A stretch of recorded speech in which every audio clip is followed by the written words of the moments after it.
I should pull up the... Find someone else to bully because Ramen is using.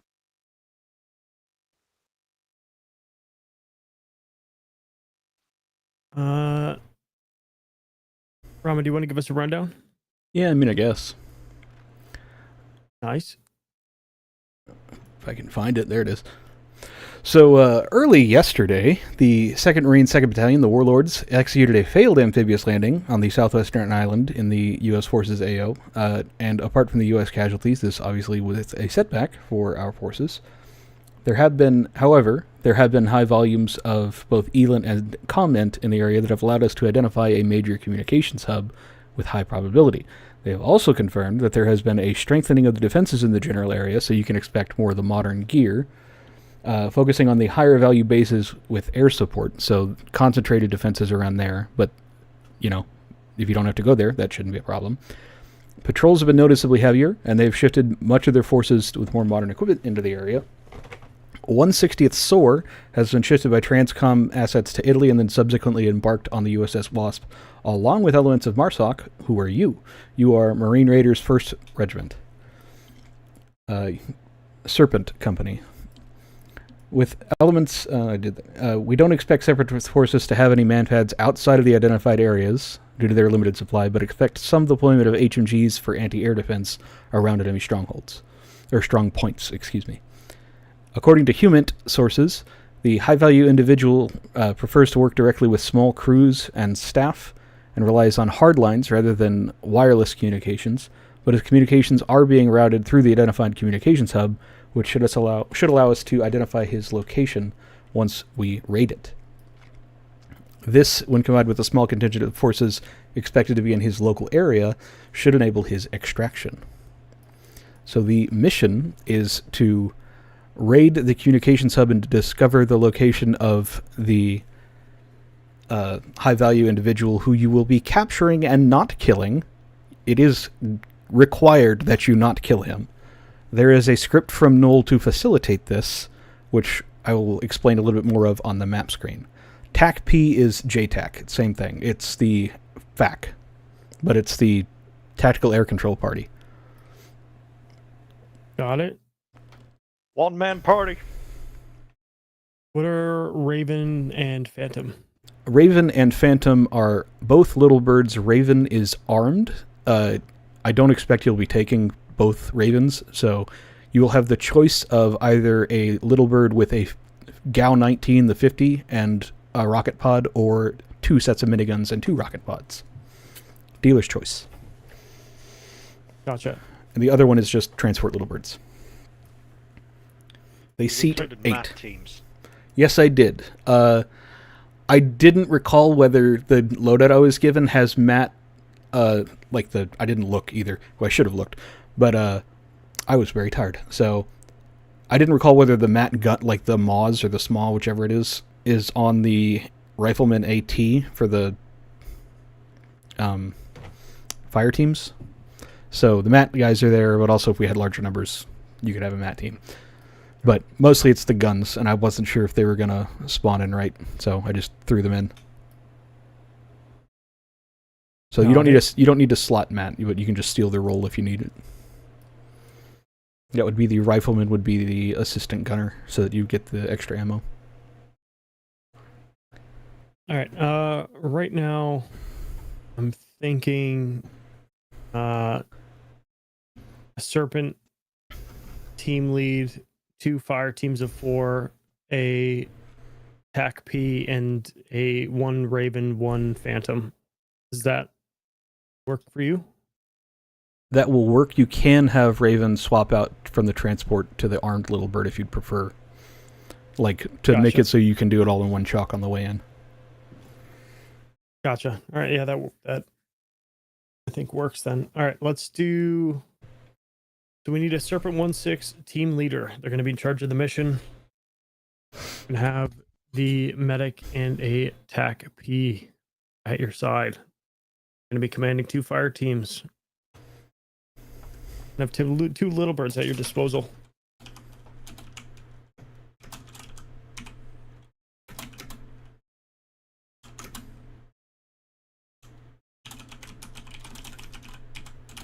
What did you call for, by the way? Squad lead. Different. So would that be officer team leader, right? Yes. Gotcha. Indeed. Have plenty of support at your back.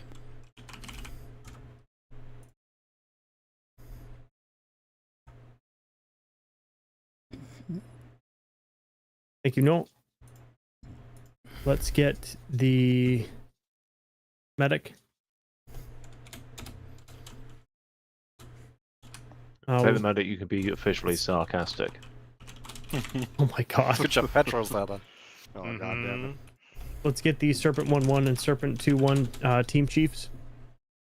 You guys will be small four-man fire teams. Have 40 mics? Yes. Fine. I'm convinced. Let's get the TAC P. Thank you, Hede. Scrolling down to Raven 1. Let's get the Raven 1 pilot. Scrolling to Phantom 1. Let's get the Phantom 1 pilot. Let's slot those teams to 4. Missing a team chief or Serpent 2-1. Oh I'll shit. take them all. It's fine. Just give me all of them. No. Gimme. No. Gimme. No. Gimme. Gimme. Gimme. Come on. Go on. Go on. Turn this into sections. I mean, you could slot them on we the could rear. refine Technically, it the whole should be phrase. We sections. could change the orbat. If you don't take the team chief on 2-1, you can put the auto rifleman and then put him on the Serpent 1-6. Yeah. We could be a Pedro, get off me. we could be a 2-man mat No, you do team. this to me. Punishment. Yeah, you could be a smaller. You could be a smaller weapons element. No, what? It's up to you how you wanna.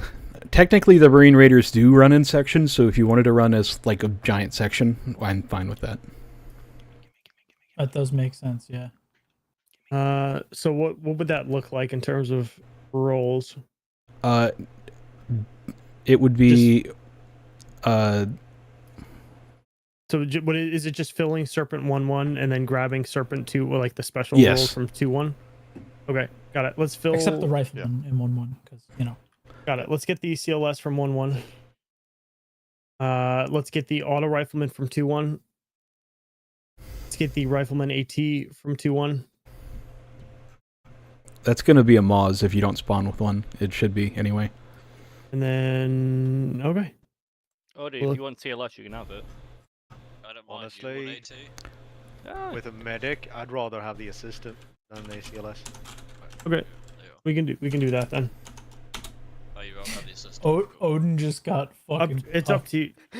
It's up to you guys.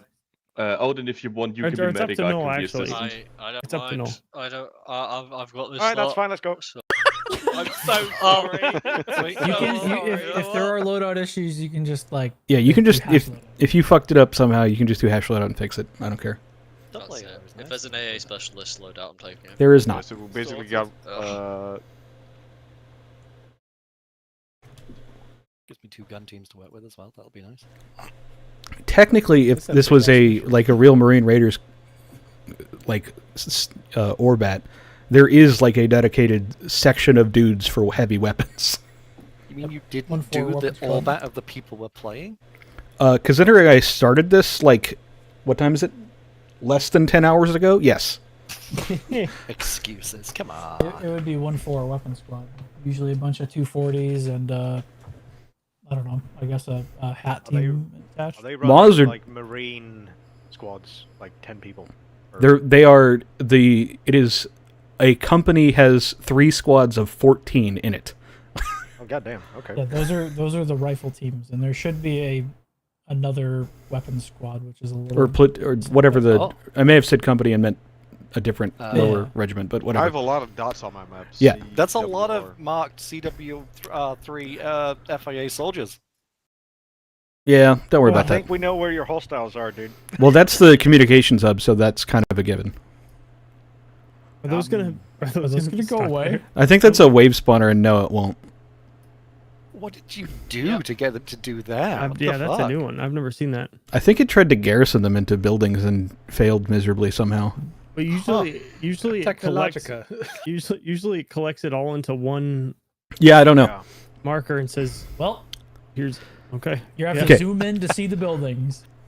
We have So- incredibly good thermal ISR that can see through buildings. I'd like to direct your attention to the administration in part of the briefing. Yes, I'm getting to that. Oh, Ammunition. Yeah, we played another Question mission that had that. I That's no suppose big we deal. might have some. Oh, it's because I put an ampersand in there. I didn't remember that that does that. So it's ammunition and medical supplies are available in boxes on the deck.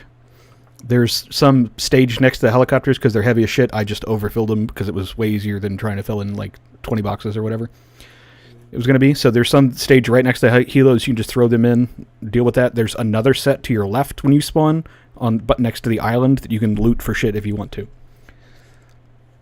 The rest of the administration is the seating for the AH-6 and the MH-6. AH-6 actually has a third spot where you can sit on the gun, and the MH-6 seats 8 total. Again and again, it vibrates really nice. The red dots on the map or red sections on the map there, are the predicted manpads range. Don't fly in there. You can if you'd really like to. There's no guarantee you're going to get shot at immediately, but it's not advisable to do so. There is a script from Knoll running in this mission, which you're going to see the second you spawn in. It's going to pop up with a huge screen overlay, which I didn't want to try to disable or do anything with. Yeah, I tried. So Didn't work. just hit enable. It's going to say that you have to enable this script to run, which, yes, also. Copy. If you look in the special tasks, you can see the, which is in execution, you can see some of the restrictions on it. It shouldn't be working when you find anybody with guns, so if it's not working, that's possibly why. However, don't use it on people that are not the HVI person.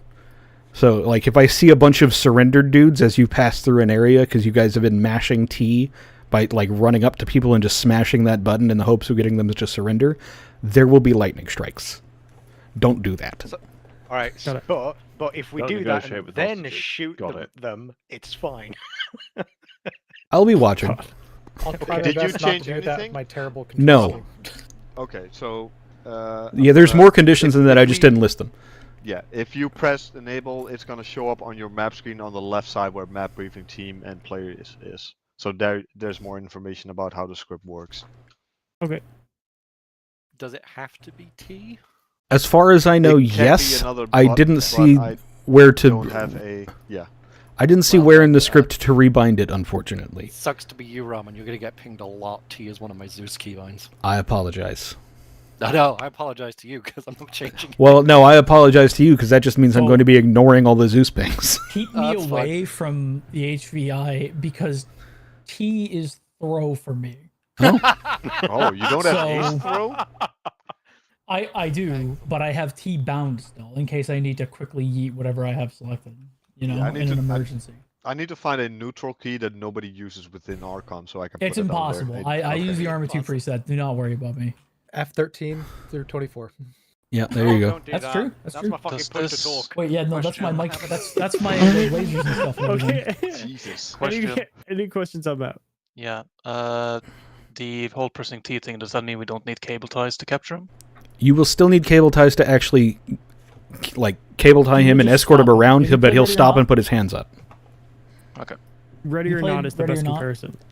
Right. It's like you yell at them to stop. It's the and then surrender button. They'll stop. Gotcha. Yeah. I'm sorry, when we played Ready or Not, I used a grenade launcher with a flashbang. There wasn't Oh, one that left. was- You don't have that. We left those at Any the. further budget. questions? Because my left No, send us mouse some. button. Okay. Channel switch.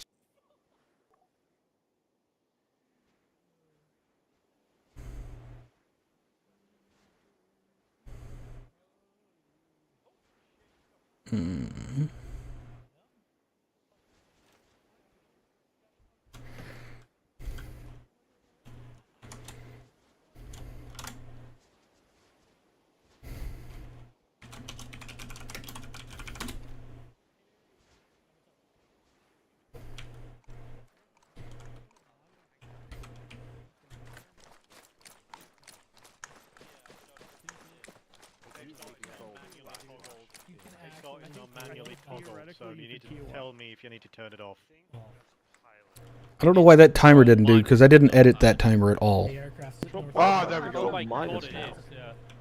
Wait, Wait. what was the Cheers, keyword? Odin. Okay, Control so minus. Anyway, alright, whatever. Who Fucking is brain work. Ramen? Yeah. You mentioned something about the Moors. Are we gonna upgrade our? Yeah, steal the mat roll. Just hash loadout, and then from the Marsoc guys, steal the mat roll. Not A1, am I? That's it, 7-1. That's the magic. You will remember that that's going to fuck up your radios. Oh god, fuck. So you'll have to redo the radio So how channel. do I do it? So hash loadout. Hash loadout in the chat, and then it'll bring up a pop-up with drop-downs, and just choose from mission file, and then find the control? Marsoc, and then the Configure. Matt Matt G or Matt Gunner. I don't remember which. Yeah, Oh, that's hats. Next and not right. yeah, not that one. state. Okay. There you go. Well, is. Oh, it's number. Sorry, it's you said not- configure controls? Yeah. Okay, Hit escape. Oh, there it is. And Okay. then And CBA what's... weapons. Alright. There we go. So, Thank you. That's alright. Control minus also fucks with the UI. Yeah. Hmm. You haven't. Hey Pedro, drop admin. Oh, because I've never used No. it. You can't make me. Technically The correct. other people sorted into our ICC nets things, and everything. I just set mine to 9 and 8. I have no idea what mine is set to as default. But yeah, I'm playing on my small board, so like There you go. everything's fucking different. I have to press a modifier key to get to my numbers and functions. So Get a proper fucking keyboard. Jesus. I have a proper keyboard. I just won't be playing if I use that proper keyboard. Because my hands will feel like they want to get cut off. Maybe get. I don't know. Oh, I forgot my DUI's broken. I It doesn't check. show who's in my fucking squad.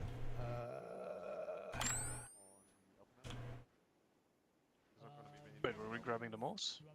I asked and he said yeah. You could stay with the smaller one if you Yeah, want. or I think I am, considering how last time went. I am also like 42 kilograms and I weigh a fucking lot. Yeah, I mean we also have heavy rounds, the 7.62s, like 17s. I will leave anything light to you, and I'll keep the heat rounds for anything heavy then. Right. Yep. Drop not cigarettes, crayons on the floor. I shoved them in the box. Oh wow, firing devices! Can't wait to see those get used. Mm-hmm.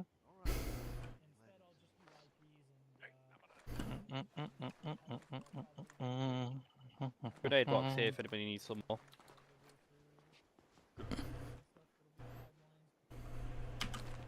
I'm definitely gonna need. I'm gonna knock myself out at some point with this thing. No M240 belts that I can find. I got 600 on me. Trish got another 400. There should be 240 belts. Okay.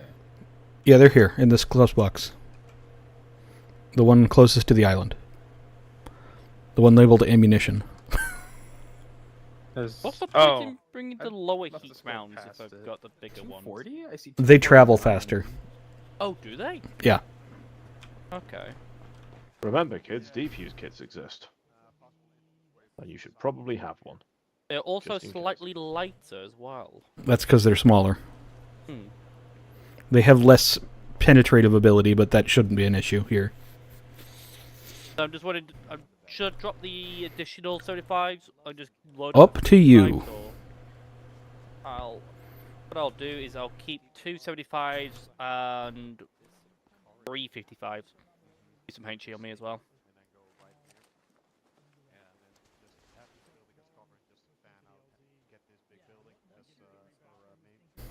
Just means that if anything big rocks up, I can fucking hit it as well. Something big hits, I'll drop it. Yeah, boom, boom, boom, boom.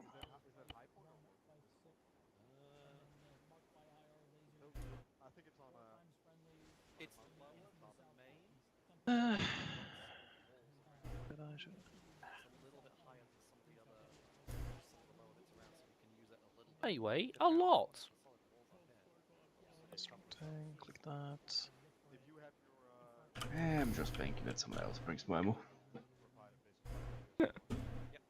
Nice.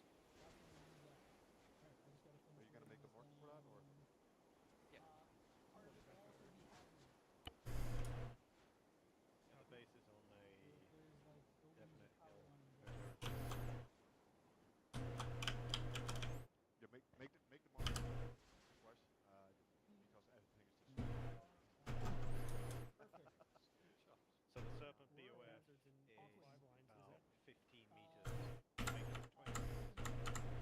The actual. I honestly want to get I want to know what the actual walls are over here. Because if they're shit and not usable, you only have.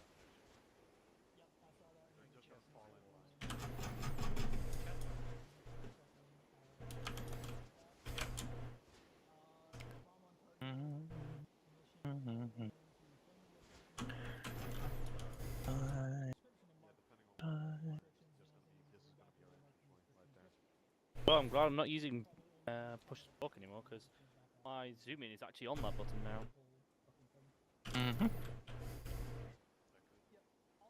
Oh wow! Aiming with the holographic is blurry, but aiming with the multiple times is clear. That makes sense. Total sense.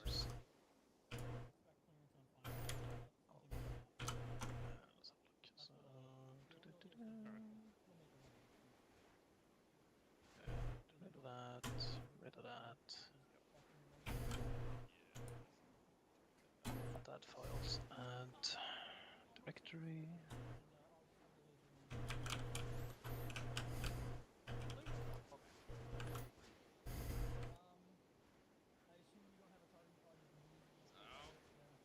What did I do?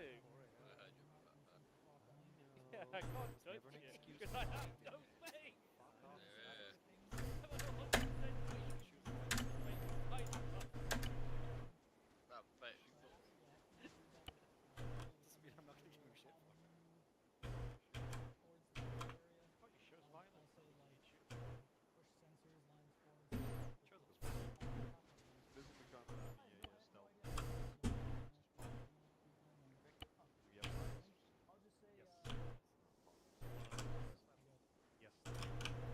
Shockingly, yes.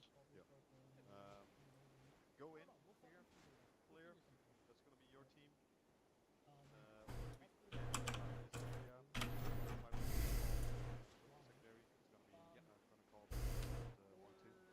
Fancy illuminator. Yeah. Ah! Is that a... IR. Oh, it's a IR flashlight. Neat. There you go, now don't just salute every time I fucking do this. I don't even know what T is bound to. I'm just gonna hope that it works, or I'm just gonna shoot them in the head. You know. Well, that'll be a mission fail if you do that, just so you know. Well, I Just don't start pressing plan on it now. being the. It doesn't do anything now, so. It doesn't work on players. That'd be so funny if it did, but I understand why it doesn't. Surrender! Surrender! Surrender! Surrender! Surrender! Every four players drop their weapons and the enemy just starts shooting them all. This is going to be interesting because I'm playing on my Sval for the first time, so get your keyboard, let's go. I wonder what's not going to work how I want it to. It's probably going to be some sort of Control-Alt binding thing. With a number or a function. I like that every time you do it, Weasel, your site disappears for a moment. Interesting. How high you can get up in this thing? And the Get all the way to the iron top, sights but go no, up. Odin did it. Fucking knocked out the AA from one mission. Yeah, both. God. What an arsehole. Okay. So note to self: don't use use 8 because that's drop grenade. Ah. And instead of How switching about from you just hologram. don't use grenades today? Why is this my going through? Oh, that's what you mean. When the site disappears. Yeah, it goes to iron sights and back. Okay. Yeah. Didn't realise that was what you meant. I thought you meant like the back part looks like it disappears, and then reappears at the side. Not the whole site disappearing. Yeah. It just pops out of existence God, for a remember when moment. you guys might not have been around, but these sounds, like turning it on and off, used to be server side. So you just get people like clicking, like constantly in the briefings. Oh, memories. Arma players just stimming. That's awkward. Oh, Baffle, join us. Oh, fuck.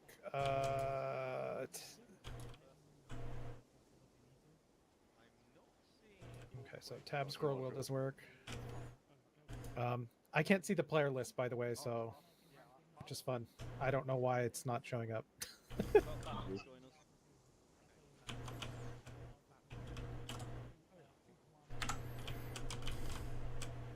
Hey, Phantom, what radio are you? Just a, What's that?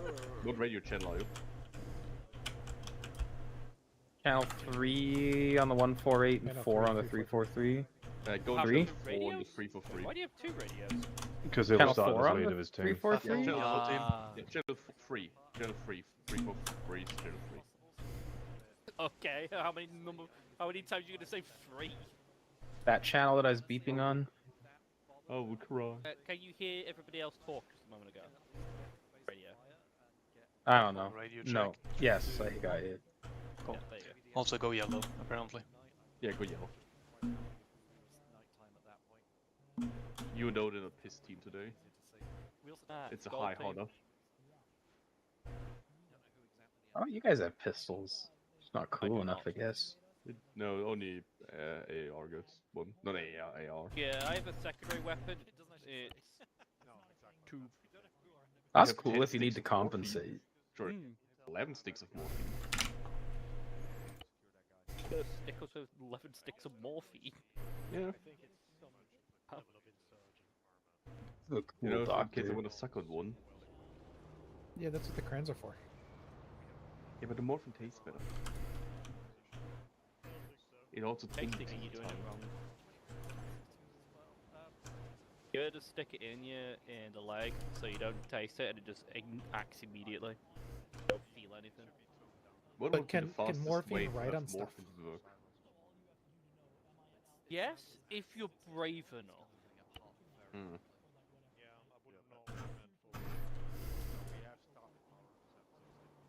Morphine seems like a good one to About to be boost. very sleepy, I guess. Oh, I this is gonna see. be hard. Ninja was stuck with a morphine stick. That's why he's not here. Oh god. I mean, that man would need some sleep. That man should have been asleep. Yeah. Where's wireless? I have no Good idea. question.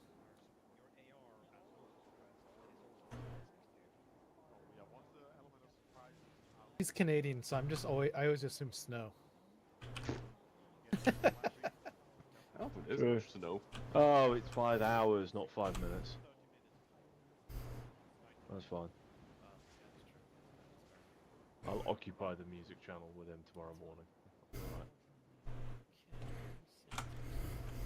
The old nerd out about dad rock. So, on this keyboard, my move keys are my left pinky, my left ring finger, and my left. Yeah, the high value pay targets are Actually, not kill, a bad idea. We'll see how long destroy, I do or this. neutralize any remaining high payoff targets. I can have Phantom just. Yeah, orbiting and then the on the overhead left ring and give finger me up is W, and a targeting like, column You're clear to down brief your center teams, of course. is, Alright, thank you. backwards. Wow. Guys, rally up What's wrong with your keyboard? Well, I have a special. Let's talk to Heyday for It's weird. some. There's pictures on know. Discord. Yeah, we got the plan set up for the infantry. We just need an insertion point towards the south somewhere. Towards the south somewhere, right? You need an Yeah. HLZ. All right, let's see. This base is almost certainly hostile because this is an. Is this an enemy occupied? Yeah, this is enemy. Presume occupied. everything is hostile in this area. Just be advised, Okay. you have about 5 my minutes of God, safe my start dear. left. Say again. You have approximately 5 minutes of safe start left. 4 minutes and 30 seconds. Okay. Yeah, got it. What about the road area? Somewhere Can we get like a landing on along- there? I'm looking. I think we have this fries? looks open. We're should not have doing fries. fries. Okay. We're not doing fries. This area may be okay. You know what I might do? I might do some pre-assault fires on this and then land right next to it. We have recon ability on the little bird, right? Yeah. What I'm gonna do, I'm gonna do FAC if you A. have someone else mounted. Yeah. I'm gonna might be do good. FAC A from the from Phantom. Little bird. Yeah. Yeah. From Phantom or Raven? Is I'm gonna do Raven it from is? Phantom. Are you gonna have Raven up then in the Yes. beginning with the miniguns? Okay, so it's gonna be 2 insurgents, I think. Then, How many people do you have? You have too well, he many has for 8 one men. chalk. 8, 9, 10. You cannot take command. Okay, You can so send it's everybody only on the two. ground, but you cannot send command. It's only 2. That's fine. I'm okay with that.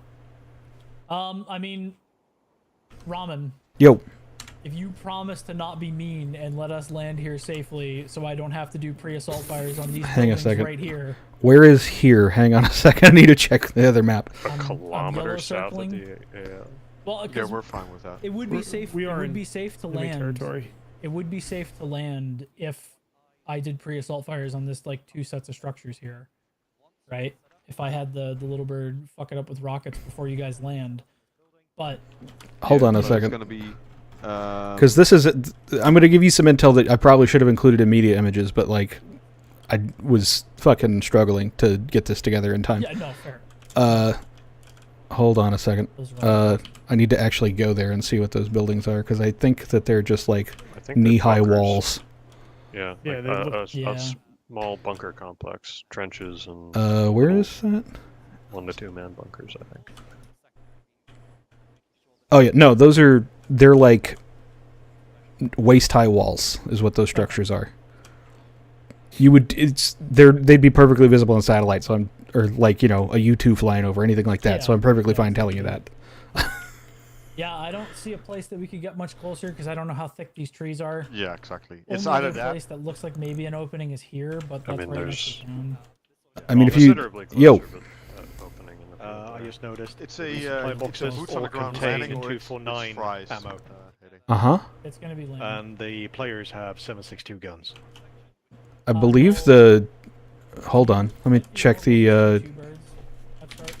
We'll do Did I one give them the wrong machine gun ammo? That's very possible. If he goes back and picks up the. I mean, I'm gives pretty you sure time the to gun they recon have areas is for the us. like the Yeah. Mark 48 or something. Yeah. Yeah. Oh, yes it is. I'll fix M249. I'll fix that. It's gonna be very tight calling in shots on that compound. We just want to sneak in first, get that first clearing section on the yellow lines, Serpent 1-1 clear, I'm gonna try. and then it's probably gonna be hot from there on. So. Yep. Yeah, that works. I don't have access to those boxes. That's very annoying. Alternatively, Noel, I'll give you this as an option. Huh? HLZ Kangaroo off to the west. Yeah, that might be good. That Depending might on be what better. the bases are. It's a little sketchy with that base, but if we come in from close to the man-pad range, it shouldn't be too much of a threat. If we come over this hill right here, we like come in like this. Yeah, it gives you time to look for the road. Where did that fucking go? Oh, way down to the bottom of the ocean. Between HL Yeah. Dingo and HL Kangaroo. Gotcha. Yeah. Yeah. We'll aim for Kangaroo then. Yeah, I think we should be clear if he goes and has an HA up here and just goes from the north to south. Hey, can you read off? I can read it off on my other screen. I'm gonna split the compound into 2 sections. 762, 100 round M240. Okay. I'll figure that stuff out. That's my bad. I grabbed a 100 round M249 belt instead of a 240. Yeah, I know. I think I just probably miskeyed that, to be honest, and didn't see it. Yeah, I mean it's a 1 digit. I'm not blaming you for that one. Hawken, grab the other Phantom for this infill, and then when you drop your ships off, just head back and swap. Okay, gotcha. No worries. Is it red or green? It's red tracers. Never mind. Yeah, it should be red, yeah. Alright. Get to the birds. You want Get us your troops loading this, loaded up. load this shit up? There is a 5th crate next to that first little bird, which contains 240 boxes. I don't think we have 240s, do we? You do. Yeah, they do. They're Mark 48. Alright. You have space in the helo, so that's not the issue. I just gave you the wrong infantry ammo on. My bad. Okay, hold on. It was a mistake with the original boxes. They contain 249 ammo instead of 240. Building type stuff. Okay. Makes sense. And just keep more obvious buildings like Load up these boxes, Toast. Load them all. Yep. All out, outpost where He said too we many have enemies space. are. I trust. Yeah, makes the sense. blind Yeah, we have leaders. 60. We have 16 essentially, cargo. Can't load this for you. 4 of us. That's because I'm doing it. Oh, So we'll be the ones doing all the nice close quarter stuff. Worth. If you have just a brief moment, Yeah. that box right there has 240 belts for you because I gave you the wrong ammo in the other box. I miskeyed apparently. Oh, cool. There is also additional ammo in the helicopter, so don't worry about that. Fair enough. All right. ARs, make sure you've got the right ammo, and assistants, make sure you've got the right ammo for them. To be clear, just in the resupply I gave you the wrong belts, not in your loadouts. Yeah. Oh, right. Okay. Assist probably got spares as well. Gunner carrying spares, so makes more sense to keep it with the gunner. Have a red tracer mag loaded. Oh, spare barrels. Any issues with any of the birds? Does your gun currently have a red tracer mag loaded? Make sure you keep Can you pull that out? It's gonna attract attention if you shoot in the night. Oh, you mean yeah? No, I have red tracers. I don't have it. Oh, loaded at you the have moment, don't you don't have it in the gun? With 1,000 rounds, we're probably going to want to resupply after first objective, especially on the guns. Sorry, say that again, Viking. We're probably going to want resupply frequent and often. With the we've only got 1,000 rounds apiece, so. Gentlemen, listen up. If you currently have red tracer loaded into your primary weapon, that is the MK17, pull that out and put in a blank magazine. We do not want to be attracting attention when we make first our move.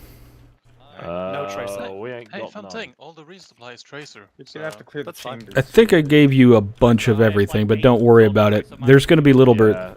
No, I do as well. I'm just saying Yeah, resupply is tracer. To be honest, once the little birds start firing rockets, I don't think you're going to be too worried about the tracers. Yeah, that's Yeah, it's just like initial engagement. That'll be fine. Yeah, the initial engagement, we don't want to attract attention. So, furthest bird then, yeah? Yeah, the furthest bird. It's gonna be a dual. The mouse with track IR. It's so It's gonna be a great. dual You can landing just look question. down and see You forward. can't all It's in definitely here. going to be a net positive. I just have to. I'm going to have to get used to not having like 100%. having to hold.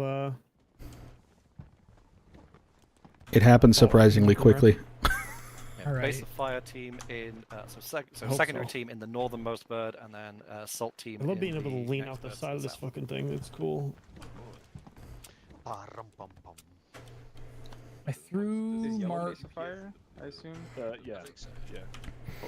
Nice. Then they need it for navigation. Yellow team and red team are base of fire. You are the secondary team. But I'm Command gonna be serpent, honest. all loaded. I don't think the Copy GPS is that. going to be very useful for us since Back. it's covered in red fucking markings. Take us out. Yeah, that's not. Turn left. Get ready, boys. You're in the fight for your life now.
All teams stand by.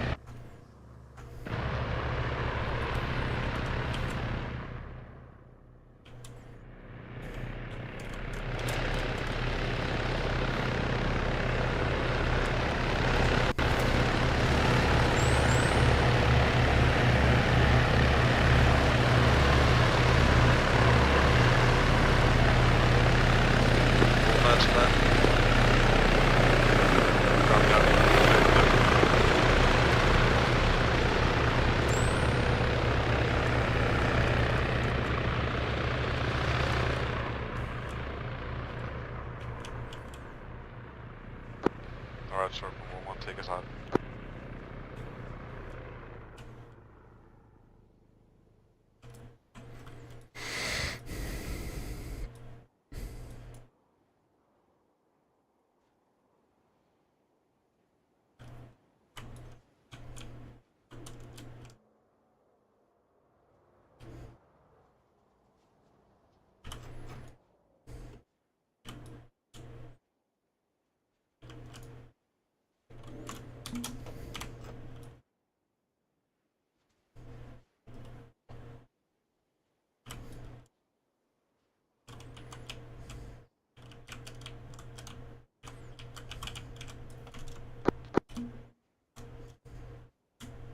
Command Serpent. Send it. Requesting intel flyovers at the base, see if they're alerted and pushing troops our way. Yeah, copy that. FAC is working on it right now. Medic was in a IR camera while we were on approach. Noted targets on top of buildings inside radio mast by the radar. Nothing active on approach at least. Copy that, thank you.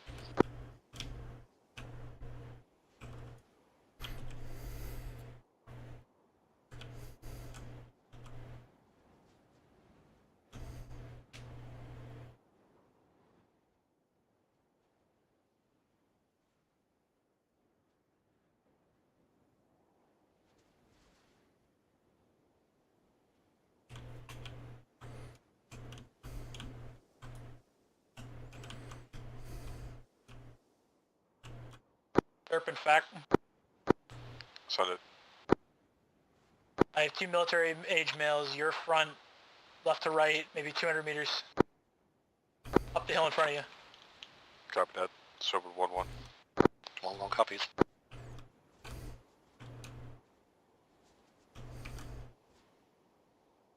If you want, I can give you a grid of where they are right now. Yeah, send that through. 035274 and moving further south.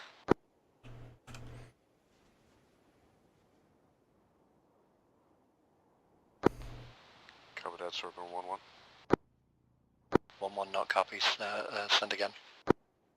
035274 and they're moving south from there. 1 copies, thank you.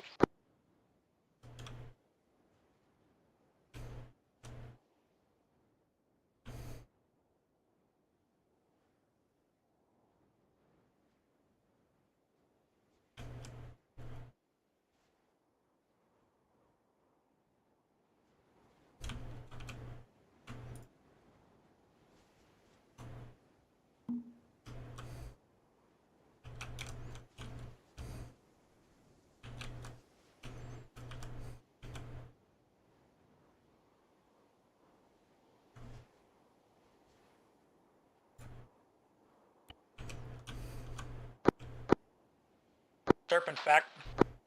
Send it. To your maybe 180, about 75 meters, I got guys coming in from your south.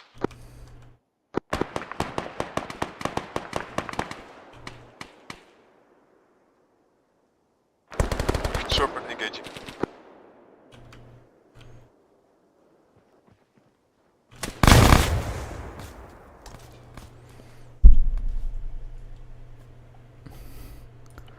Oh my god, no. I got fragged. Yeah, I don't know whose frag that was. He ran away from that spot right as you looked at him.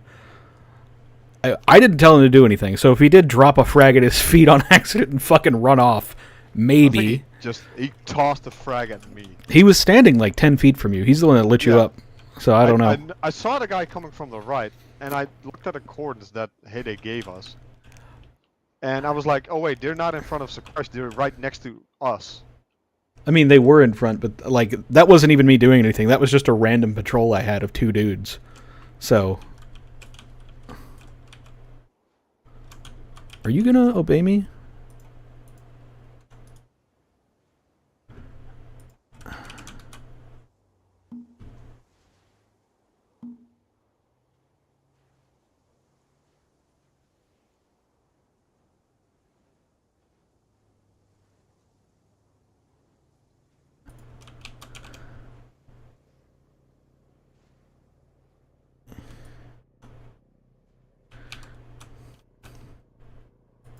I thought the guy on my left was Pedro, to be honest. Very funny. I looked, I was like, oh, that's Pedro over there.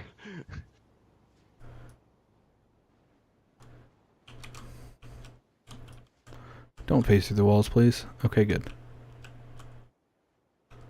Oh my god, that guy had a dangerous weapon as well. Jesus. Yeah. What did you think by it's going to be tougher? You don't get to die that early into a mission and not have some bad shit happen. I mean, yeah, it's leadership karma, basically. Just hitting me straight up in the face. I didn't even... Yeah, it was totally just Arma karma, too, because I didn't do shit. I was not involved in that engagement at all. It is so dark outside, like, that they even saw us is incredible. I'm impressed. I thought I had... let me see. Where's the... No entry weapons. Cool. Ace AI? Where's the one?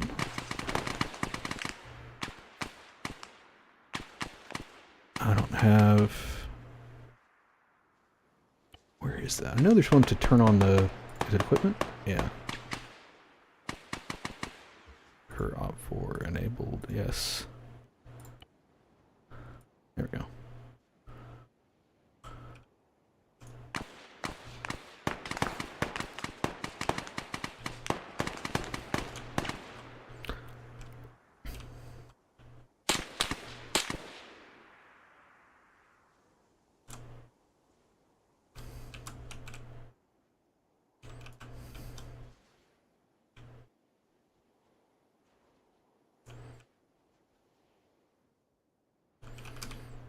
Okay, where's my...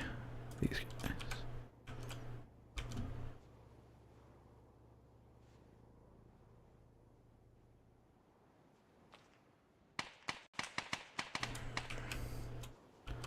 No, I had one. There it is.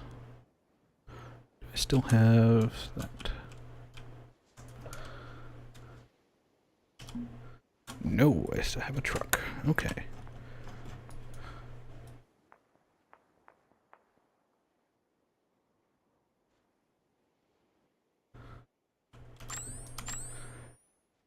Is it super dark for you? Because it's really not that dark for me. It is super dark for me, yeah. Huh. It's now starting to get a little bit lighter, but it was super dark when we hit that patrol. I feel like I should... Well, whatever.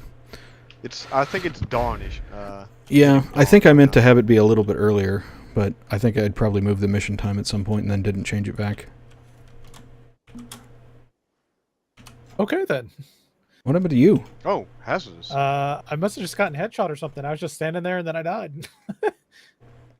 I don't know. I wasn't looking, so... It's over here, right? Welcome, hazardous.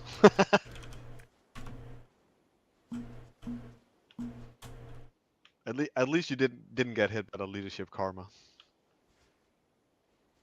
I got hit by the playing on a new keyboard karma. We found a patrol and they tossed a frag on me, dude. It was literally, I didn't do anything. It was just 2 dudes on patrol. If it gets bad enough, which, like, without them, assuming they get the HVI, if it gets bad enough after that, you guys can come in as Gator, I think.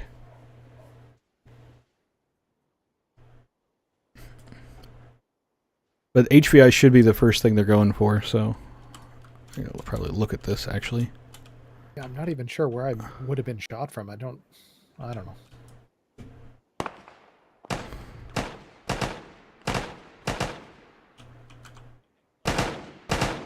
Oh, wireless, watch out, wireless, please. That guy's doing alright. Oh, just phase through the fucking doors, why don't you pieces of shit. He must have been, like, partially AFK or something. That was a slow reaction from him. That was very slow. He had a fucking light in his face during that time. Where is this guy? Not in a wall or something weird, is he? No? Okay.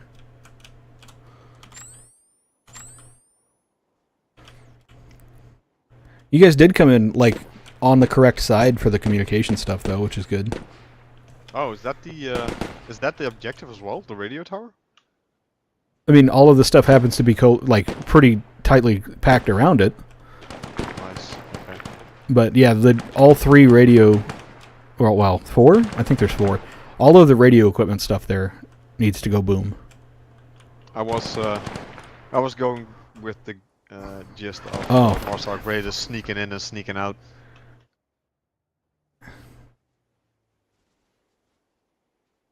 What is this lifting? Oh, yeah, don't do that. Where did my intel items get to? I think my intel items might have disappeared. That's fucking annoying. Where'd they go?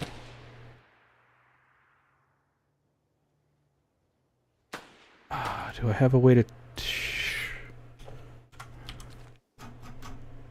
No, you don't see that. Did I tie those triggers to anything else? No, I don't think so.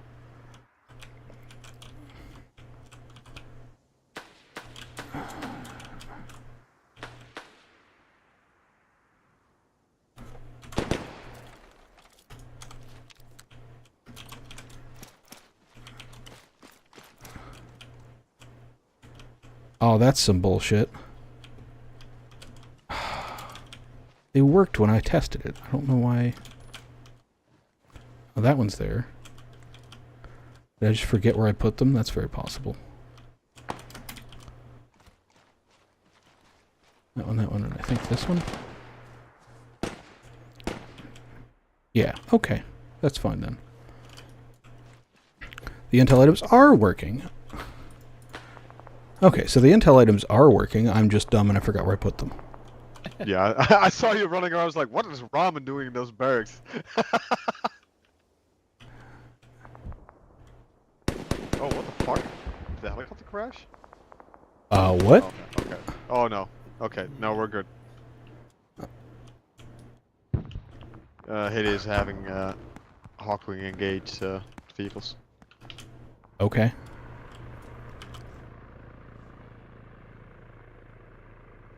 Where did I put... Oh, it's up here. Are you guys... Did I spawn you right?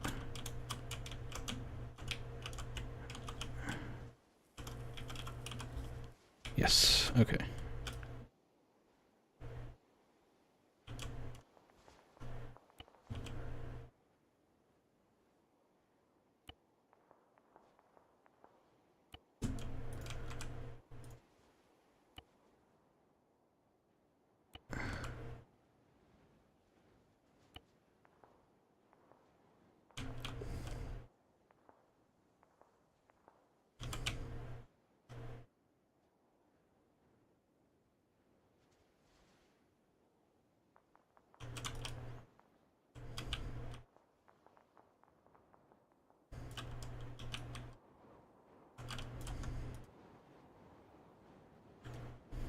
I'm pretty sure everybody already forgot that there's a surrender thing.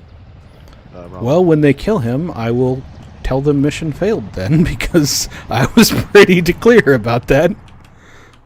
But it's not in this area, so that's fine for now. Yeah.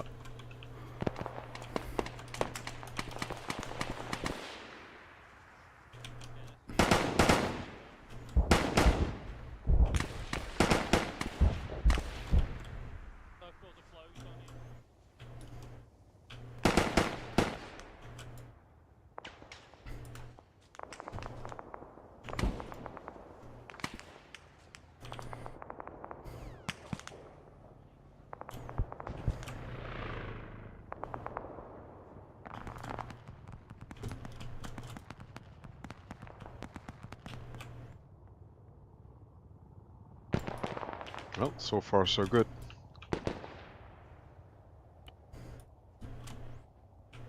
Have they noticed, is the question. Answer appears to be no. Well, they're in for some interesting surprises.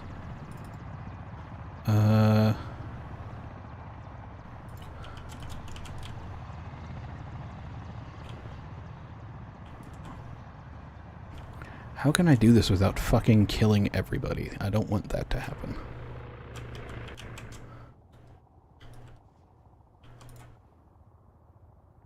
What the fuck are you doing out there? I must have just spawned him out here. Go away.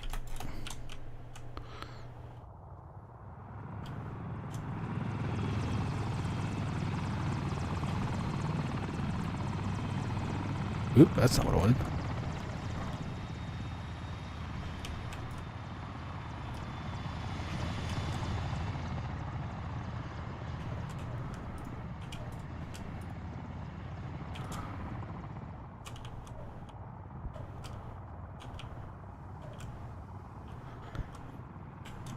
Did you...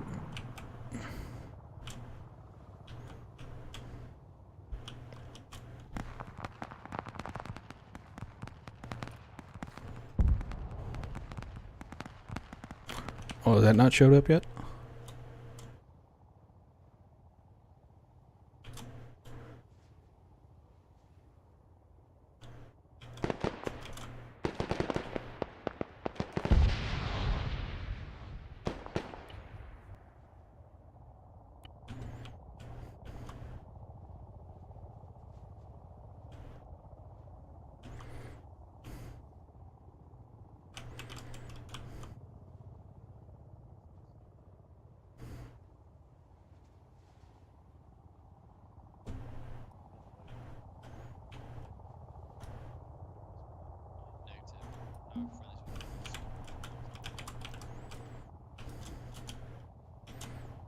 Where are you going? Oh, okay, well.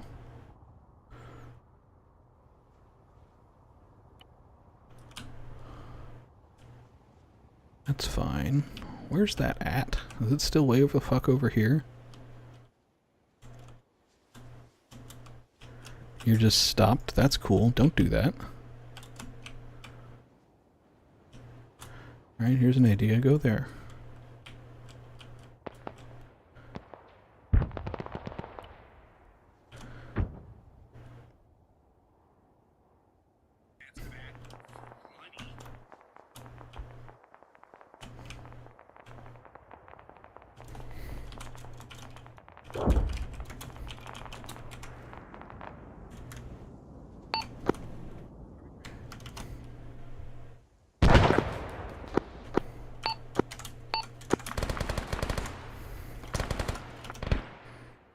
Copy that, re-establishing further north. I have not had eyes on this target yet, but I'm scanning. You're not going to see them. You're just going to shoot it where my laser is. You might get eyes on them, but they're scattered. Copy. Is your laser on yet? Laser's on. I was going to turn it on when you called pushing. Okay. Copy. I see your laser. Turning to push now from west.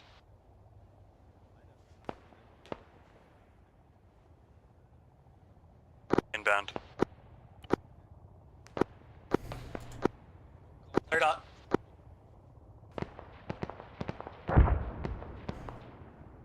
Firing.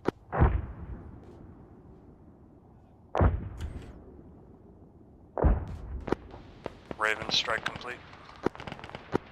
Raven, FAC. Advising ready for BDA. Ready. BHA, good hits. BDA, target destroyed. Commander's intent met. Advising ready for a new game plan. Ready. Game plan is going to be as follows. It's going to be a Type 1 bomb on target. It's going to be GAU-19 and rockets as needed at discretion. Friendlies are still in same location. No mark on friendlies. Target grid is going to be 040277. East-northeast of the friendly compound. It's going to be 1 by BTR 60 moving north on a road, about to take a left turn and turn west towards friendlies. It's going to be marked by PRF 1112. It's going to be a final attack heading of, let's just call it northwest to southeast, so you're going to be a southeast attack heading. Copy, I have eyes on BTR from here. Wait one, let me get eyes on you. Yep, that's fine, we'll reverse it. We'll do southeast to northwest. Push immediate, call in with heading, and advise you'll have clearance on final. Copy, requesting heading change east to west, inbound now. Approved. Might have lost sight of it beyond the trees. Can you mark with laser? Tougher to get units there than I expected with just Little Birds and rockets, but I think they're going to be out of rockets after not too much longer.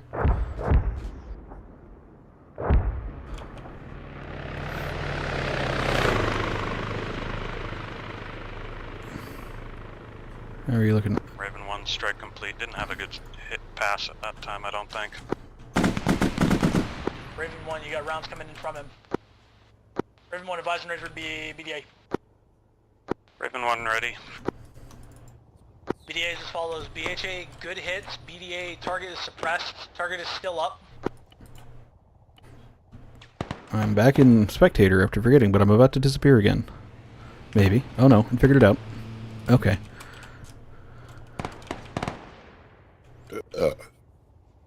Who all's here?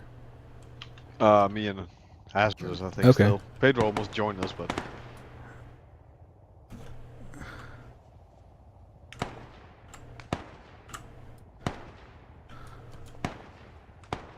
You piece of shit. Alright, fine.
Okay.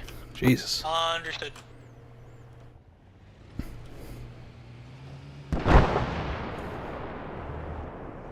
good shit, Weasel. How's that looking? Oh, yeah.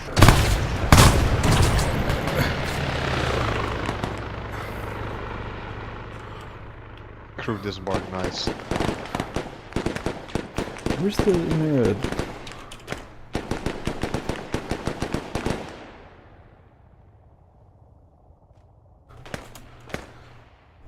Is it...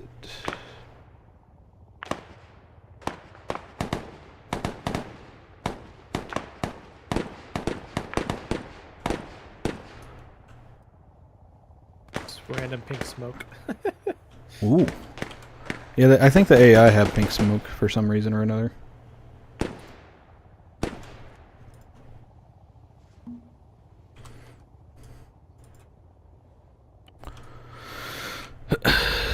What are you guys? You just fucked off?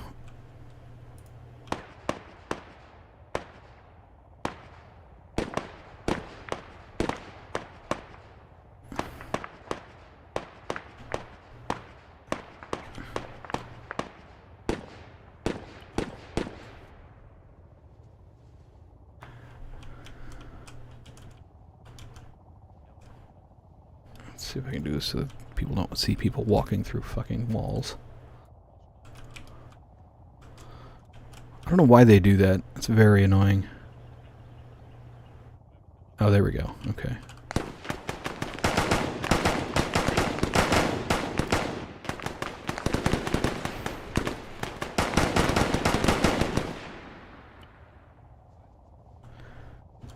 Those two guys at the guard tower might be a thing, Ramen. I think they're stuck. Which guard tower? West side of the compound, at the where the BTR is. Oh, yeah.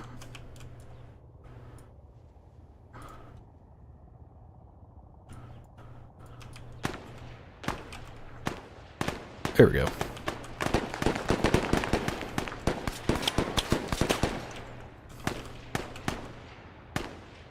Who is he shooting at? Oh, Viking in a window. Okay.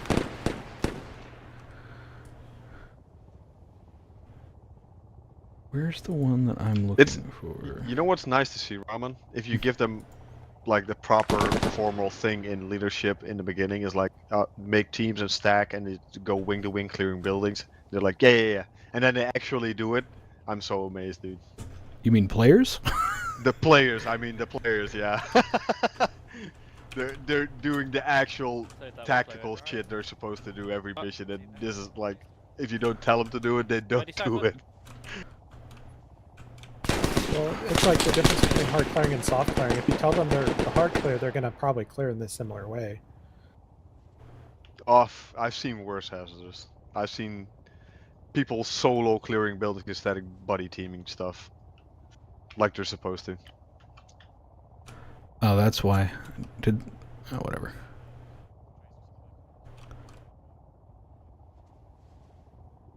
I don't think anybody's set any charges. I don't see any. I think they're putting the charges when they leave. Makes sense. And Pillow's just going through it today. Like... Yeah, that Pillow wasn't there for the briefing.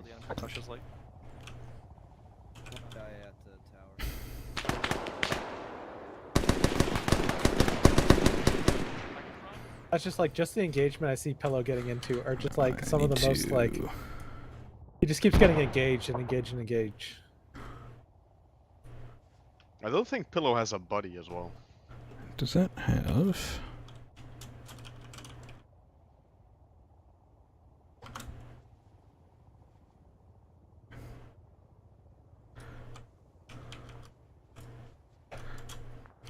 Units? Yes. Cool. Get in there.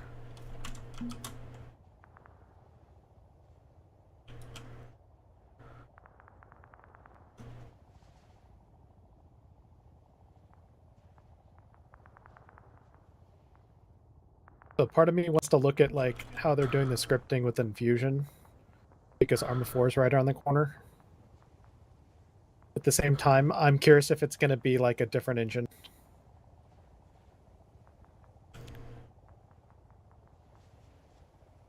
I mean, it is a different engine. It's Infusion instead of whatever else. No, I mean like look into the scripting and stuff in Arma 3 Reforger, and then or Arma Reforger. But I'm curious if it's going to be a different engine than Arma Reforger, and it's not going to be as compatible as they say it is, or said it was. I haven't been following it super closely. Oh, that's not what I want. You, but not the Ural.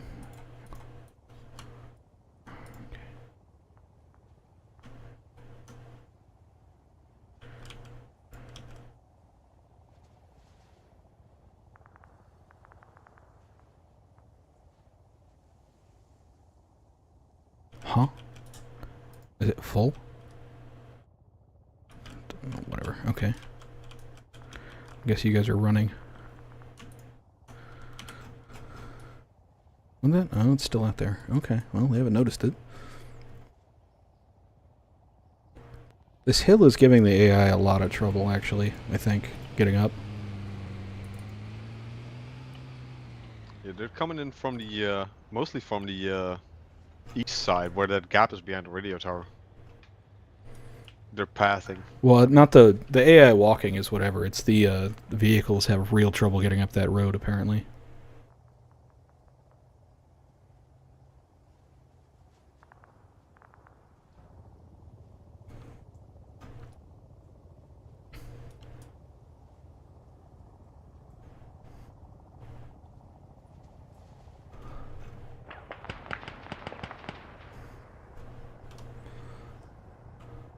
Haven't heard any explosions. Where's this stupid... I know there is one.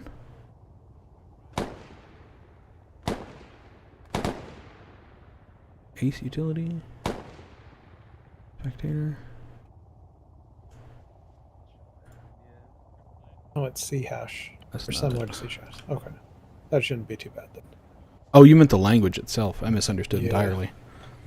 Well, because now might be a good time to start getting familiar. It's with basically it, since C Armor 4 sharp. is gonna come It's out. the same thing. I mean, like, the language is pretty much the same, but they've deprecated a lot of functions, and, like, the actual syntax of some of the stuff is closer to C sharp than the scripting thing that SQF is.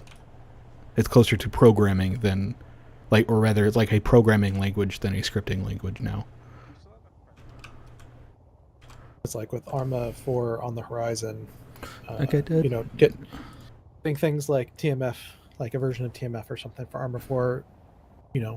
I could see that being useful and something I can work on. Preparing my body for Armor 4.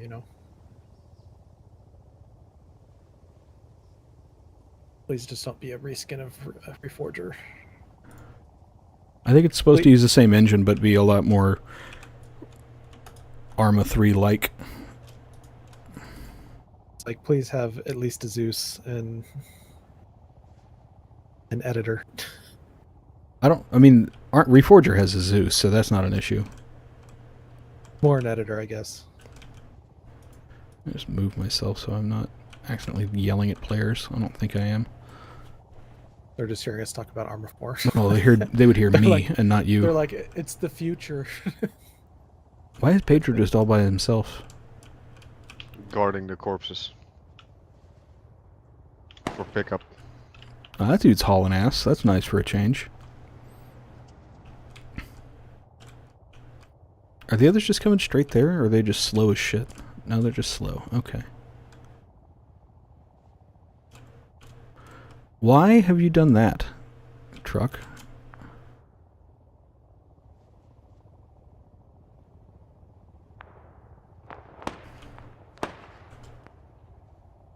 What the fuck are you doing?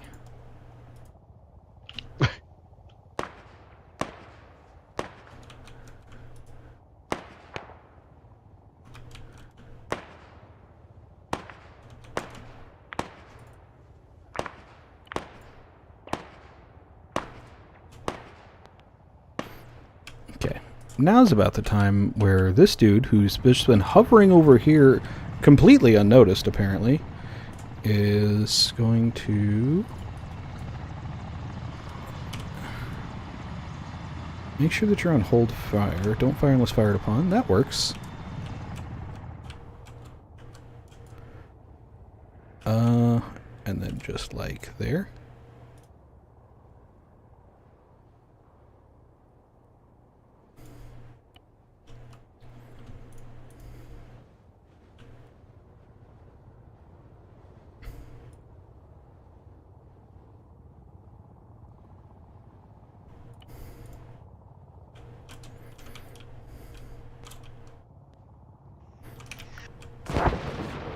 They are struggling with that hill. The amount of copium from people on Reddit about Armor 4 is fucking hilarious. What about it? It's the amount of copium. I don't think they've searched the buildings with the intel at all, to be honest. Did they? They did. They should have. I saw a surprise pickup intel. Oh, they've got one intel. It's from They there. got two. What I've heard. Yeah, they're missing one intel item. Which, whatever, if they don't get it, they don't get it. Which one did they get? Oh, that one. Okay. They got the at the Yeah, radar, it popped up. I saw it. Yeah.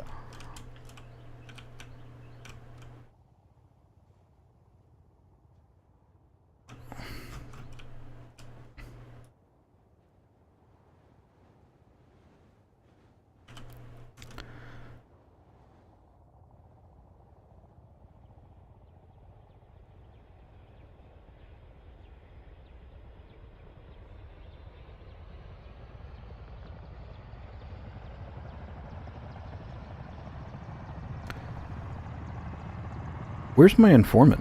Where did he go? Oh, that's...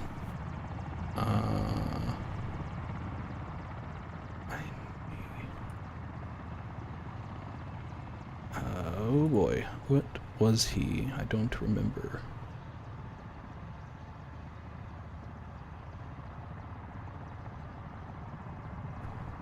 I think that works.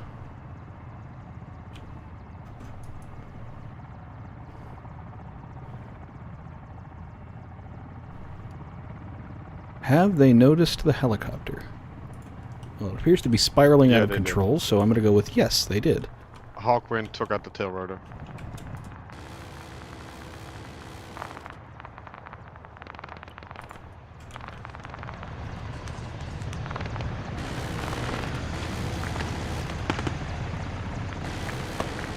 I'm really hoping it doesn't get an angle to just drop rockets on players all of a sudden.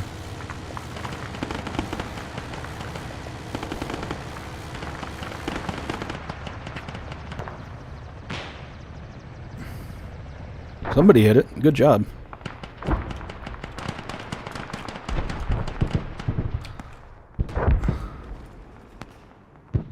Stop that.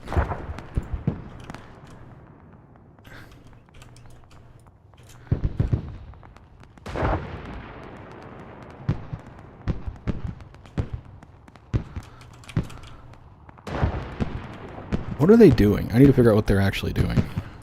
Yeah. Lead, I gotta do this resupply drop pretty soon, or we're gonna have to wave off for fuel. Yes, please, give us the resupply. Ravens established HA Adam. Figure out I have to go off station and handle a resupply. Medic marker, Alpha medic marker. I've got a large open space in the southwestern part of the base. I have a markup, HLZ John, expect resupply there, 5 miles. Phantom 1 fact. I'm gonna do the HLZ brief formally. Advised and ready to copy HLZ brief. Send it. Going to be HLZ John at grid 036277. It's going to be marked by IR and PRF laser. They'll be marked by colored smoke as well. Hazards are going to be multiple buildings and trees in the immediate vicinity. Once landed, we're going to unload 5... Alright, so they're resupplying. But I don't know why everybody's on top of a fucking building to do this. I'm gonna start sending a bunch of heavier stuff if they don't get their shit together.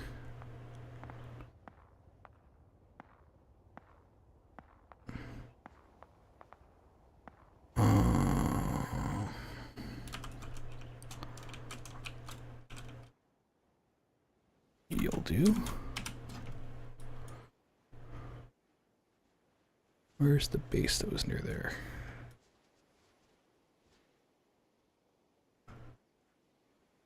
I don't know what they're doing currently. That's waiting on resupply. Yeah, they should be getting out, like blowing up the comic, just leaving. Yeah, I don't understand why they don't just like fuck off. Neither. They could have left like 30 minutes ago, maybe. Oh, that's neat. Don't do that. I'm trying to look for that other intel. I can't find it. Well, you said 3 pieces? Yep. It's in one of the buildings pretty much adjacent to the radio towers. Oh, really? Mm-hmm. I think I pulled a sneaky one. They destroyed one building.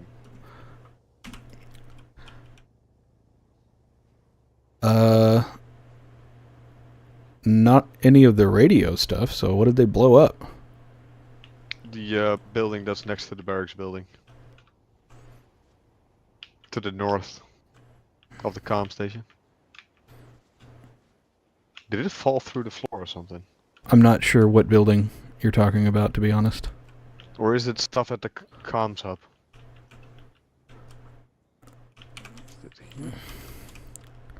It's not here. Go here. Do we that. have? Did somebody pick up intel and didn't report that? No, there's still one there. Really? Pretty sure. Let me make sure it's still there. I'm about It's on the. Oh my god! That nobody looks on those tables. That's not my fucking problem. Yeah. Yeah. Okay.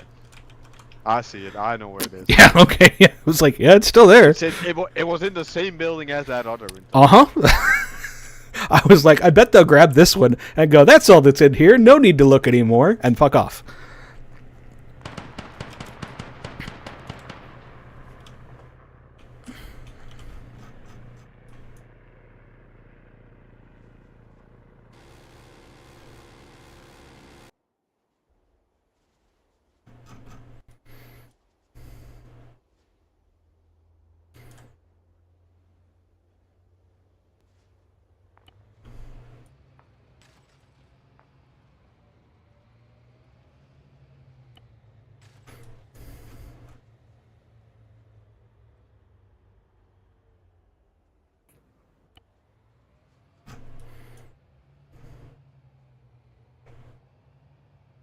Oh my god!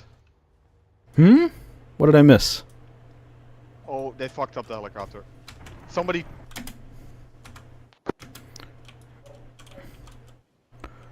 I'm looking. I don't see. Okay. Where? What? Somebody needs to ping again because I did not see what happened. I don't know who pinged me is the thing.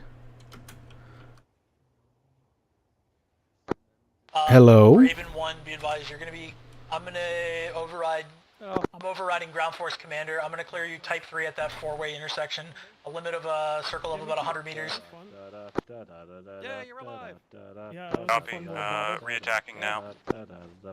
Is that a ping? I didn't crash. I got fucking... Viking it with an armor. Please shut up and come down and get some ammo. I'm like right here. Okay. Okay, cool. If you can just bring that helicopter back. Shut up. What? Can we move out the way? I was not looking. I don't know what happened. Oh, the helicopter got over yonder. fucking pinged by Arma. Oh. It was landed safely, and then it just suddenly jumped up in the air and went. Okay. 100 meters. I tried to spool back up. Give me just a minute then. Backing into the roof Raven, and then going. Which helicopter was it? Was it the And MH6? get clear where the LZ was. Yep, Little Bird. Or, transport. Oh, are we? Yeah, what's up? In the meantime, capture HVI to our south. I'm gonna need some LZs for it. Capture HVI to our south. Where? Yeah, like Oh, way south. Fuck me. We have another objective. Yeah. We got like Brother, 2. I've done like 15 5 lines on fucking BTRs. It's been crazy. My mouth has been going. fantastic. My throat hurts. I need to do I this again had for to 3 worry about hours the and 2 outside hours. compound. Okay. It's been great. You've been doing a fantastic Where do you job. want? Where do you want to land? Oh, that's not ideal. That's not good. Yeah, I don't think you're gonna have the extra boxes. The other boxes that didn't get unloaded. I don't know what you're gonna do with No, those. well, they're still... that bird is still alive. The question. Raven 1, fact. Bird over there, Oh southeast, look, the is bird still magically there. dropped the boxes off. Look It's behind still you there. guys. Unload the boxes from it. Take them. Urgent, I've got a BTR at that intersection. New boxes, chat. If it's in your Type 3, you're Never cleared mind, hot. the supply boxes Cleared are down vacation. northwest. Everybody resupply. Yeah, I don't really have the BTR in armament for from that. northeast. That's why I like the gal. Just suppress it with 762 so we know where it is. We got guys with rockets that can kill it. Negative. I need to go defensive. It's already firing on me. BTR in from east. Requesting triple R. Where the fuck? Why are you spawning in the We're air? gonna be taking off soon and we'll come with you. Whatever. They're already throwing grenades at it. It's on the ground now. Phantom 1 fact. If you didn't notice, Boink. there was an arming and Phantom 1 and I are currently fucked. We're trying to sort it out. What is that? Medical? I don't know. Those are just gone forever, apparently. Okay. Attaching to the rest of the Marines. That's gonna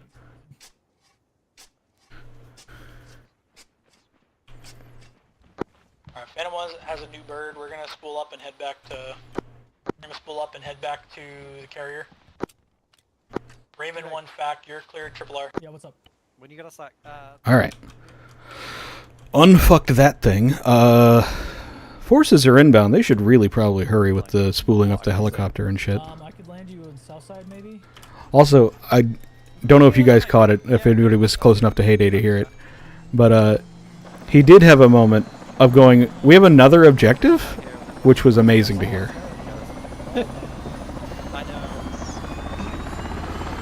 They thought this was it. I don't know. Heyday might have. That's very loud. Just put me over there. It's probably because if they picked up until they didn't get a pop-up, right? I mean, maybe. I think I gave well, I don't remember if I put text on all of them. It popped up on the map, but yeah, that might be the case. I meant to... I literally was like throwing this mission together just to have it, because nothing against like Sequest his throwing missions together thing, but like I was doing schoolwork until yesterday, basically.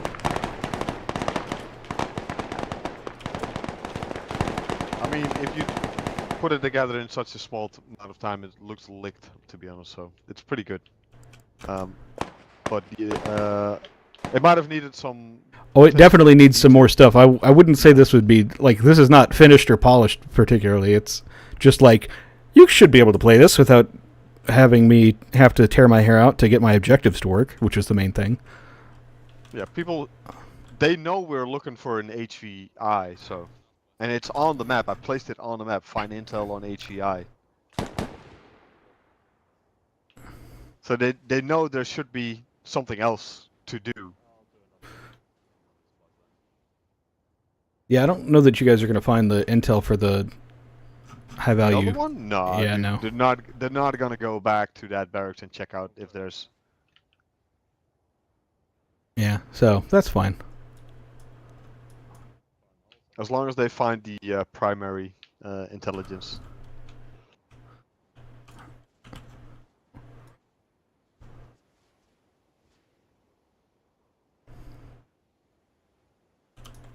Well, they should... Yeah, there it goes.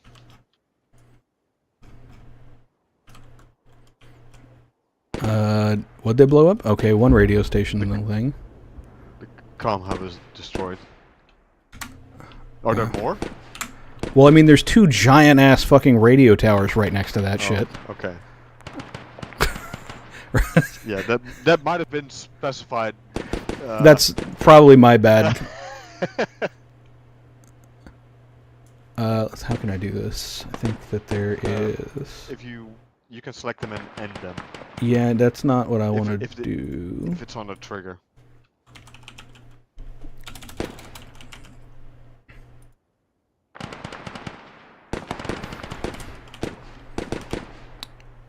Is the equipment available in Zeus? I don't recall. Might not be. Let's just do this number.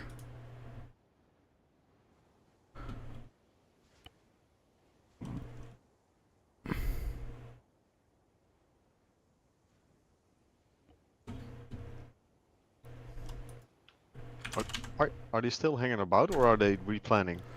I don't know. I'm not listening at the moment.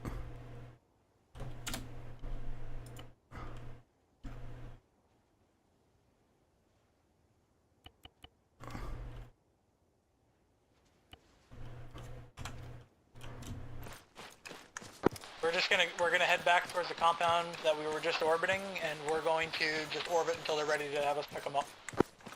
Serpent, back. Copy. Any idea if infantry took out that BTR that was approaching from the northeast? Serpent, send message. Did you engage and eliminate that BTR to your east? No, we haven't seen it. Affirm. Well, there is one off your northeast. In that case, I recommend when we finally pick you up, we do it on the southwest side of the compound. Hey, firm, that makes sense. We'll make sure it's clear. Try to kill it if you can before. Advised, I now have 2x MH6Ms ready for transport whenever you're good. Say again, fact.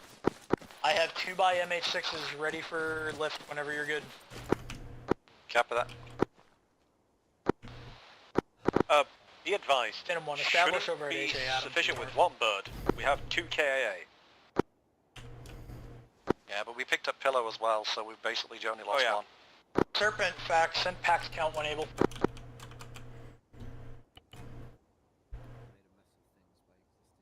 We have 9 that need Established lifting. HA Adams, just right there. That's too many. Just tell me where, when you want Pedro, to stop. I'll throw LZ. Pedro, stop. Pedro, stop. What? Come this way for a second. Yeah, good copy. Bring him in. You'll keep waiting. In fact, can you visually check HLZ Richard and tell There me should if be that's 2 safe more. enough to put a I bird don't in? remember how much time is left on them, but I couldn't do this from Zeus. We're just moving to secure it now. You're good. No, you're good. There you go. Okay. Now you can continue. I am slightly worried. One fact, I see IDF. Is that your compound getting IDF? It is our compound getting exploded. No, you're okay. Sorry about that. But yeah, those needed to get blown up. And I should have made that more clear. I was told in Spectator, so I didn't. Advised, friendly compound is currently taking IDF. Just dead things. We're fine. Everything's fine. How are you? I'm looking at the LZ now.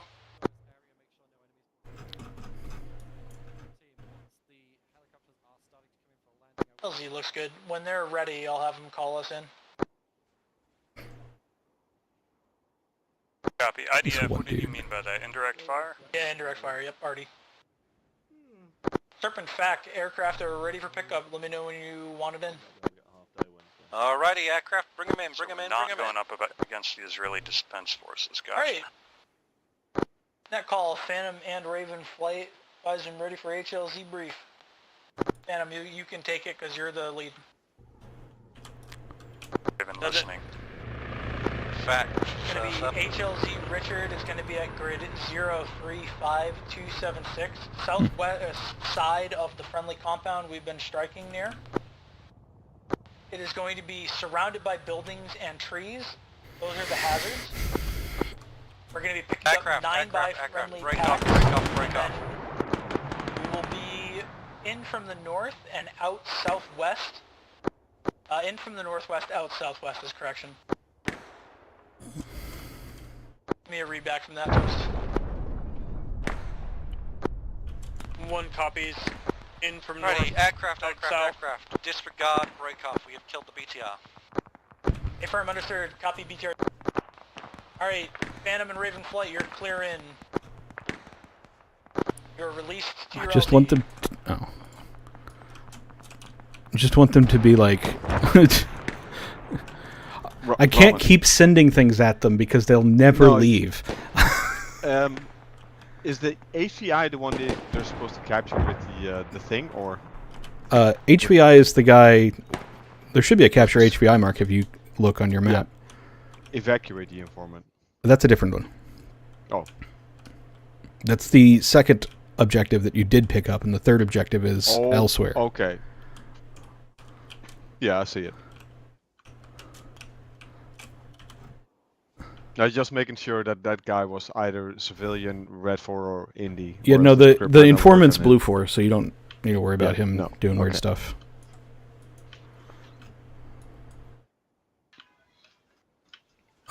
Where the hell?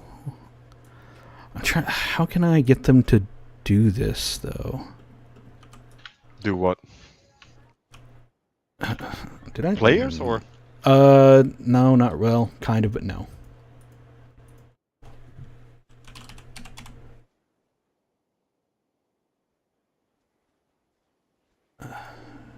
Oh, that's dumb. What happened to those buildings? Did that somehow not make it in? Oh, that's really annoying.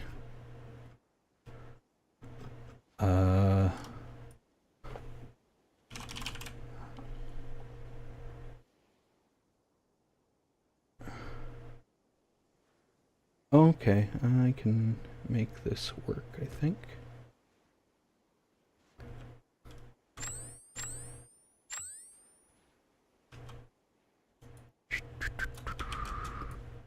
Ignore the buildings being spawned in.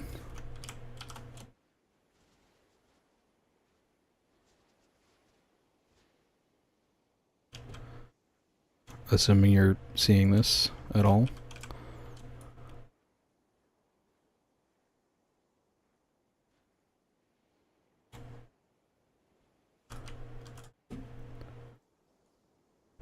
And that one, which was here. The main thing was that these had to, the last objective had to not be destroyable by air, but I wanted a destroy objective because there was a shit ton of explosives I gave you guys.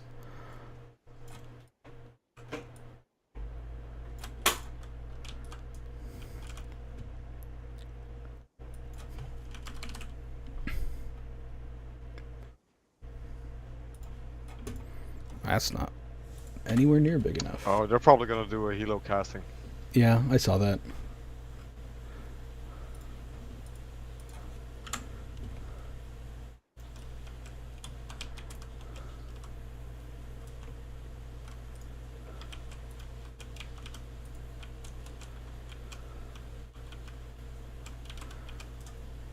This mission needs so much to finish it.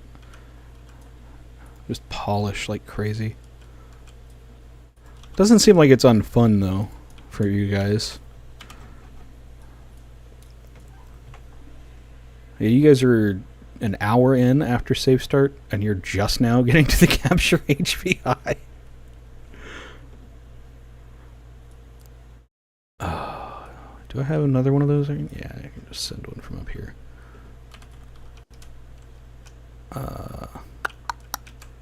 Where's my big group of dudes? You.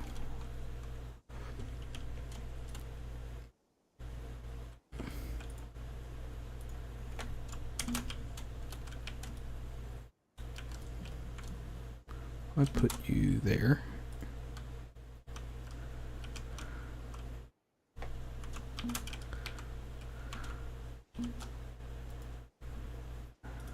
Tell you to get in. Will you actually get in? Yes, thank goodness.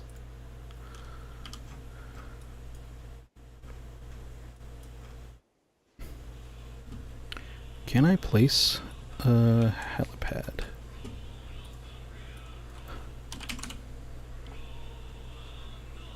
I can. Perfect.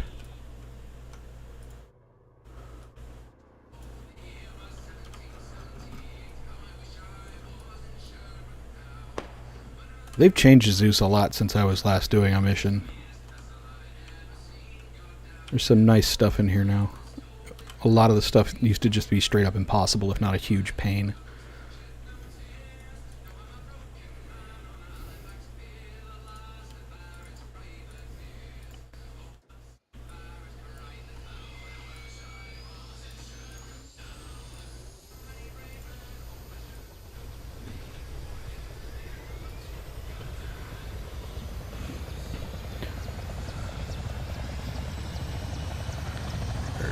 You.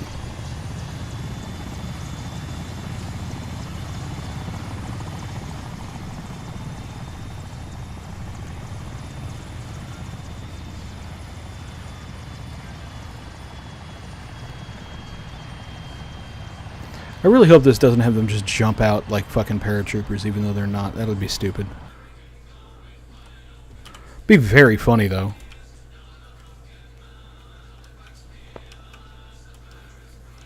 They get shot at? What are you doing? Oh, there's a helicopter coming to go reinforce that guy because they took so fucking long to get there. Just like a few more troops. Oh, okay, they dropped off people. That's fine.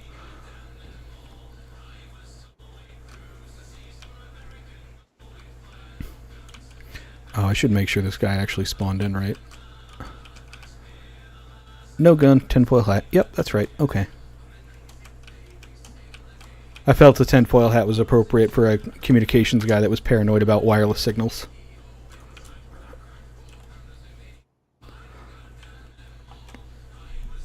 Oh! Did I get a message? No. Okay.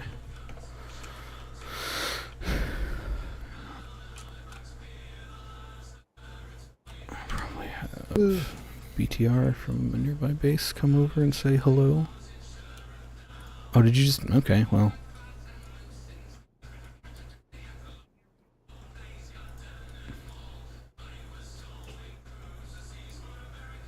That's not where I wanted you to go.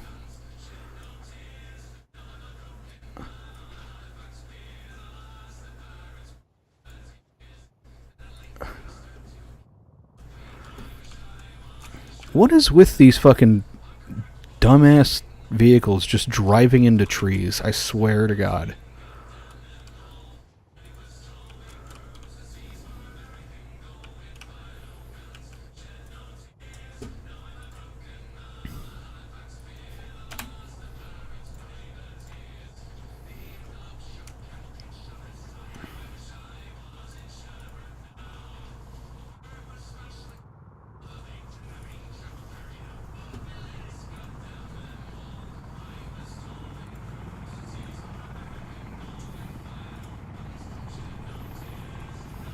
Whoa. I should teleport myself over here so I can hear the radios, huh?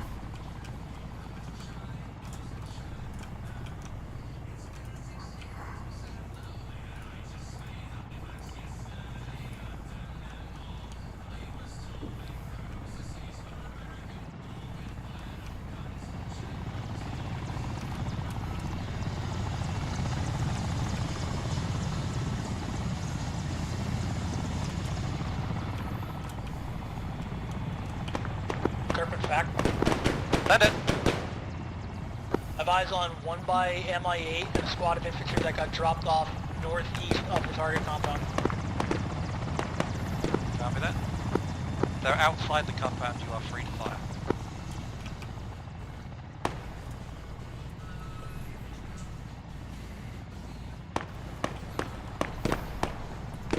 In fact, your A1 element on the other side of the concrete wall from them, there's a dude prone inside the compound, but I don't think they'll shoot him anytime soon.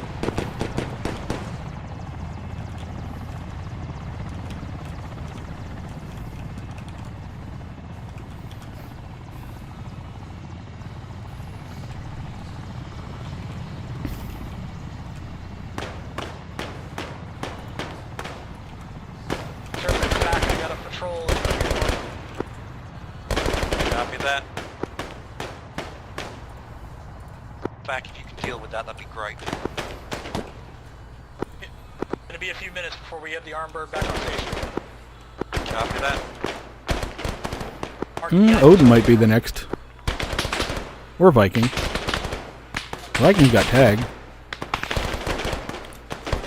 Those guys are in a nasty position for that. Oh, there we go. Okay.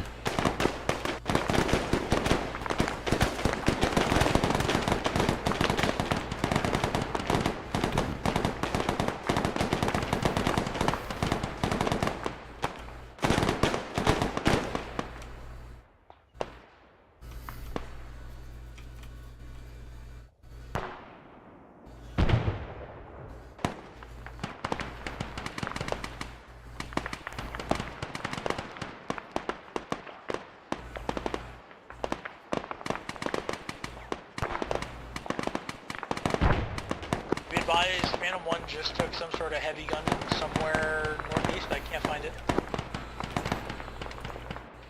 Written copies. Phantom 1 took some kind of heavy gun from northeast. I can't find it. Advised, I have eyes on it. I'm gonna guess it's probably one of the vehicles driving around like madmen doing fuck all.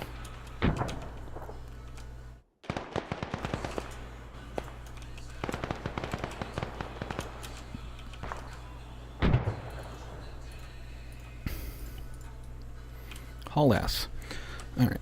I got some more up here, right? One more.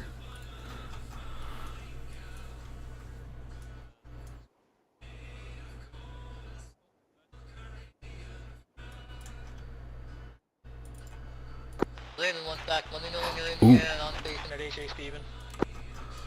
Copy that. No dice on getting the extra miniguns loaded on the heavy minigun bird, so I'm rearming the other one now. Where's the right? Hey, firm. Oh, hold on. Serpent fact, be advised, 1 by technical inbound from your north. Close. Thank you.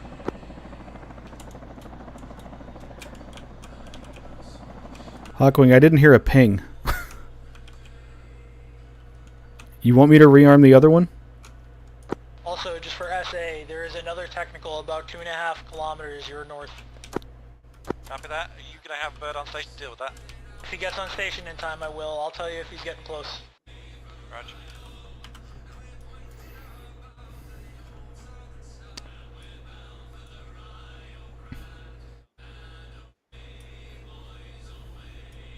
Pedro, you still alive? Hey firm, Pedro alive. I'm on the northern side. Roger that. Get yourself into some cover when available.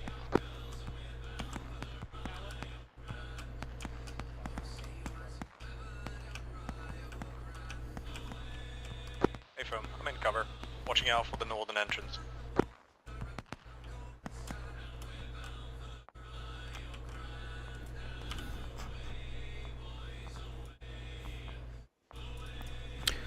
Alright, you guys taking the right thing? Yeah.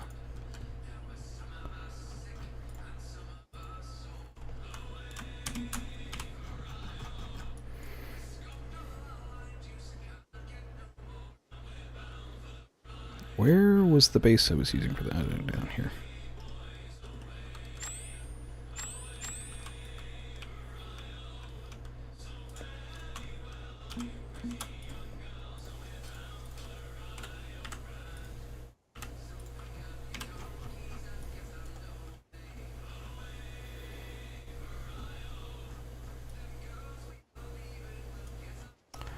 Well, we'll see who gets there first, I guess. More hostile infantry inbound north. Copy, thank you. That's not forever, but that's going to be a surprise. Serpent back, mark 1 by Techie, your northeast is 1 by Land Rover Technical. Confirm, I think we spotted that, thank you.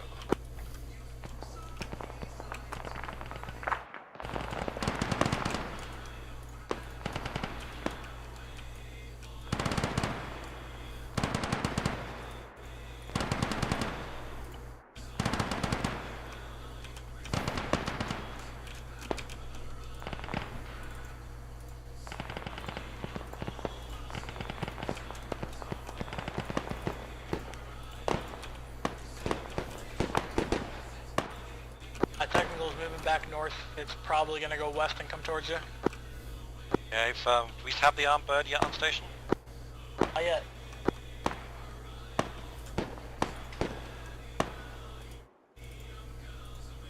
After that fact, let me know when it is available and I'll stop asking.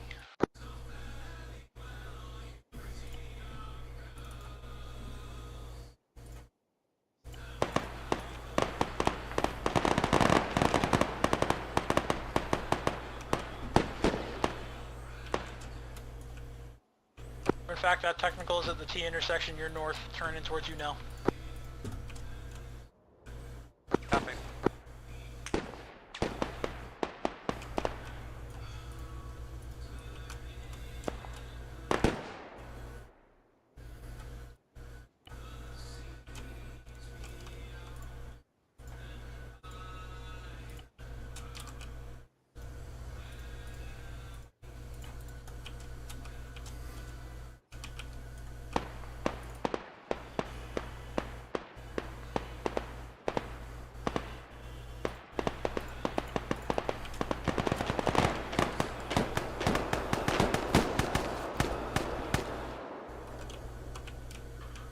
Can you see them, you bitch?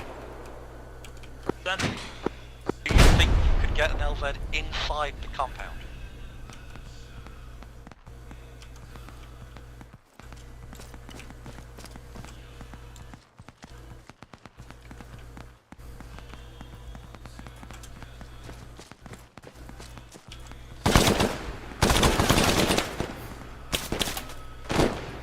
Raven 1 here, just finished rearming and refueling. I'm lifting and heading back on station now. A firm, Raven fact, routing and safety of flight. Proceed to HA Steven, caution manpad threats. Serpent, be advised, Copy, 1 by proceeding BTR, to each of HA that Steven technical unit along is killed. the red line, avoiding manpads. Understood. When you're able, send me a check-in. I'm ready to receive. Copy. You can do an abbreviated check-in, just call sign and munitions. Raven 1 armed with 6,000 minigun, 38 rockets. That's not looking great. There we go. Okay, fact. Let's revisit that. You said if we did like a rooftop, you could do it, yeah? Yeah, center compound, I could do one bird at a time, and I have the arm bird up now, so we do that anyway. Sounds good. Start There's prepping back, for advising, there's the the cutoff game once come in once the arm bird is on station. Confirm, throw me an HLZ mark on top of that building. I don't have time to do it on the map. Raven 1 here, still about 30 seconds out from HA Steven, otherwise ready. Oh, buddy, that's going to be interesting. Send it anyway. It's going to be a Type 1 bomb on target. It's going to be rockets and guns. Medic 2. Keep it 4 rockets or less and the rest guns. Friendly location is the capture HBI compound. All friendlies are contained within the compound. Target is going to be located at grid 042228. It's going to be 4 by EI, and they're going to be marked by PRF 1112 and IR laser. And it's going to be a final attack heading of 050 plus or minus 30. Ready for reback. Be grid 042048, enemy infantry, attack bearing 50.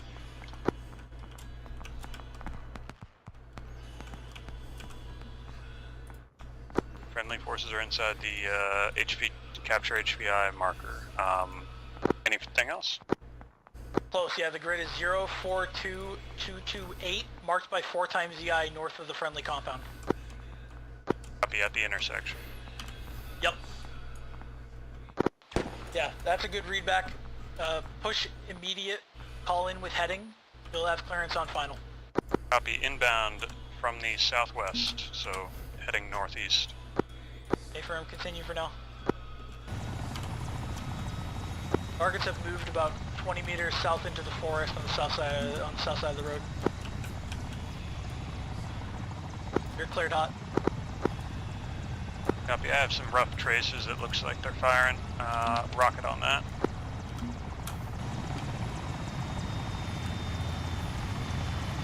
I keep it to just 2 rockets for now. I'll break off and reestablish. Advisor ready for BDA. Ready. HA good hit, BDA 1 EKIA. Advisor ready for reattack. Ready. It's going to be same game plan, same 5 line, except from your previous strike, maybe 50 meters southwest, closer towards friendly compound. It's going to be 3 by infantry in the woods. They're still moving southeast towards the compound, marked by PRF 1112. It's going to be danger close this time. Be that request from northeast instead of southwest like last time. Yep, northeast, southwest, yep. I see a large explosion. Is that roughly on target? Yeah, pretty near them. They're still alive. Maybe 2-3 degrees left of that. They're hot.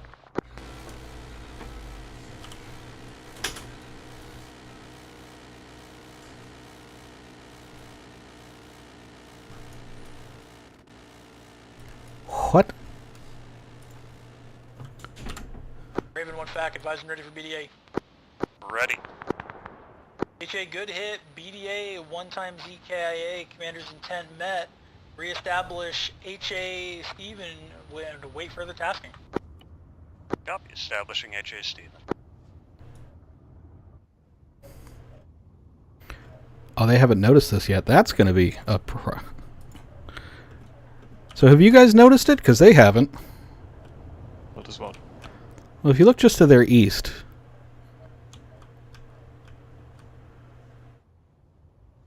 Well, maybe not just to their east, but if you look to their east. BMP? Yep. The timing is incredible, I have to say, for not having made any effort to do anything. I just ordered it from the base it was at.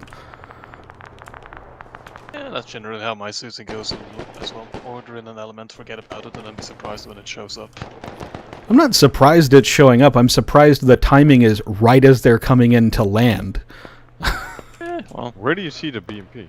Look west from the, or east from the base on the road, the big main road, basically. Ah.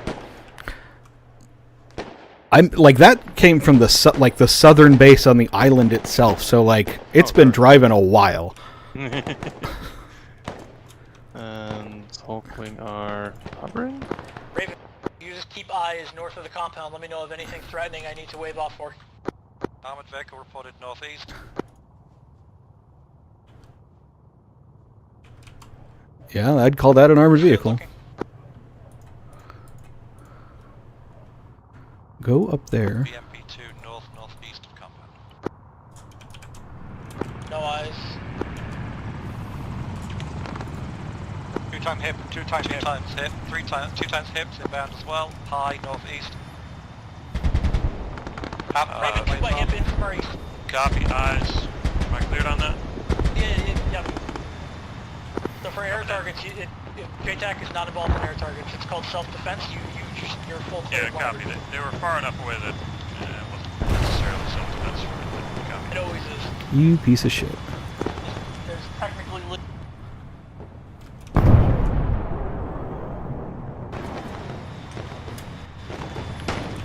Fucking BMP.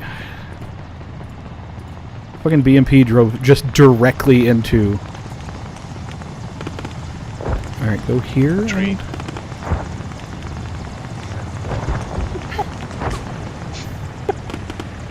Don't land on the other helicopter, you piece of shit. Right there. Yeah. Oh, he's gonna hit the It's tail. still gonna explode. There we go. Nice. Yeah, unfortunately, I don't think you guys are going to come back in because it has been a very long time since they should have completed this objective. I did not expect that first thing to take an hour. That's when leadership Considering dies. it's the same size as the first objective on the other one, I don't see how you were surprised. Well, because the only objective was get intel and destroy the radios. You didn't actually have to clear the whole thing. But even then, you spent an additional 30 minutes after you cleared it, I think? 15. I could check, but it was you spent a while after you cleared it. And if you needed resupply, you could just like go drop back on the ship or something instead of spending another additional. I know. Sure. That was part of the reason it took so long. It wasn't the entire reason it took so long, but it was part of it. Who the fuck else is... Oh, okay. Well, let's do this.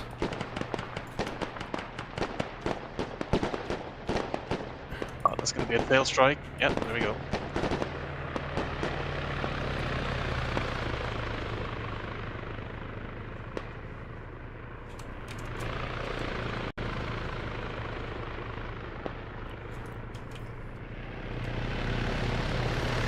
Oh, did they tail strike? Yeah, they sure did. Yeah.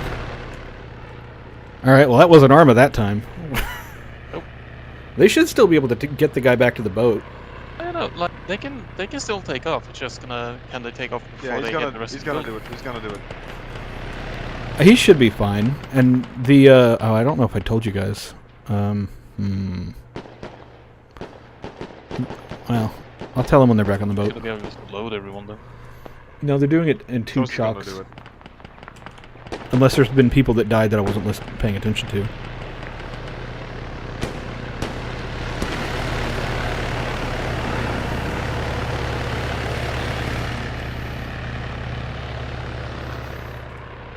People, they got... Okay, yeah. A little bit crazy. Spin me right round, baby, right round. Did they toss a frag? Yeah. Of the helicopter? They almost hit as well. That's the worst part. I didn't see where it landed. Well, it was in the right direction, but it was another 50 meters. Diabetic rifleman. Did Toast hit the tail boom or did they shoot it out? No, they just smacked the tail boom on the like impact. building. Yeah. He was about to land on the edge, so he nudged forward, and then when he touched down, he leant back a little bit, and that hit the tail rotor on I the kind edge. of like this is. I don't want to hit anybody much harder because this was supposed to be the easy objective, and it was the only reason it was as difficult as it was is because it was like, you know, an hour after hitting the communications base that you finally got over here. Which, I mean, it was so long. I think it was 40 minutes or something since you basically had that objective cleared. That I was counting or looking, paying attention to the time until you got over here. Which is way more than enough time for somebody to go, hey, they're probably coming for you. So.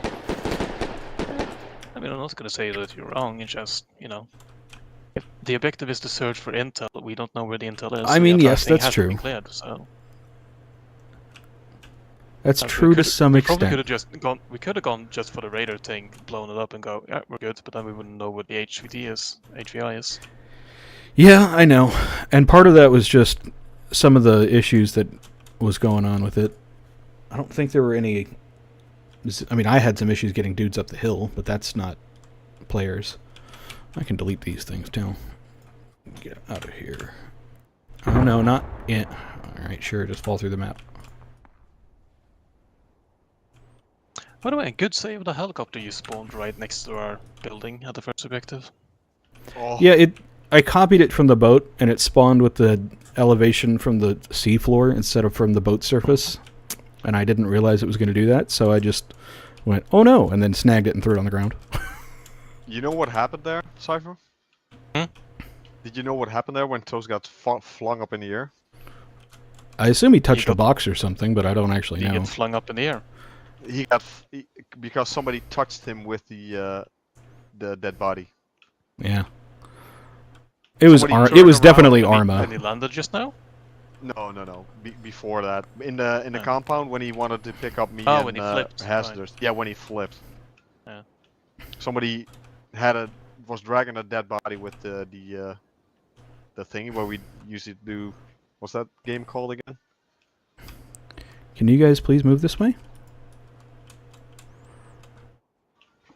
And he turned around and somebody let go of the body, and then suddenly Toast just went up in the air because of that. I mean, that could have gone a lot worse. Yeah, he survived that. I was impressed. Anything you walk away from, right? Yeah. He was inside. inside. They're gonna drag the last body all the way up. Oh god. What's with the bodies anyway? I didn't say anything about recovering bodies.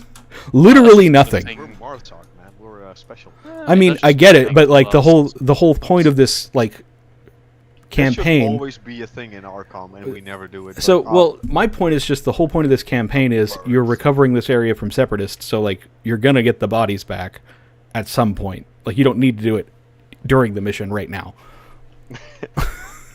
No, it's always good mentality to give people sea burials.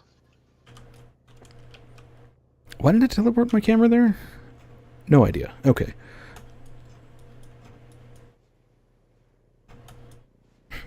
Don't I have more stuff at this base? I do have more stuff at this base. Oh, well. That's probably a bit much. That'll do fine. Go get there.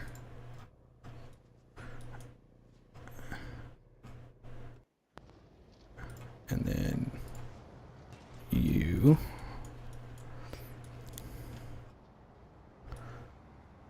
Like. Oh my god, they left the HVI in the hands of Odin and Viking. It's a good thing that Pedro's there. Alright, how can I. Been pretty quiet since you left, from what I can tell. Understood. Understood. Oh no. Alright. Channel switched. I guess that's one way to get back on the boat.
Western side, eastern side. I've returned. Follow us from our south. Welcome back. Yeah, I hit F11, which is my Zeus key, and the game literally just disappeared, crashed to desktop, no notice, nothing. So... Oh, not only you disconnected, wireless also disconnected, so... Well, all the units are going wacky because I just reconnected to Zeus, I think. How much do you want Oh, to he's bet gonna hit that the tail Odin's... road. He's gonna hit the tail rotor again. Oh. Yep. Oh, nope. Not yep. I thought that was guaranteed to hit. Use quick mount, guys. This is where it's really handy. Nice. Oh, nice. Alright. I'll give him, I think, a mission complete, because you did complete the main objectives, unless somebody gets shot down here at the very end. Or unless Odin ODs the captive. Oh, if he dies, then yeah, that's mission fail. Where's the HEI? On the boat. Yeah, killed him. Okay. Yeah. Still on the boat. Odin's been dealing with his ADHD by stacking boxes. Kind of surprised that hasn't exploded yet. They're on the way back now. Lovely. Stand by with a lightning strike on Viking. I mean, Viking's sitting down. Like, he's... Oh yeah, he's resisting this urge. Mm. Arkham does not communicate with hostages. Wait, fuck, it didn't explode.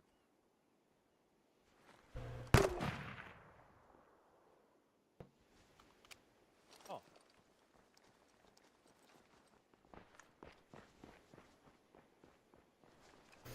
Watch me hit this trigger shot. What are you aiming for? I don't know. It was random. It could have hit you, it could have hit the destroyer, it could have hit me.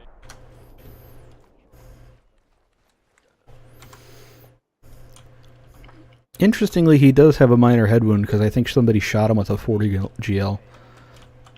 Like, standing too close for it to arm. I'm just going to let it bleed, though, and we'll see if anybody notices and or bandages him. I don't see any. Oh, is there blood? I don't see blood. He's got a small wound. I think it was very slowly bleeding, but it may have just been a bruise. But his head is yellow instead of blue, so I think it's bleeding.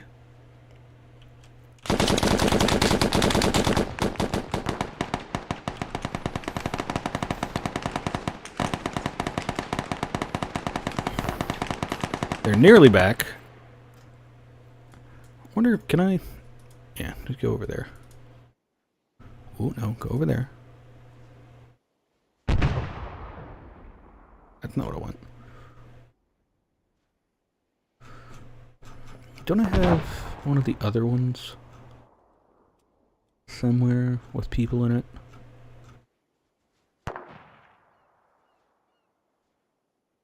Up here? I don't think they're fast enough to get there. They're giving our bodies a burial, let's see. Yep. Oh. We'll see. Alright, well if that makes it there, that'll be an interesting final thing.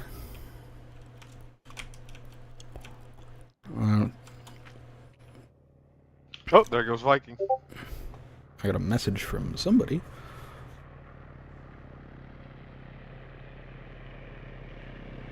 Wait for them to land, not ending it right at the very end.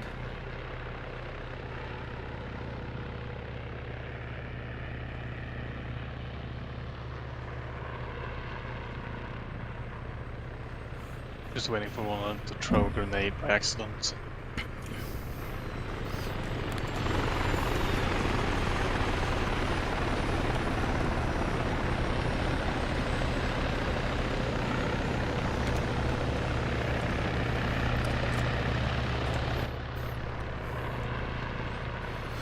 Where is this? Objectives? I forget where it's at.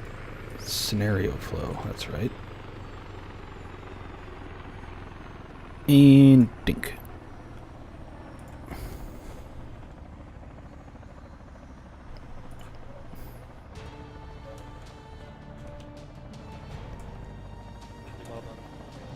But we just threw a demo charge off the side.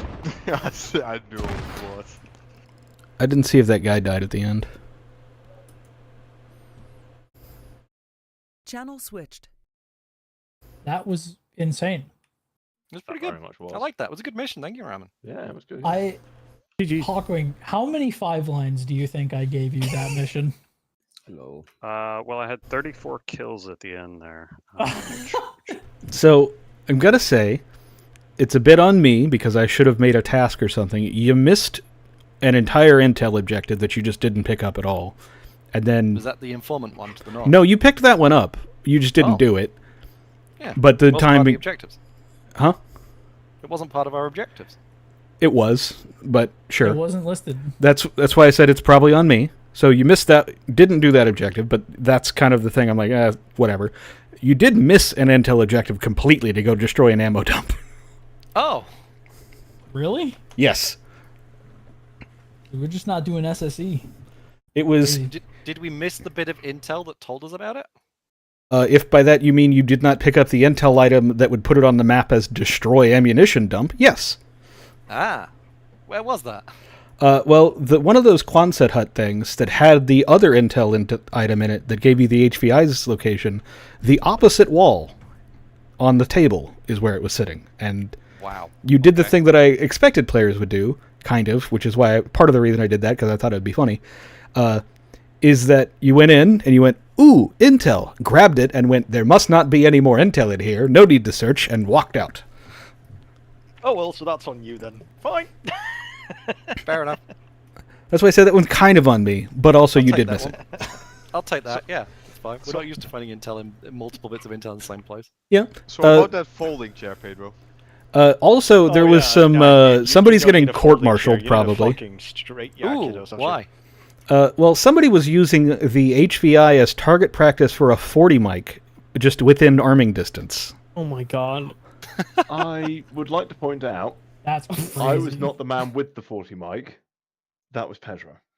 What? You mean back at the carrier? Yeah.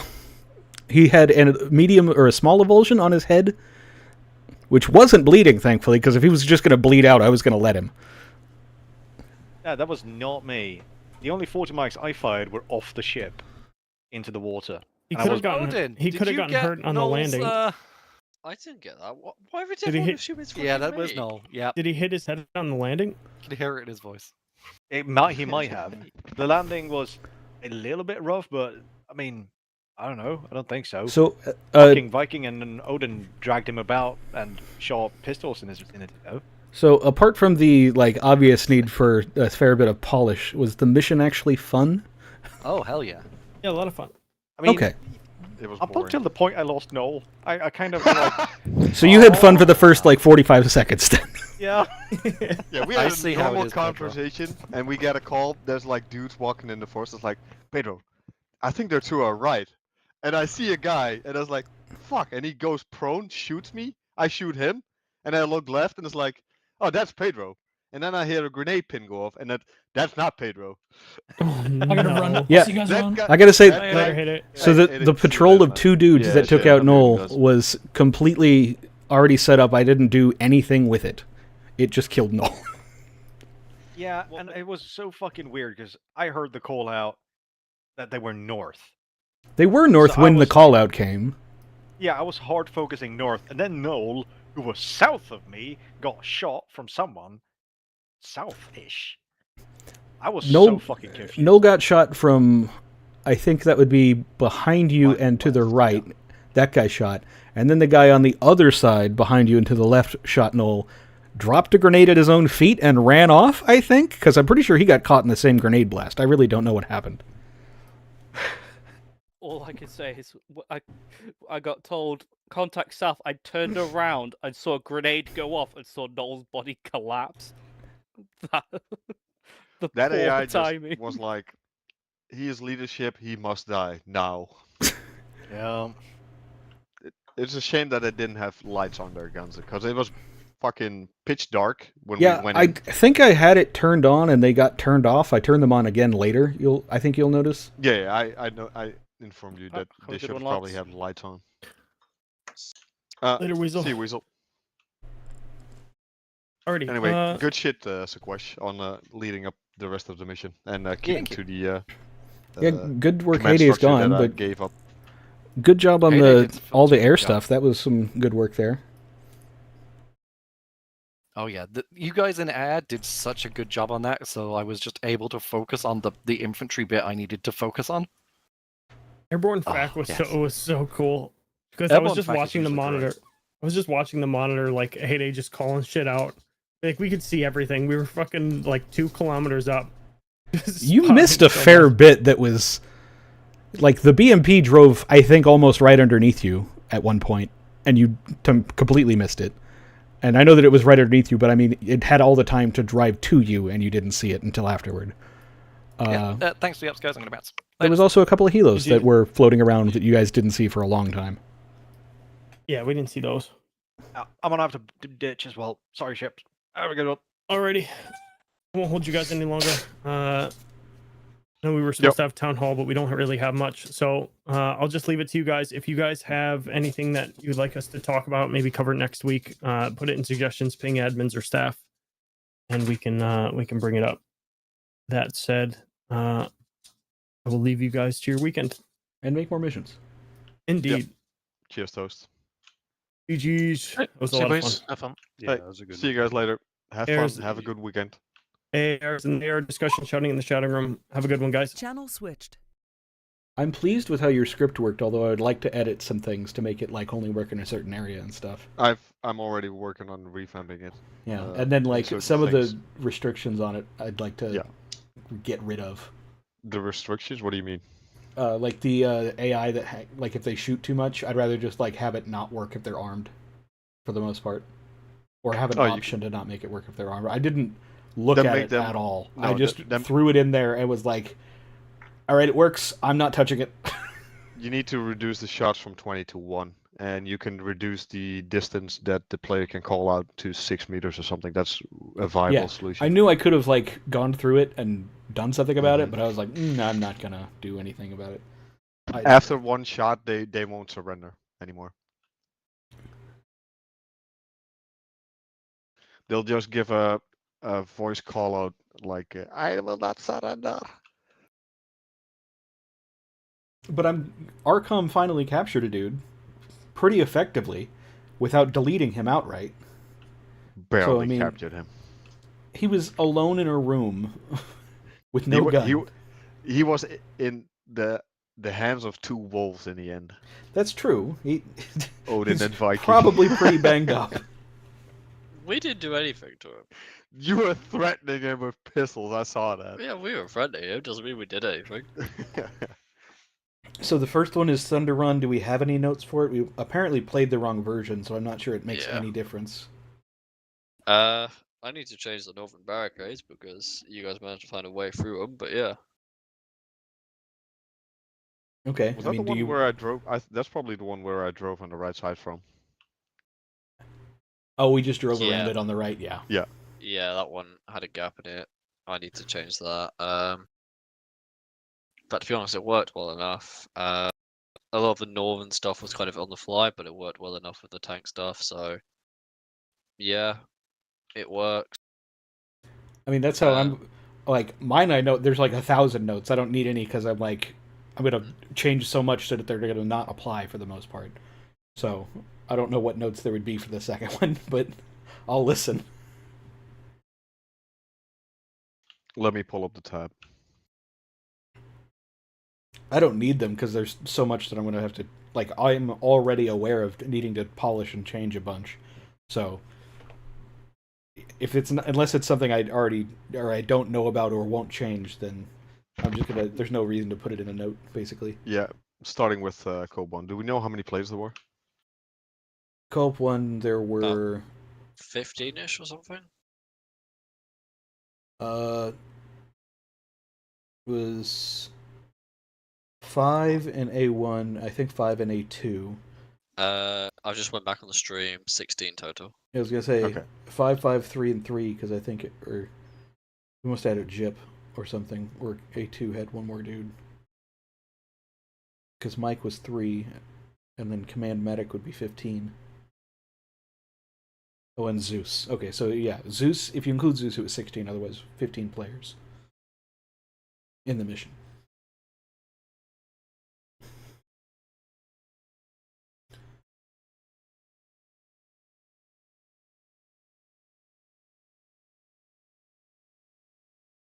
Okay, so you got that.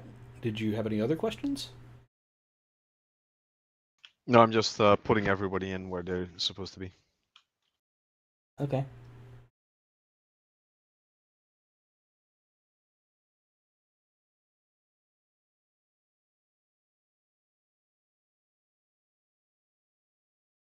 Odin, did you have anything for the second mission whilst that's going on?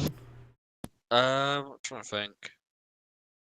It seemed like you guys had fun, which is like the main goal. Yeah. So Yeah, it was definitely a lot of fun. Only thing I can think of maybe is that the resupply crates were overfilled. yeah, that's one of the things I knew about. Like, it was literally just me going, all right, I Yeah. don't want to deal with trying to figure out actual resupply crates right now. I'm going to give them a fuck ton of ammo and then just call it good, and then make the helicopters able to carry it all. So good enough kind of thing. Yeah. And I know the thing about the ammo for the ARs as well, which that was just my bad. I typed it wrong, I'm sure, because it was M240 or M249 100 round. So I assume hit the wrong key. Mission critical on Code 1. Barricade gaps on the north. Yeah. Otherwise, I don't think there was really anything. Contact seemed fine from an infantry perspective.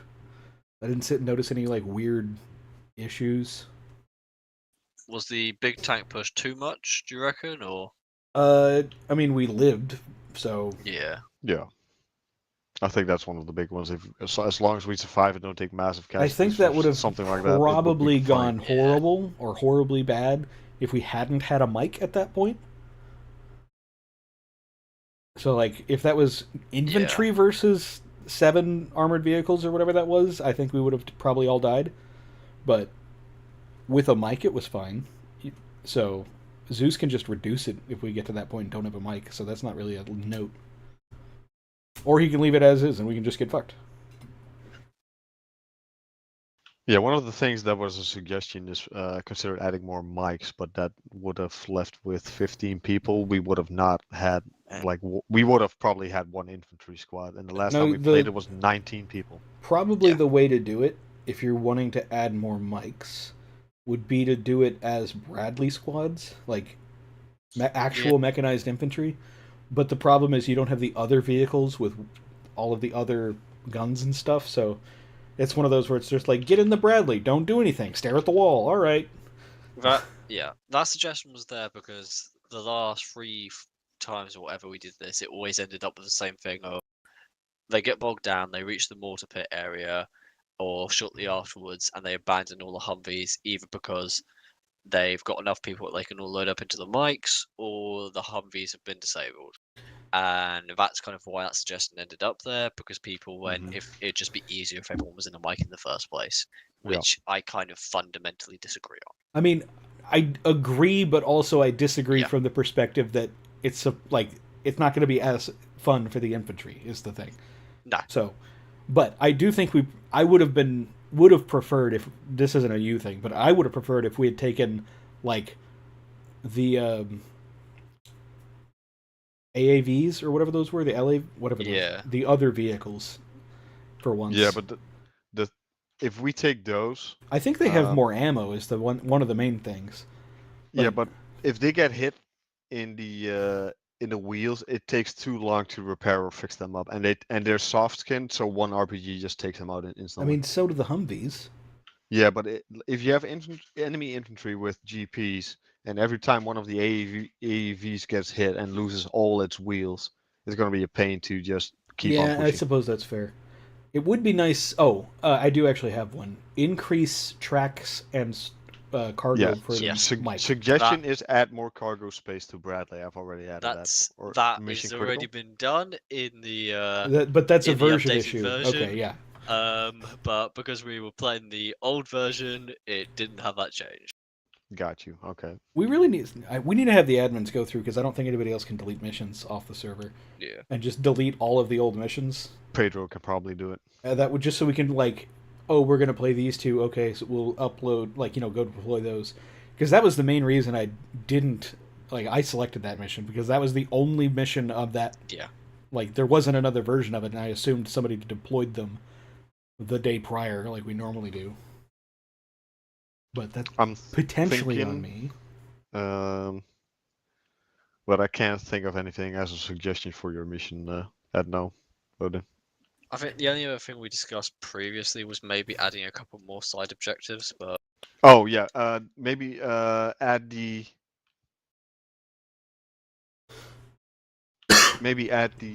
what's it called? No idea, dude. The last objective inside the town somewhere as a whole area, or change the objective around with the mortar pit. yeah, well, that kind of fundamentally it kind of changes the mission drastically then. Yeah. I could see maybe reduce the amount of infantry already in the building and just have like dudes drive in at us. So like a few guys to pin us in place for just a little bit while trucks full of dudes roll up from the town to come get us. That might be a better way to do that, but if we have a mic and a 50 or whatever, it's gonna probably just instantly leaving. Yeah, we've done that one before where it just turns into like the mic it's or mics, it's they just one of kill those. It's just everything. trade-offs at this point. We played the mission enough that it's basically like, this was fun. Okay, cool. Maybe add another objective. You can easily do something in the town area as where you want a possible respawn. That's where new players are gonna spawn. Something like Black Hawk Down. Yeah, I might And- expand or actually change kind of the routes into the city because they all kind of push into that one area, and we've all kind of done I that. think. Oh, So maybe I think you expanding it might further look. I south. do think we might have bridge assets that you can build your own bridge with. Yeah, I think we do. Yeah. So you can just like sort of make your own road effectively because it's players that are going to be driving it, but not AI. I'm gonna add it with question mark and suggestions. Odin, add another OBJ Black Hawk Down style for respawn with the question mark.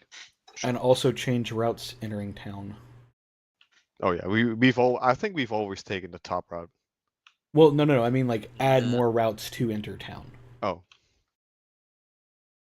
Yeah. So I think we have taken the southern bridge a couple of times, and it's not really any different. No, both bridges they keep you kind of on separate routes for a while, and then they kind of just converge after a short while, kind of after the first gas station. All right, I got mission critical block barricade gap on the north, and add more cargo space to the Bradley.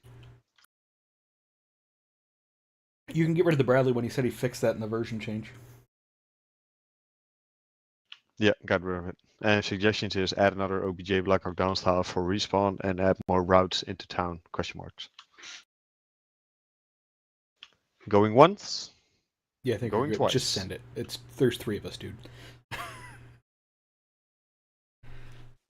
Please say it. No, it sounds good. I like it. No, the other one I gotta do a full write-up on, by the way.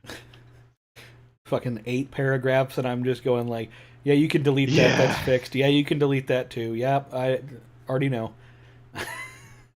Or like, that's not going to be it's just moving. It's stuff's changing. So yeah, but it gives us vital information on how many people were there as well. No. I just meant like the actual note part probably could be fairly sparse because like fix issues basically covers all of it because I know that there's so many things wrong. There's stuff in the briefing I wanted to fix and add. There's stuff with the ammunition resupply. There's like the actual ammunition available and the boxes. I wanted to change the time of day to make it a little bit earlier so it was dark more. There's stuff like that. I think I wanted to also make sure that make sure to give you white phosphor NVGs because I think you should have those at 2009. And I fucking hate when the entire mission is green for the first hour. The white bothers me less, I think. Either of you have notes for that one? That's not an exhaustive list of mine. That's just the ones I can remember offhand. To be honest, no. It was a decent mission. It worked for the most part. I mean, it's like first time we've done this. We don't have testers anymore, so there's always going to be cracks. But yeah. I mean, I feel like most of the issues in the that were prolonging things were either there was a helicopter got armored, which I can't control that, even if I wanted to, right? Like, that is just, what the fuck am I supposed to do about it? And then, like, the AI on top of, like, trying to get the AI to go up that hill in vehicles was a nightmare. They did not want to drive up that hill into the communications base, which I didn't know, because they did it fine when it was just me. So, on the server with people, it doesn't fucking work, so I'll probably have to move that objective entirely.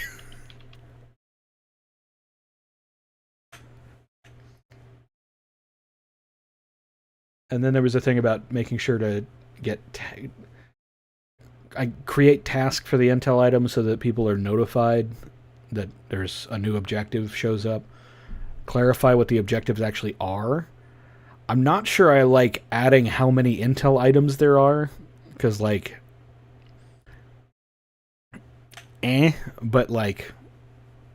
I can do that. Is it Serpent 6-1 or was it Serpent 1? Oh yeah, there's the lobby name thing too. It's Serpent, one singular Serpent. Yeah, was it 6-1 or 1-6? 6-6 is the over, like, the actual top guy in the mission.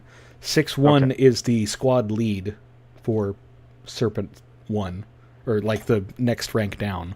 Yeah, okay. Got and it. then Serpent 1-6 is Serpent 1, the actual lead.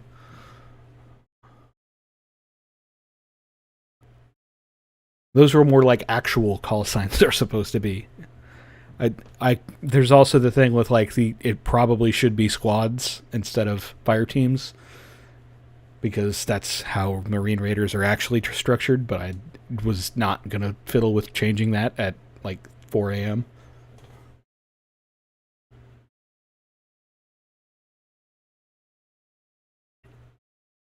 Or 3 a.m.? What time? I think I sent a message almost immediately. I can probably check what time I sent it.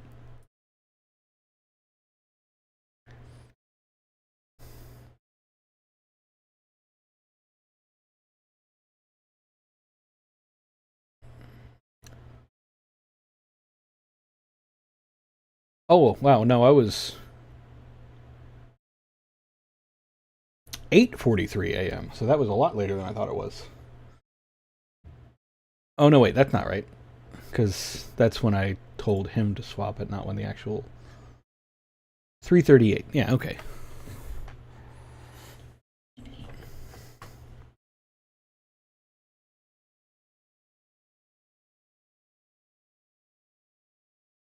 Any other notes for, like, what are the actual, like, issues you noticed, if any? And I'm just gonna ignore them if they're things I already know about.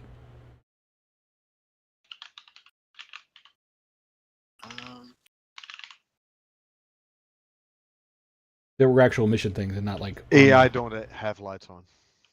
Yeah, that was... Yeah, okay, that was... I knew about that one. I don't know what's up with that, but I'll just, as Zeus, just make sure to turn the flashlights on right when I start. Oh, there was a safe start timer thing? Yeah, safe start timer and ammo I boxes. don't know what that was about, because, like, there was a timer when I was running it, so I'm not really sure where the timer went. And I didn't touch the timer at all. Like, I did nothing to edit the timer. So I'm not really sure why that changed.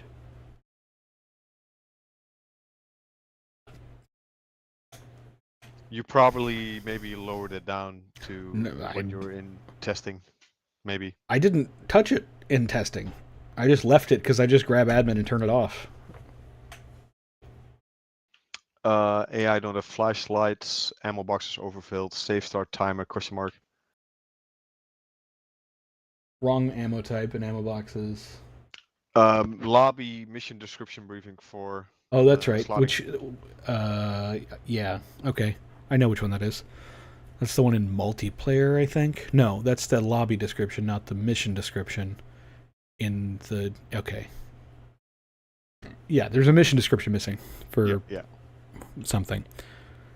I'm gonna put the suggestions. I'm gonna put lower the count timer for bullets and the range on Lower the the- script. Oh, for the... Yeah, okay. Because if they shoot once, they won't surrender. That's the and then there was another one for the number of something happened with the AI at that communications base. I don't know what the hell that was. With all of the red stuff at the beginning.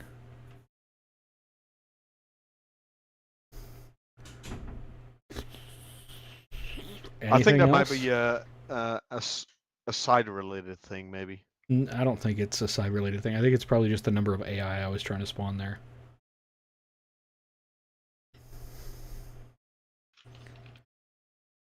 Which is fine, but I think I probably just added too big of a number or something like that.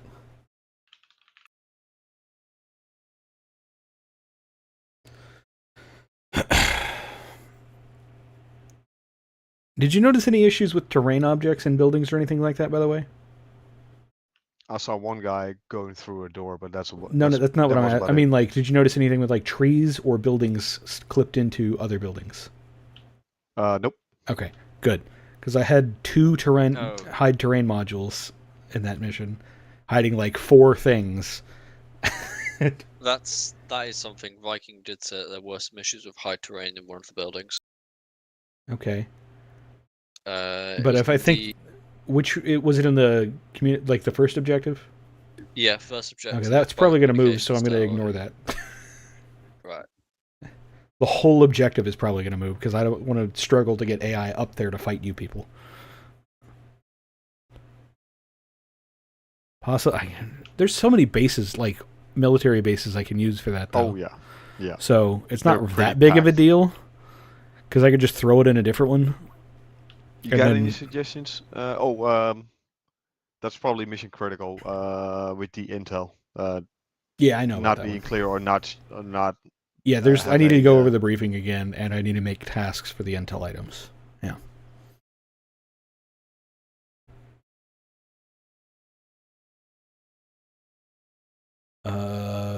Probably just make tasks for all the objectives. That's probably easier. But I was trying to do this in a rush, so I didn't. I was just like, fuck it. I should have probably mentioned it, but I can't go back and add that, so whatever.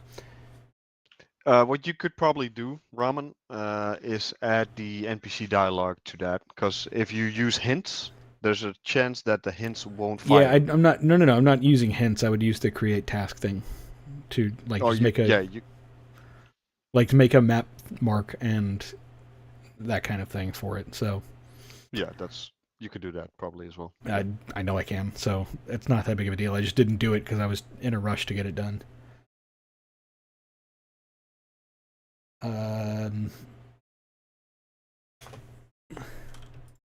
Other than that, it looked pretty clean to me. No major issues. Yeah, all of the issues that were present seem to be like pretty resolvable. So like in mission resolvable, not just overall. Yeah. Did you guys even ever remember to use the script, Odin? Well, I mean, they did capture him, so I think so. I didn't use the script, but I think others did. Because Cypher didn't use the script, he just ran up to the guy and used his capture key to capture the guy, Ramen. Like the handcuff stuff. Whatever. The A stuff. I mean, that's fine. I don't really care. They captured him was the main thing.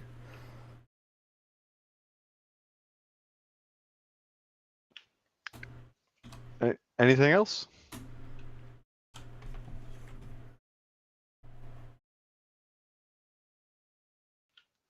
Going once. Going twice.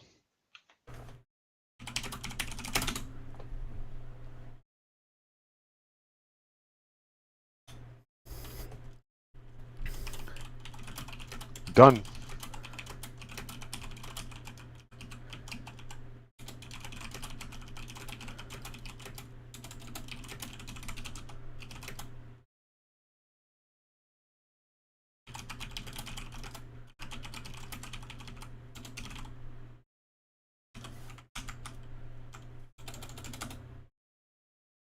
Right, I am going to go to bed, people, because my eyes hurt. Yep. I'm gonna go as well. No, see you next Good night, week. everyone. Good weekend. See you. Disconnected.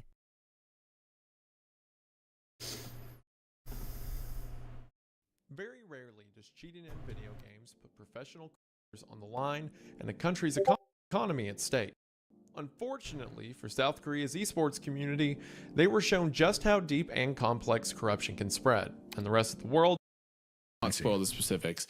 There's a segment in the book where the book has multiple authors, right? Like they're not literally, but in the formatting of the book, yeah, different people are writing different segments on the page. And there's one part where a group of people are walking through the hallways of the house. And in the other part, another writer is giving an analysis of the Minotaur myth. Oh, interesting. Because in the literal plot where they're walking through the house, they're afraid of something in the hallways as they're moving through it. And in the other part where you're talking about the Minotaur myth. So you have one author describing the literal and you have the other author describing like a figurative that connects to the literal. Oh, that's fun. But while describing the Minotaur myth, the author gives an interesting analysis I had never heard of before. So, in the original Minotaur myth, it's King.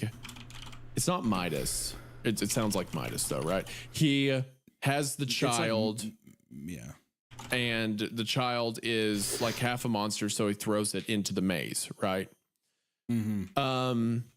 And the author in House of Leaves says they're Minos, that's it. The author has a different rendition of the story, or a different interpretation of the story, where Minos did not find his son disgusting, but instead Minos knew that his son would never be safe.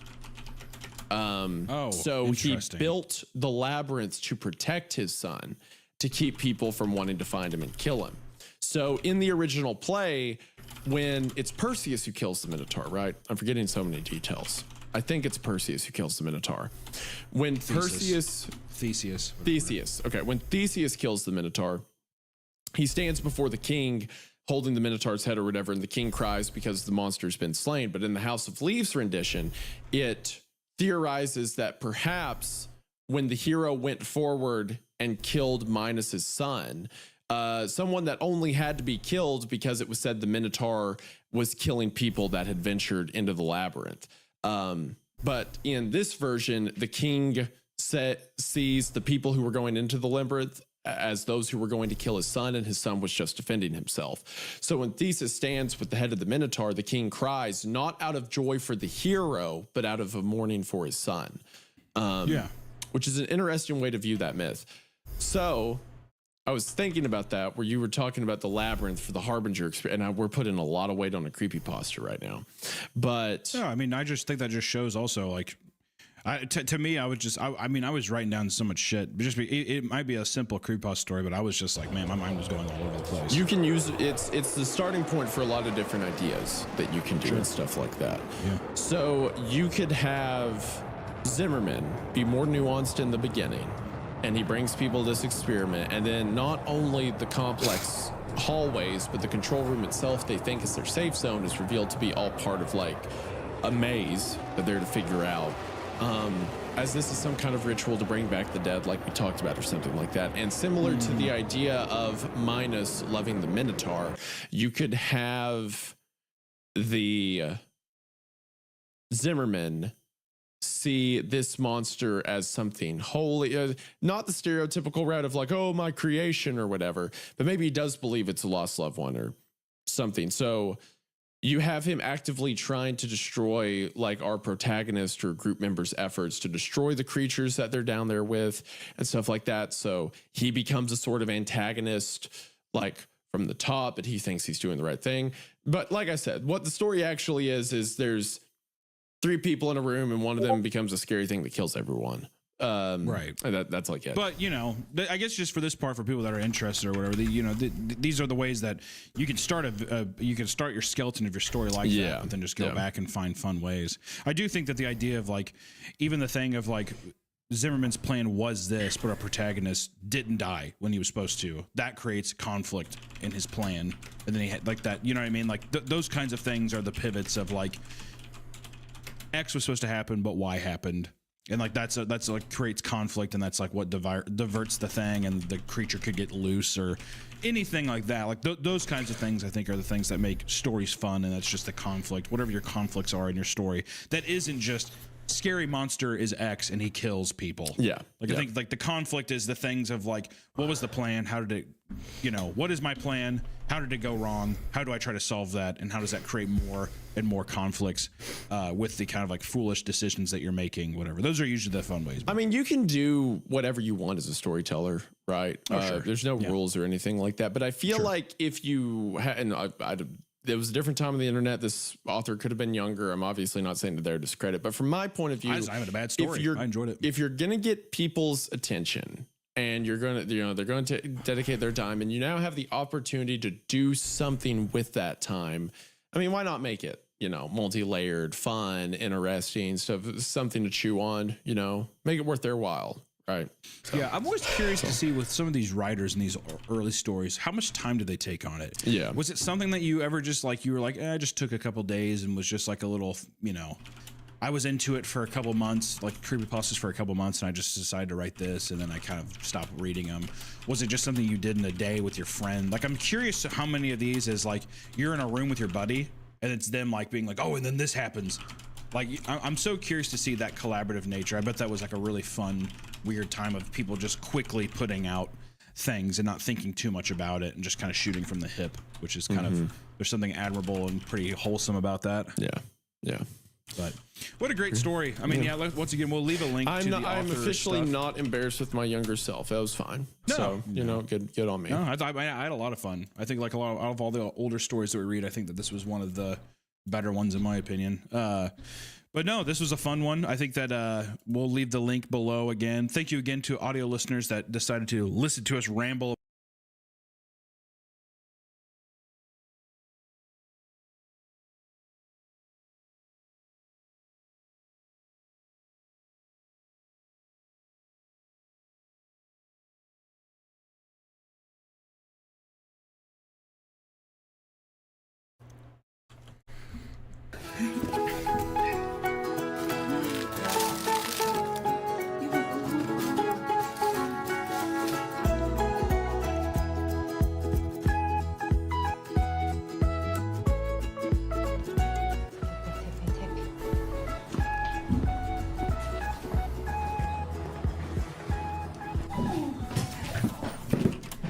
여러분, hello everyone.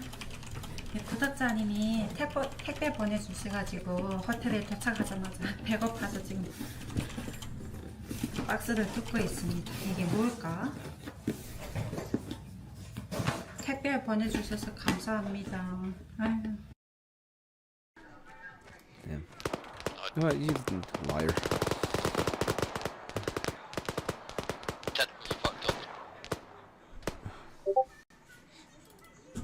In fact, that technical is at the T intersection. You're north, turning towards you now. Copy. North intersection, technical coming in. Hey, Fern, RPG locked in.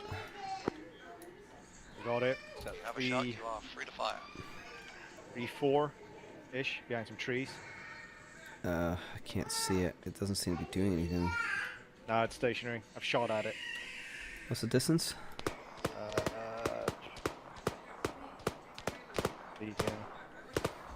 200, you think?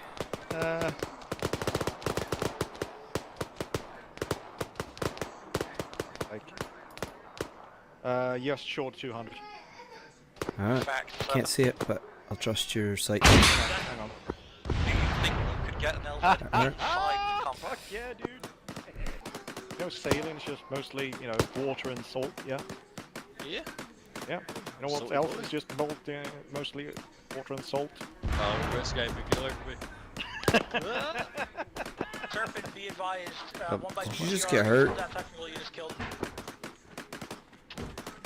DDR in.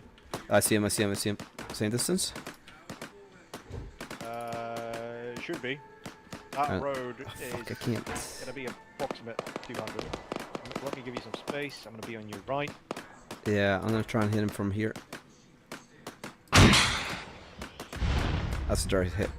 That's all the shots I have, though. Oh, cool. It's still alive. Yeah. Damage state. Oh, it's dead. Good job. Thank you. Beautiful. Alright, that's 2 for 2. Back. Let's revisit these.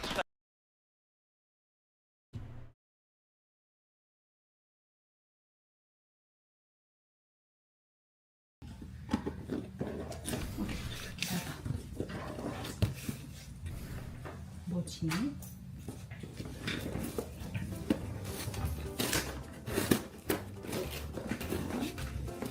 이야, 포장도 잘 돼 있다, 야. 가위가 있나, 가위? 눈썹 찍겠네, 이거. 응? 뭘까?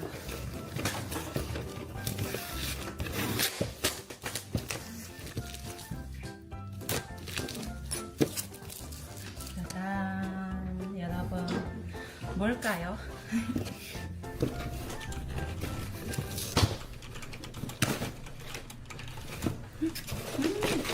문자 이게 뭐지?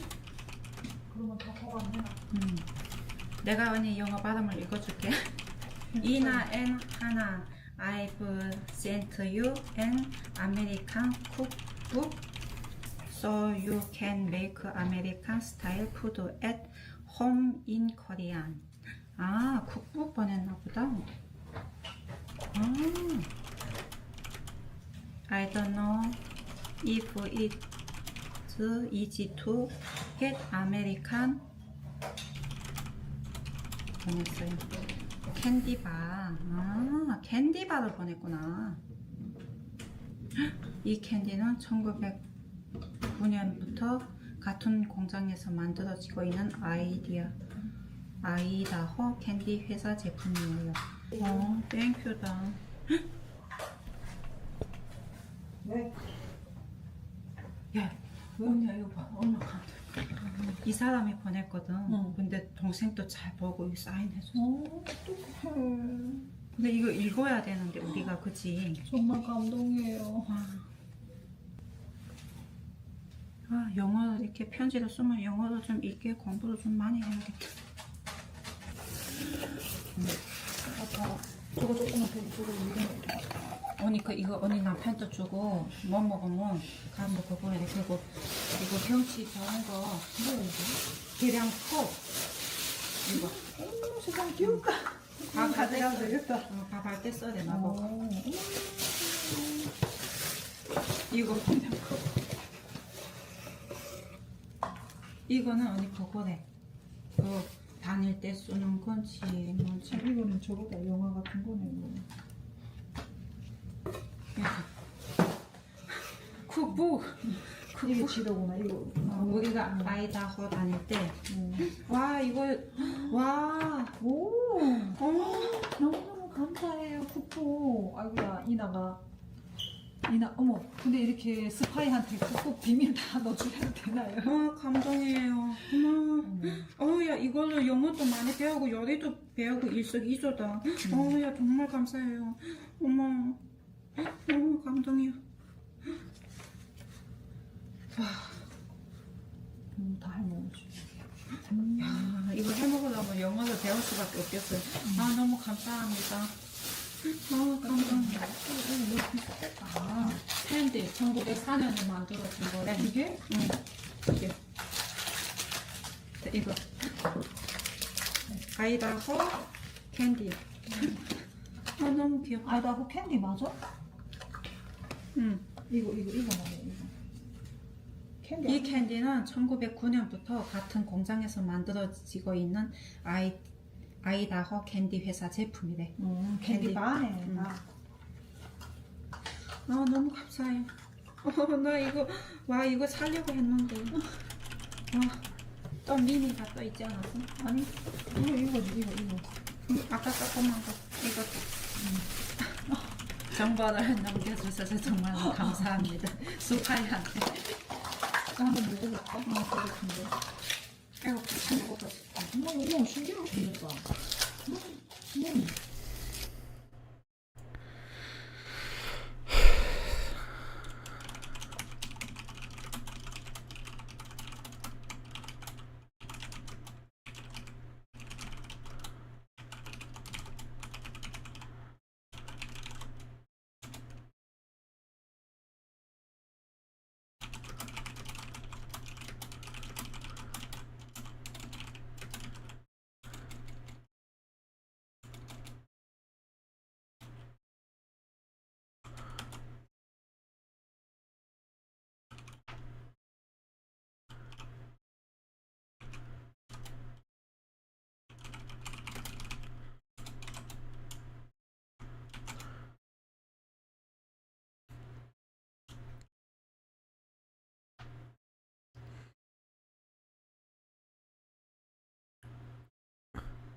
이렇게 생겼어.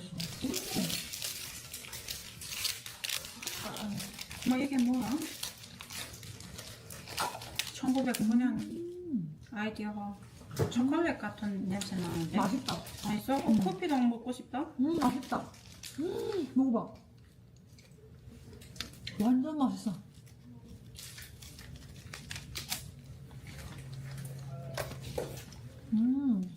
맛있다.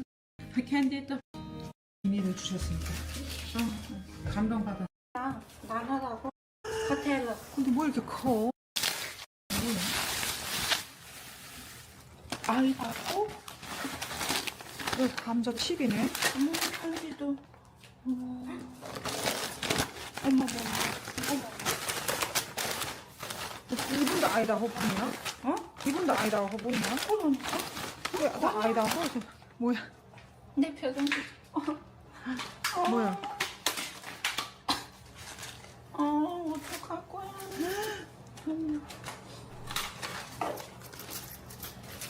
어떡해. 편지 봐봐. 이거 봐봐, 이거. 언니야, 모자. 두 개네. 네 거 하나, 내 거 하나? 아마도? 응.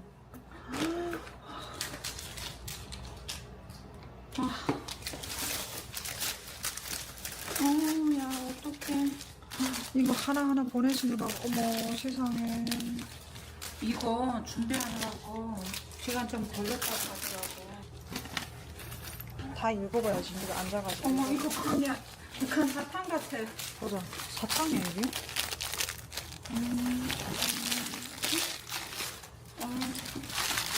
이거는 키링이네, 키링. 아이다호 키링. 와, 세상에. 어머, 가져갈 때 화장해라. 미치겠다. 정성이다, 정성, 진짜. 야, 이번에 여행에서 이렇게 감동받는 일이 막 생기는 거네. 노래 잘 부르라고. 그건 또 뭐야? 잼. 아우, 세상에. 보자. 미치겠다. I love pink. 이게 무슨 잼? 이게 블루베리 잼이네. 이거. 봐봐. 이거. 또 있어? 그건 뭐야? 박스가 진짜 많다. 야.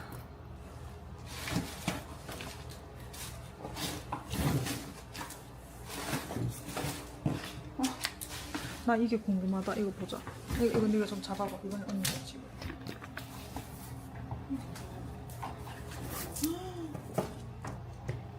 뭐야? 거기다 다. 이거 하나하나 다 이렇게 써가지고. 와.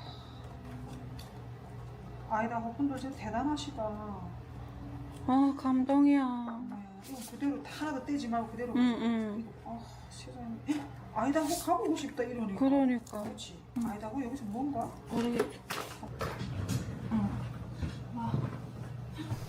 너무 감사해. 이거 다 어울린다. 우리 이러고 다녀도 되겠어, 언니야. 너무 감사해요. 이거 너무 감사합니다. 야, 이거 다이어리 너무 마음에 들어요. 다이어리도 마음에 들고. 나는 이거. 정성? 나는 이것을 더 해줘야 되겠다. 진짜 이거 메모지를 하나하나 붙여가지고. 그러니까 준비하는 시간이 당연히 오래 걸렸대. 아니다, 호가 어디야? 감동.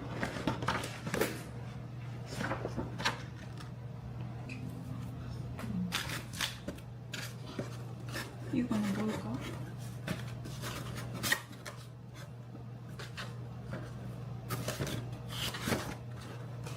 언니야. 언니 좋아하는 거. 너무 귀여워. 아니다, 호까지는 한 번에 가면 지금 그렇게 비행기가 없네. 같이 이쁘야. 세상에 예쁘다. 이거 우리 여행할 때 써도 되겠다. 이야, 이쁘지? 너무 예뻐. 이거 가져가야지. 너무 포장해서 가져갈 수 있어. 먹을 건 다 먹어. 먹을 건 못 가져가니까 가져갈 수 있나? 그런 거 너무 근데 택배 보낼 수 있는 걸로 택배 하도.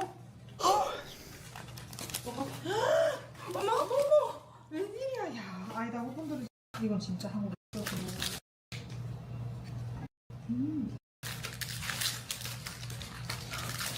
이게 궁금하다. 언니야. 어머 이거 두 개야 이렇게.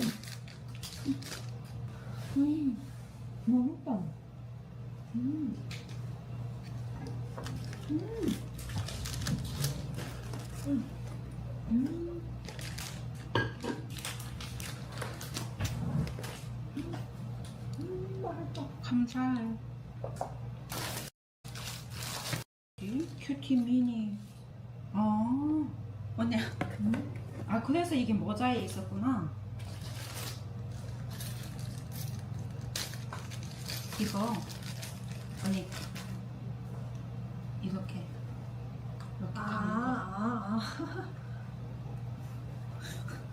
모자도 스티커 좋아해. 그 앞에다 해도 되지 않나? 이런 거지 말고 여기다 딱 해도 되는데 가방에 또 하고 나는 여기다 해. Sisters, I'm so happy I'm able to send you this box while you are still in the States. Please use this added present to buy your celeb meal or whatever your heart want. Thank you, thank you, thank you.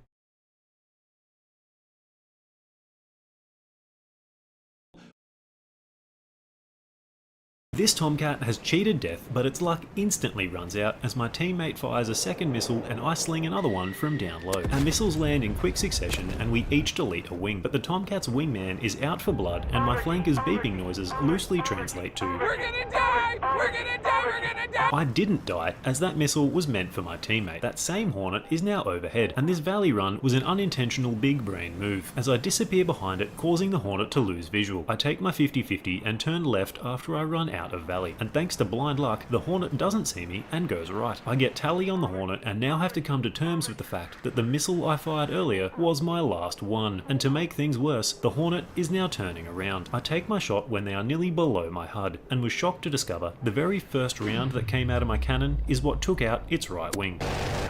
This Tomcat has cheated death, but its luck. This Hornet has my F-15 totally defensive, but the F-15 has dimensions similar to a tennis court and can use that massive airframe to slow down rapidly. The Hornet falls for the oldest trick in the book as my overshoot attempt works, but my gunnery lets me down. I have more energy than the Hornet and press my advantage. I'm expecting this to transition to a rate fight on the deck, but Hornets can reverse quickly at very low airspeeds with insane nose authority. Luckily, they can't quite get their nose around enough and cop a face full of 20 mil.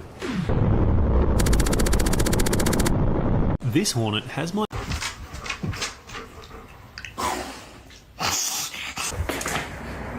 Don't do it. No. No.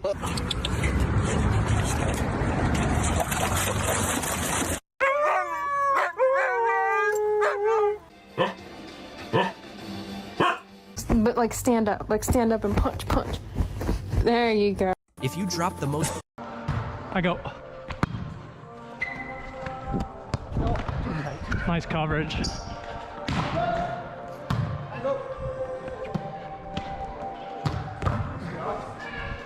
Over. Nice spot. I go.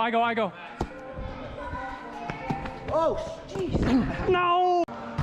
It's alleged that you've picked up a large case of mini eggs and left the store without paying. Did you do this? No comment. No comment, okay. Somebody has committed the fucking perfect crime. Japanese airport food has always been. He holds the record for receiving the first customer complaint in the world. Do it again.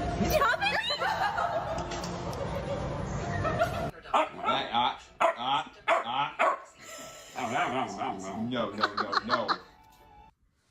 Bang! Go.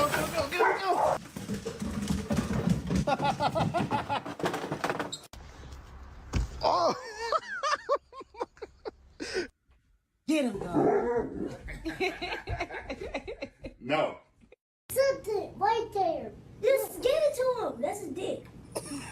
Paw. Good boy. 진짜?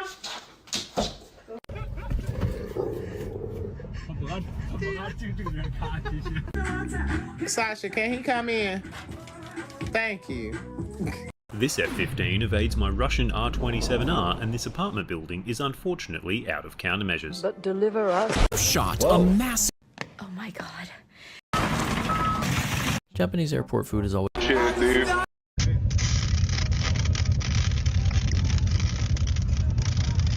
What? No way. We are going to set aside how deceiving the mushroom names have been, mostly for my own peace of mind. Finding out that white mushrooms are still the same species and just turned into criminy mushrooms, fake name, that even later turn into portobello mushrooms, fake name, has really just broken something inside of me. So I am going to pretend that I don't know about any of that. Anyways, like every day after...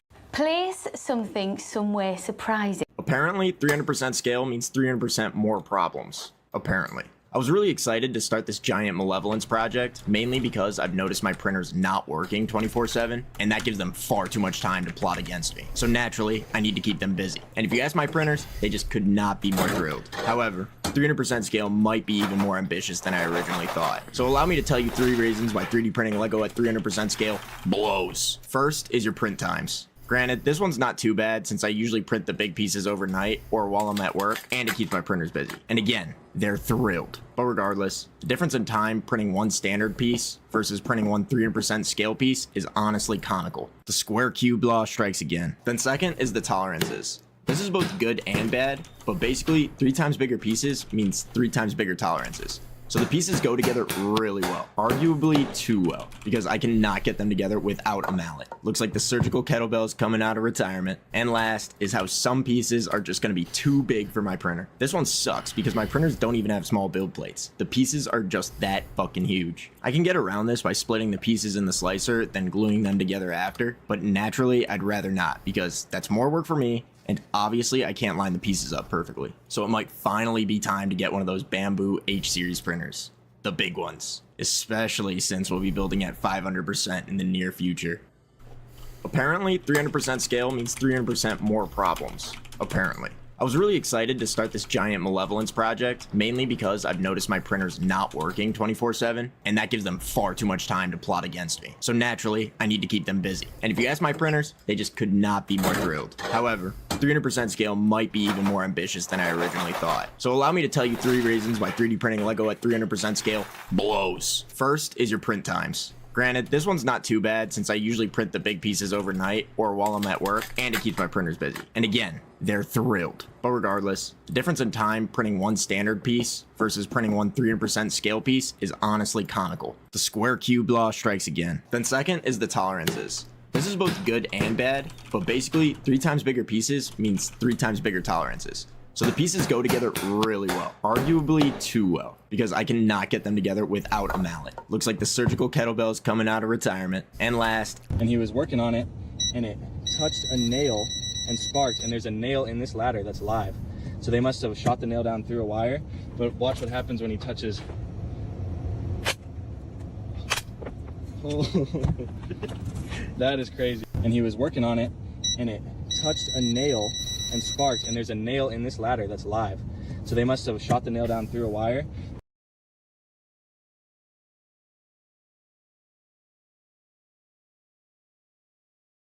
Hey dog, what you got in your hand there?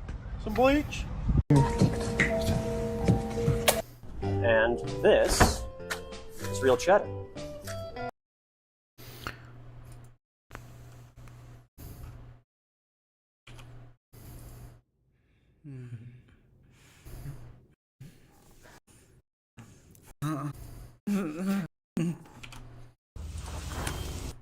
Yes, a tip.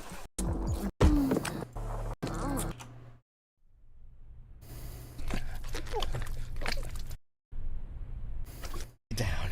Choke on it.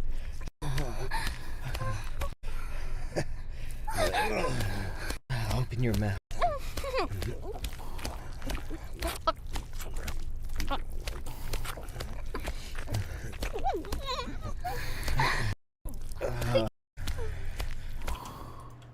Hello? Good morning. Like to come in? It does. You are. Oh! Bye-bye.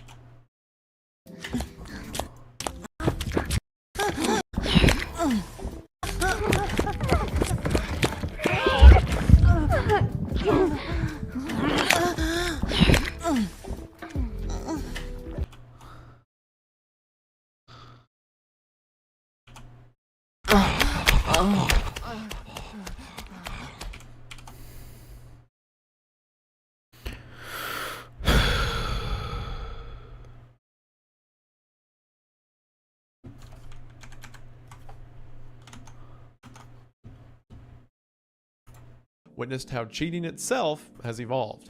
Kids born in the 90s likely remember playing Mario Kart 64, GoldenEye 007 with friends after school. Regardless if it was by yourself or at a sleepover, it was a simpler time, when your biggest concerns in life revolved around unlocking Rainbow Road or playing Slappers Only and making sure nobody played as Oddjob. Those are all boomer references though.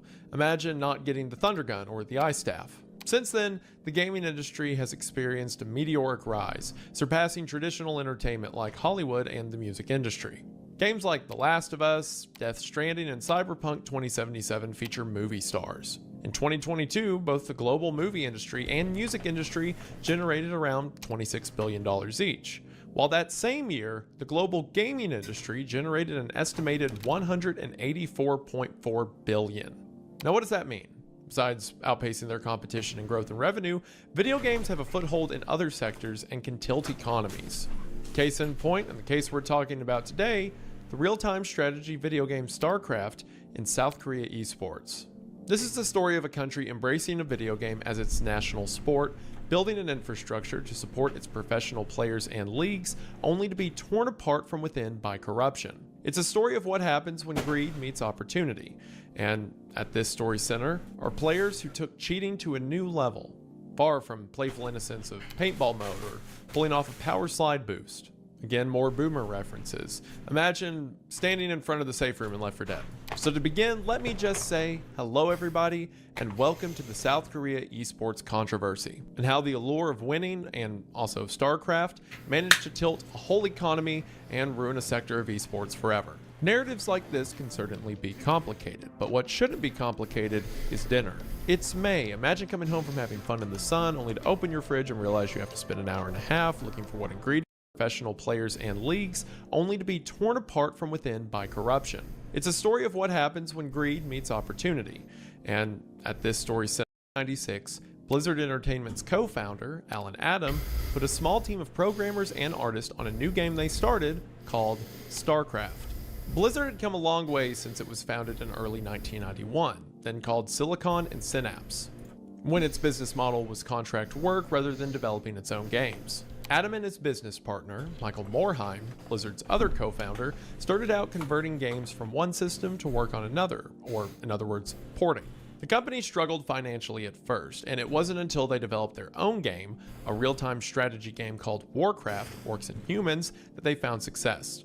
When it hit stores in November of 1994, the game sold 100,000 copies in its first year. A year later, its sequel, Warcraft 2: Tides of Darkness, sold around 1 million copies by its 1-year mark. The gameplay was simple enough. Harvest resources, build a town and an army, and lead it to victory.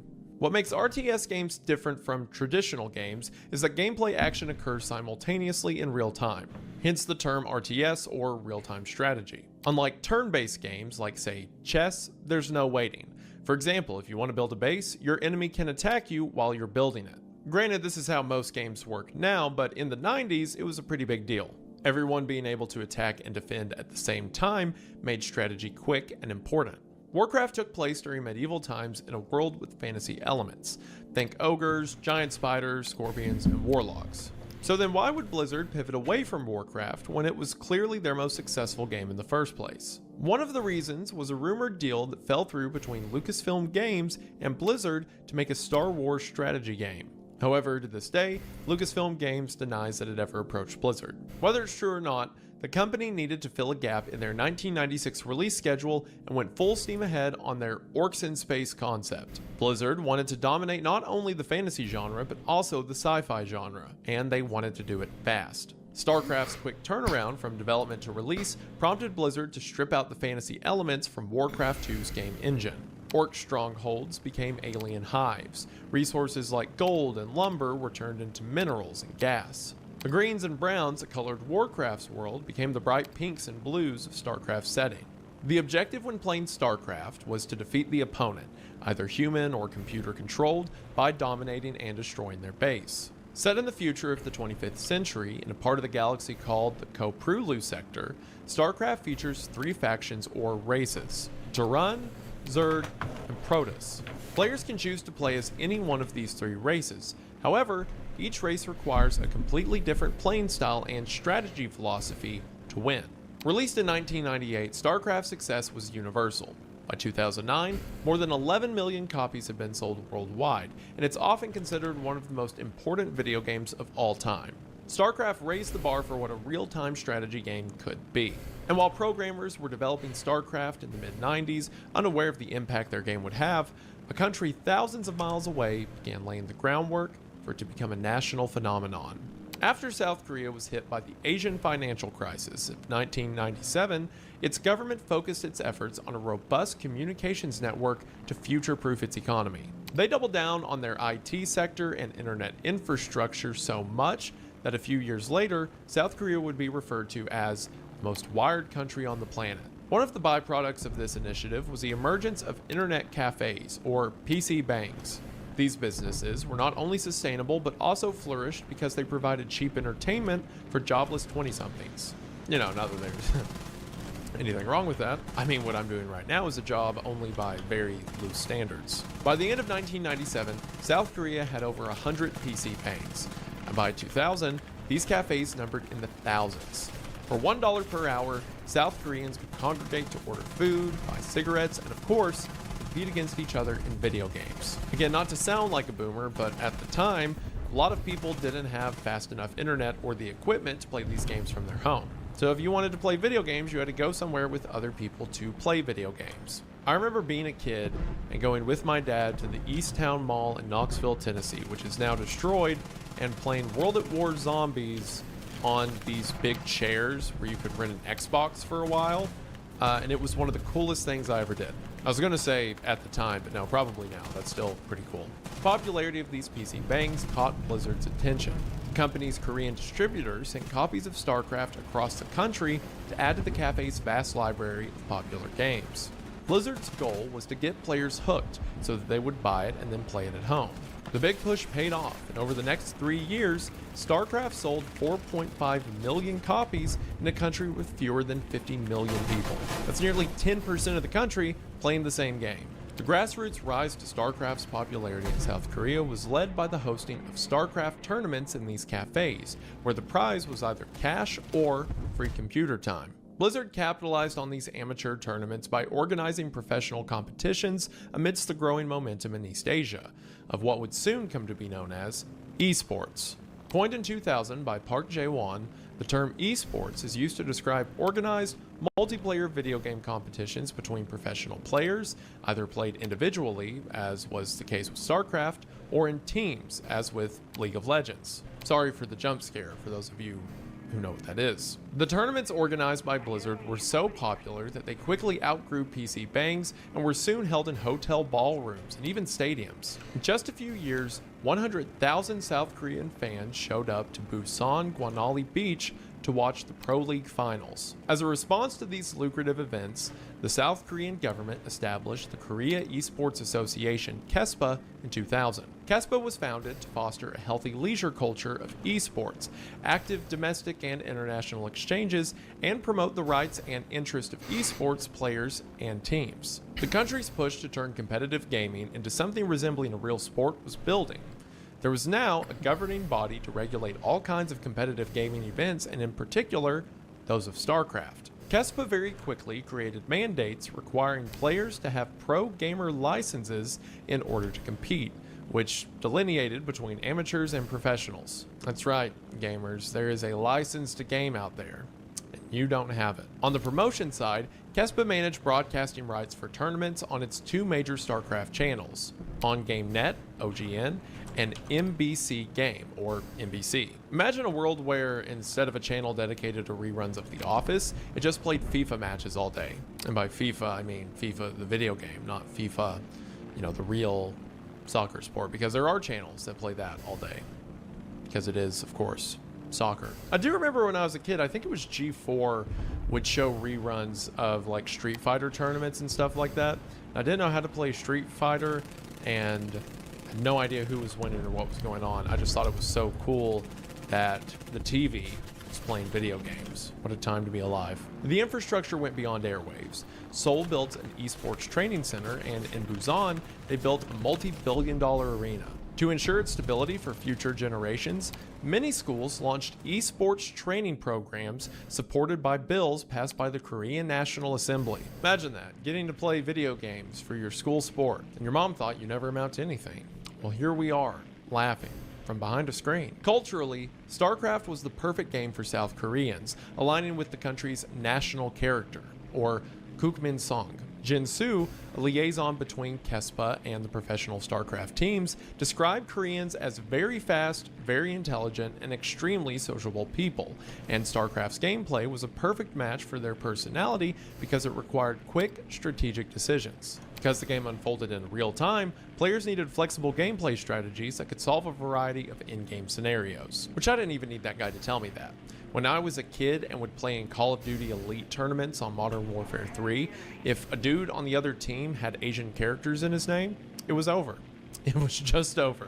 Maybe better luck in the next match. I have to share this story because I don't know when I'll have an opportunity to talk about this again. When I was like 9, maybe 10, I played the Wii a lot, and there was this game on the Wii called The Conduit, and it was like a first-person shooter space thing. I think you played as like a CIA agent or something in the midst of an alien takeover. Anyway, there was an online mode where I think the only game mode was like a free-for-all, where everyone just hops around the map and shoots each other, and it was a super low player count game.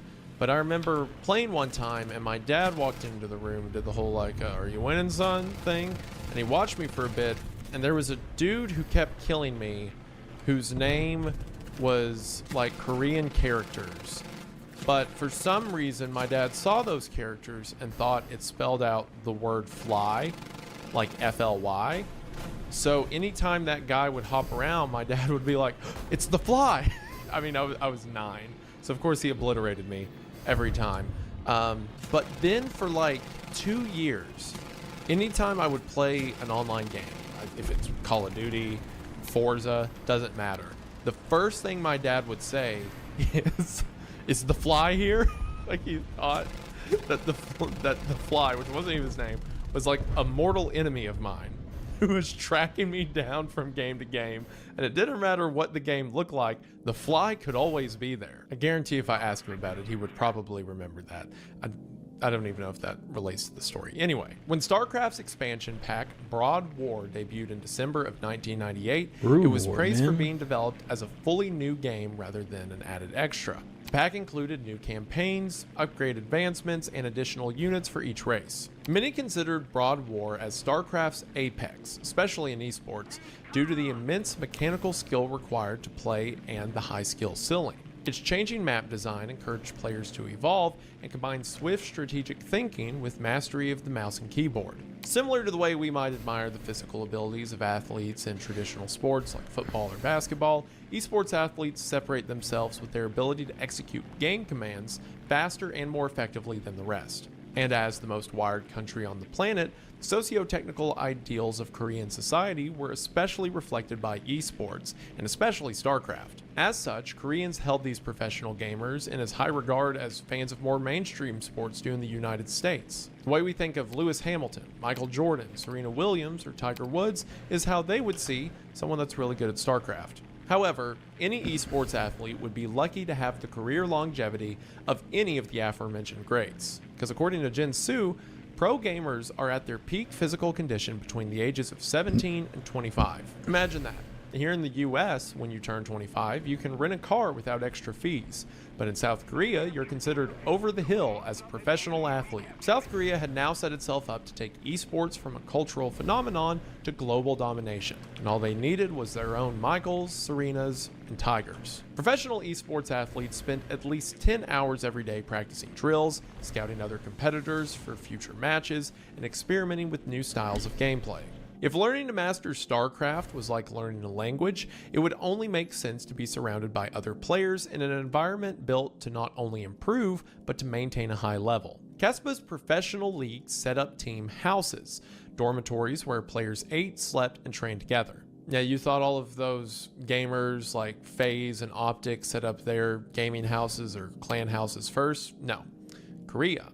They were the innovators. Not only did they practice playing StarCraft, but they also trained physically with mandatory exercise. And an in-house chef ensured players ate a balanced diet. Typically, players would start around 9 in the morning, when everyone had 2 hours to get ready, shower, and eat breakfast. Practice would begin at 11 until 4 in the afternoon, which consisted of playing against each other, testing out strategies, and reviewing videotape from losses. After 4, they would take a break to eat, followed by a gym session. At 7 in the evening, practices would resume until a light dinner at 10, followed by 2 more hours of practice until bed at 1 in the morning. Additionally, non-esports athletes were sometimes brought in to help.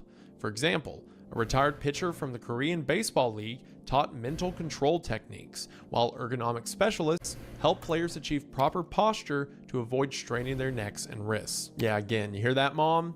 It's not that dumb now, is it? Similar to a professional tennis player or golfer, esports athletes are extremely specific about their equipment. Many gamers align their keyboard and mouse pad on the competition desk the same way, down to the millimeter. One player, Lee Young-ho, or Flash, would bring a ruler to matches to ensure consistent equipment placement. Since the only constants are the game software and monitors, players can use their preferred pieces of equipment, which are swiped with an electronic wand by referees before competition to ensure no hidden devices to receive signals are used during gameplay. Every player uses a mechanical keyboard, which uses spring-activated key switches. Opposed to the alternative membrane keyboards that use rubber dome switches, mechanical keys are less likely to jam or stick, vital to a pro gamer, especially in StarCraft, where the quick sequence of complex movements punishes even one missed keystroke. In many cases, it could be the difference between winning or losing. So it's no wonder that with the stakes so high and the margins so thin, corruption and greed rose within the inner circle of the upper echelon of players. One of them, Ma Jae-yoon, or Savior, which was his gamer tag and what the gaming world knew him as, was one of the 5 Ponjwa, or in other words, an elite pro gamer with sustained dominance during the Brood War era. For all of his fame and notoriety, however, Jae-yoon would find himself at the center of a cheating scandal that rocked the esports world, which would be so damaging that it nearly brought down Korea's professional online gaming industry.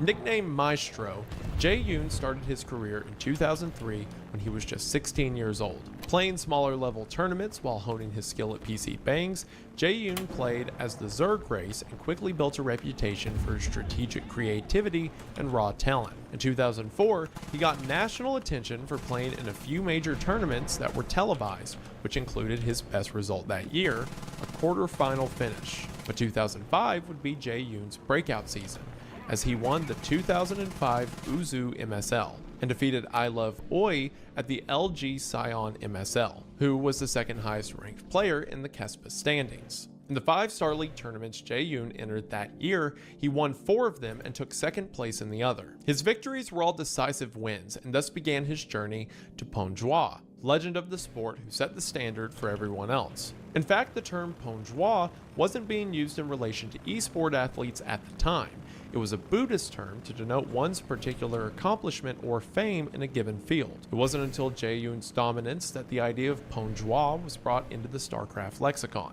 That's right. He was so good they started using religious terms to describe him. This wasn't the only thing that Jae-yoon brought to StarCraft, or as I'm going to call him from now on, Savior. He revolutionized Zerg versus Protoss playstyles by innovating and mastering something called the 3-hatchery Mutalisk strategy, which would go on to be referred to as Savior style. Even a decade later, Savior style was still considered a standard opening strategy, and anyone who wanted to succeed in Brood War after 2005 had to adapt to it. In 2006, Savior was a member of CG Entis, a top-tier Brood War team sponsored by one of the largest business conglomerates in South Korea, CJ Corporation. After reaching career highs and global acclaim, however, the following year would mark the start of his rapid decline. The following year, Savior lost several important matches, particularly 2 first-round exits hosted by the MSL and OSL. Some attribute this bad streak to a devastating loss to Kim Tae-young, a player known as Bisu. In a rematch later that year, Savior set out to avenge his loss, but was defeated again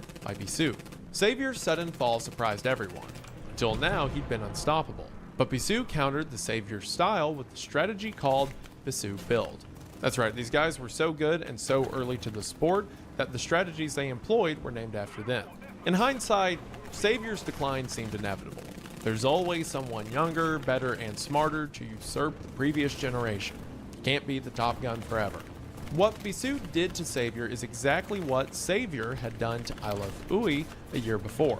In 2008, the CJ Entis coaches gave Savior less playing time. It seemed like Savior had lost his confidence and was approaching the end of his career after only a few short years. And unfortunately, this was common in professional gaming. Also common were questionable labor practices during the esports boom in South Korea. While living and breathing StarCraft under the same roof with peers might be a gamer's dream, it's important to remember these players were just kids coming straight from high school. They didn't have real jobs to fall back on, and the enormous pressure they were under from corporate sponsors often led to burnout. Take Savior, for example, who had thousands of hours in StarCraft by the time he was 16 years old and already signed to a professional team. He won his first major tournament before 18 and became a Ponjwa at 19. During his decline in 2008, he had just turned 20. While others his age were studying at university or beginning their careers, Savior was a high school dropout past his prime in his chosen industry. With limited options and time running out, Savior needed all the money he could make, and needed to make it quickly and easily.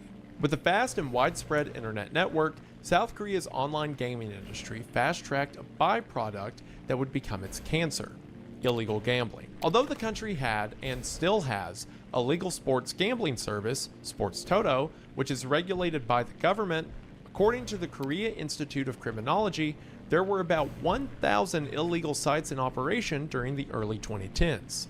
These sites were incredibly difficult to crack down on because the overseas servers that ran them frequently shut down, then reopened as new sites to avoid getting caught. Members were notified on their cell phone if a site had been moved, operating as a gambling pop-up system.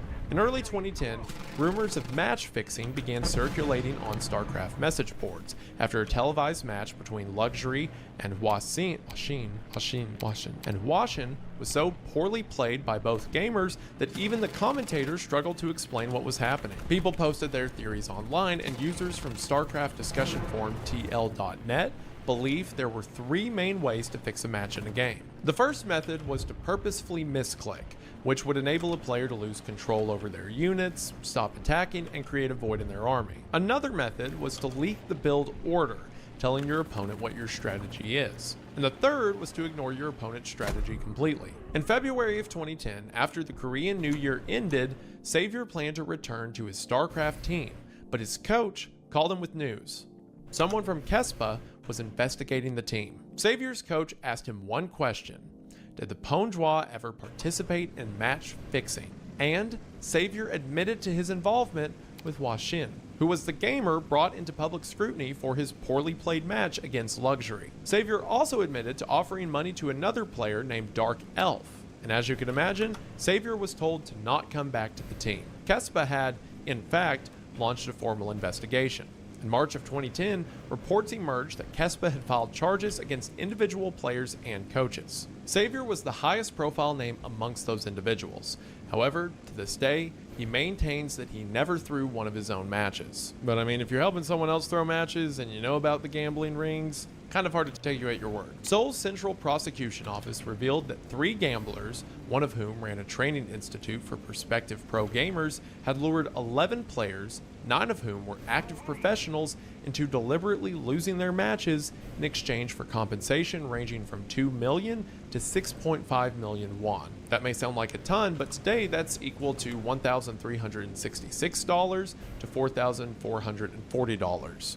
Now you may be asking yourself, how could this amount of money possibly incentivize players to throw matches in their country's most beloved sport? That'd be like asking Tiger Woods to miss a putt for $100. But while the pay structure mandated by Kespa guaranteed minimum salaries for players, only top-tier players earned a real income, while the B teams mostly played for room, board, and training opportunities. With performance bonus incentives added on top of their salaries, tournament winnings became more top-heavy. This winner-takes-most structure prioritized first-place finishes over a more equitable cash distribution. For example, in the 2016 Global StarCraft II League, GSL, the winner received the equivalent of about $36,000, while the runner-up took home $9,600, and the quarterfinalist received only $2,200. For many of these gamers, the pay simply wasn't enough, and hence, why they started throwing matches. When Washin was asked why he agreed to lose, he said he didn't even understand the concept of match fixing when Savior suggested it, who easily convinced Washin due to Savior's prominent stature in the sport. It was like a young Kobe Bryant getting a call the night before a game from Michael Jordan and being told the NBA was more like WWE with match outcomes predetermined. Washin claims that he wasn't familiar with the concept of throwing the game and just thought from this professional in the series that that's what happens sometimes. Meanwhile, Dark Elf had also claimed to have been contacted by Savior to throw matches. The prosecution alleged that Savior received bribes to broker wages between fellow pro gamers and 3 gamblers. In December of 2009, Savior, who conspired with one of the gamblers, Mr. Zhang, reached out to Washin and convinced him to throw 2 matches. Later that summer, the suspects admitted guilt to most of the charges levied against them. In total, the professional gamers had manipulated the results of 12 matches by revealing their tactics to their opponents before the match or by sloppy gameplay. The suspects, including Savior, were indicted but were not immediately taken into custody. The court ruling stated that Savior's participation in match fixing and corrupting promising gamers resulted in that's such a funny line, resulted in a loss of trust in the esports world. Savior was sentenced to 1 year in prison, suspended for 2 years on probation, given 120 hours of community service, and, most cruelly, a lifetime ban from professional competition. All of Savior's titles and achievements won under Kespa's governance were also vacated, meaning everything he was going to do with the sport, past and future, now gone. I understand that the bribe is more heavy, and especially because it's like a government office thing, that's why he got a year in jail. But it's funny to imagine that he got a year in jail because they just take StarCraft that seriously. Dark Elf, Washin, and 6 other players were also banned by Kespa. Mr. Park, one of the main gamblers, was given a 1.5-year prison sentence, suspended for 3 years on probation. While most of the criticism from the public was aimed at the pro gamers, attention was brought to Kespa and its leagues for their failure to properly manage and safeguard their players from illegal betting sites. It would seem like money management and mentorship weren't really a focus at those esports training programs. And while Kespa was left picking up the pieces of their industry's broken trust, they were battling an even bigger opponent behind the scenes, Blizzard. In 2007, 7 years after Kespa was founded, it started charging for the broadcast rights to its 2 StarCraft TV stations, as mentioned, OGN and NBC. Blizzard was happy with the huge success that their game had found in Korea and was content with selling lots of copies. But with the explosion of esports, Blizzard wanted a cut. Go figure. Not only that, Blizzard argued that they should retain some control over how the tournaments were run. Kespa refused to negotiate with Blizzard, which, for its upcoming sequel, StarCraft 2, would be a problem. The 12-year delay between titles meant there was a higher than usual anticipation from the fans, but when Blizzard announced that StarCraft 2 would have no LAN play, there was public outcry. Players were now required to have a constant internet connection for multiplayer mode, which is crazy to think that only a decade and a half ago was not always available. People thought this was a power grab from the company, who were trying to push its users to Blizzard's online multiplayer service, Battle.net, where it offered advanced communication options, community building, and rewards. I felt the exact same way when I tried to play Black Ops 4 on the PC and realized I had to go to this stupid website. Can't just buy it like every other game. I have to go to some service to get it.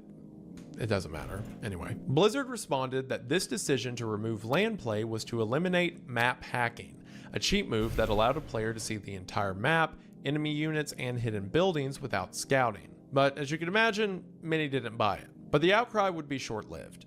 Blizzard had traditionally offered 40,000 beta keys, but expectations for this release were greater. While no numbers were officially released, the company released 20,000 beta keys at BlizzCon 2008. And when Blizzard released a multiplayer version of the beta, players immediately began playing online, even streaming their matches live using platforms such as Ustream and Justin TV, which eventually became Twitch. Blizzard's next announcement was aimed at Kespa. After unsuccessfully attempting to negotiate a deal with OGN and NBC, Blizzard signed a partnership deal with GOM-TV. Not only had Blizzard found a home for their new game, but they also created a global StarCraft 2 league called GSL, hosting monthly tournaments with a prize pool larger than ever, 100 million Korean won, or $90,000 US. This was nearly double what was offered at Kespa's StarCraft Championships. If Kespa wasn't going to cut him in on the deal, then Blizzard was just going to make the industry themselves. But perhaps most significantly, GSL would be broadcast in both Korean and English. The goal for Blizzard was to expand StarCraft 2 globally and attract top gaming talent from all over the world to these tournaments. This made sense for their business, and the fact that they were targeting players outside of Korea was possibly a rebuke to Kespa over their failed negotiations for shared broadcasting rights. As you can imagine, this puts Kespa in a corner, because now the company that owns the game is going to have their own league, and they're going to invite the whole world to play. So Kespa immediately went on the offensive. They forbade any of their StarCraft players from even playing StarCraft 2, and even convinced the Korean government to give the game an adults-only rating for violence, which was laughable because it had the same amount of gore as StarCraft. So Kespa was lobbying with the government to do everything they could to keep StarCraft 2 out of Korea, and as a result, StarCraft 2 sales were much lower than anticipated. While those moves certainly impacted sales, it's also possible that the game's sales suffered thanks to Blizzard forcing itself into Korean esports industry. Remember, StarCraft's rise was organic, a grassroots campaign organized by the PC bangs and players who were excited to play the game. Now, those same players were being charged a monthly fee from Blizzard to play StarCraft 2, and this never happened with the first StarCraft. But what did remain consistent between games was something that was always bound to happen: a second match-fixing scandal in 2016 that dealt the final blow to Korea's esports scene. The fallout would cause major sponsors to leave and reduce the already dwindling prize pool that had funded the entire endeavor. And at the center of this scandal was another prodigy, Lee Sung-hun, better known as his online alias, Life. Lee, or Life, burst onto the StarCraft 2 scene at the early age of 14, when he joined the team Zenix in 2011 and competed in a series of online tournaments. Those casual matches garnered attention, as Life's matchups with Yoon Young-seo or Taeja would become a precursor to their high-profile rivalry. The following year, Team Zenix merged with Team Startail. Up until the merger, Zenix had been considered more of a social group of friends gaming together, while Startail operated like an actual team. The stricter environment proved beneficial for Lee, as he began winning big matches, defeating Team Liquid's 5-gamer roster one by one, what's known as an all-kill in StarCraft. Within months, the gamer known as Life moved to second place in the rankings, his only loss coming in the finals. Lee's meteoric rise came much younger than Savior's, and in 2012, he walked the royal road in the 4th season of the Global StarCraft Team League. Walking the royal road was an extremely high honor, as it consisted of a player making the finals in their debut appearance in Star League. Only the most legendary names in StarCraft's history have achieved that distinction. Gamers like Boxer, Jaedong, and Savior are included in that rarefied air. Life's royal road consisted of beating top talents such as Nesty, Seed, and of course his rival, Teja, to reach the finals.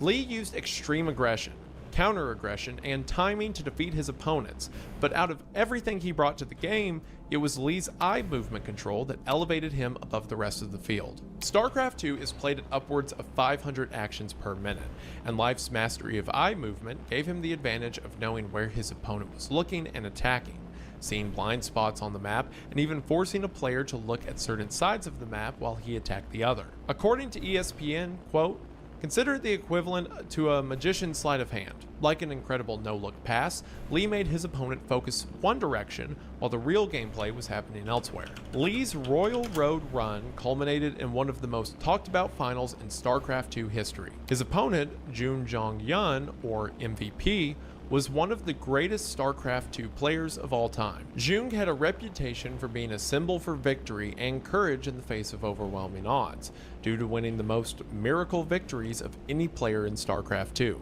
Lee started the best of 7 series by taking the first 2 games. However, MVP mounted an incredible comeback, as he so often did, to win 3 in a row, putting Life in a situation the young gamer hadn't seen before. For the first time, Life found himself under pressure.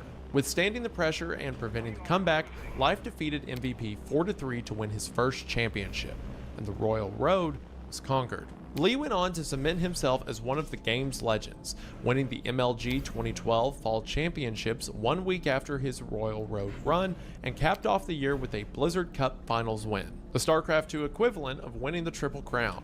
When StarCraft 2's newest expansion, Heart of the Swarm, was ushered in, Life dominated the competition at the MLG Winter, showcasing his versatility as a Zerg player with a new unit composition that came to be known as the super aggressive Swarm expansion. However, in 2013, the following year, Lee was upset at a tournament called DreamHack Summer despite being the landslide favorite to win. Many people considered Lee to be in a slump, and later that season, he was stopped short of another tournament win by his rival, Teja.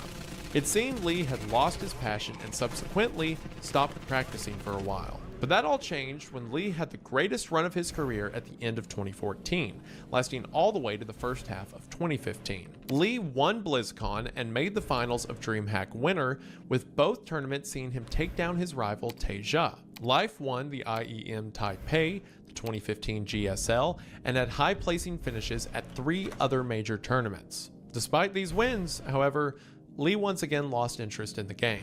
At 19 years old, Lee was already the second greatest StarCraft 2 player ever. His natural talent to predict what his opponent would do elevated Lee among the best, but his hot and cold streaks were an oddity that was becoming difficult to explain. Underneath the greatness was a growing problem that Lee couldn't keep outside of his gaming life. Lee had a gambling addiction. Rumors leaked that he had lost $20,000 in a single night. One of the managers from Zenix, Lee's previous team, confirmed it. Lee had a gambling problem. In January of 2016, Lee had moved to a new team, but was arrested under suspicion of match fixing. A few months later, on April 21st, a report revealed that Lee, along with fellow player Jung Woo-young, and 11 other financial backers and brokers were also guilty of fixing matches. Compared to the 2010 scandal, which involved a broader and more systemic effort that involved more players and coaches, this scandal focused on elite, top-level players throwing individual matches for huge payouts. So to see how all of this went down, here's the timeline. Suspicious betting patterns started to emerge around early 2015. On January 20th, Pinnacle, formerly known as Pinnacle Sports, an online sportsbook, canceled all bets on Pro League match between 2 players, San and Dark. On Team Liquid's online forum, a user named Swoopay raised concerns about unusual betting line movements. 3 days later, Pinnacle again voided all bets for a match between Innovation and Super in a GSL tournament due to a dramatic shift in the betting lines right before the match started. For those unfamiliar, A betting site opens with odds that gamblers place wagers on, and when money is put on one player, as in the case here with a 1 versus 1 matchups, the player's odds go down. This is to ensure that the sportsbook or betting site manages its risk and balance their books, and to help do that, they increase the maximum bet allowed. When the betting lines opened for Innovation and Super, Innovation was at 1.7, while Super's odds were 2.4, which meant that Super had a probability win rate of 40%. But right before their matchup, the odds went up to 4 for Innovation and 1.2 for Super for the first map. This meant that Super's win rate went up to 80%.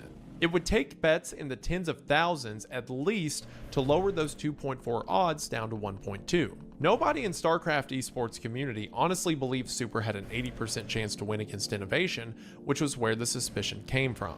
In early February, Olivia Alamoli Wong, a manager for a StarCraft 2 team called Axiom, had gone to Twitter to disclose that gamblers were sponsoring several small online competitions. According to Wong, these gamblers bypassed streaming delays because they could watch the matches play out in real time.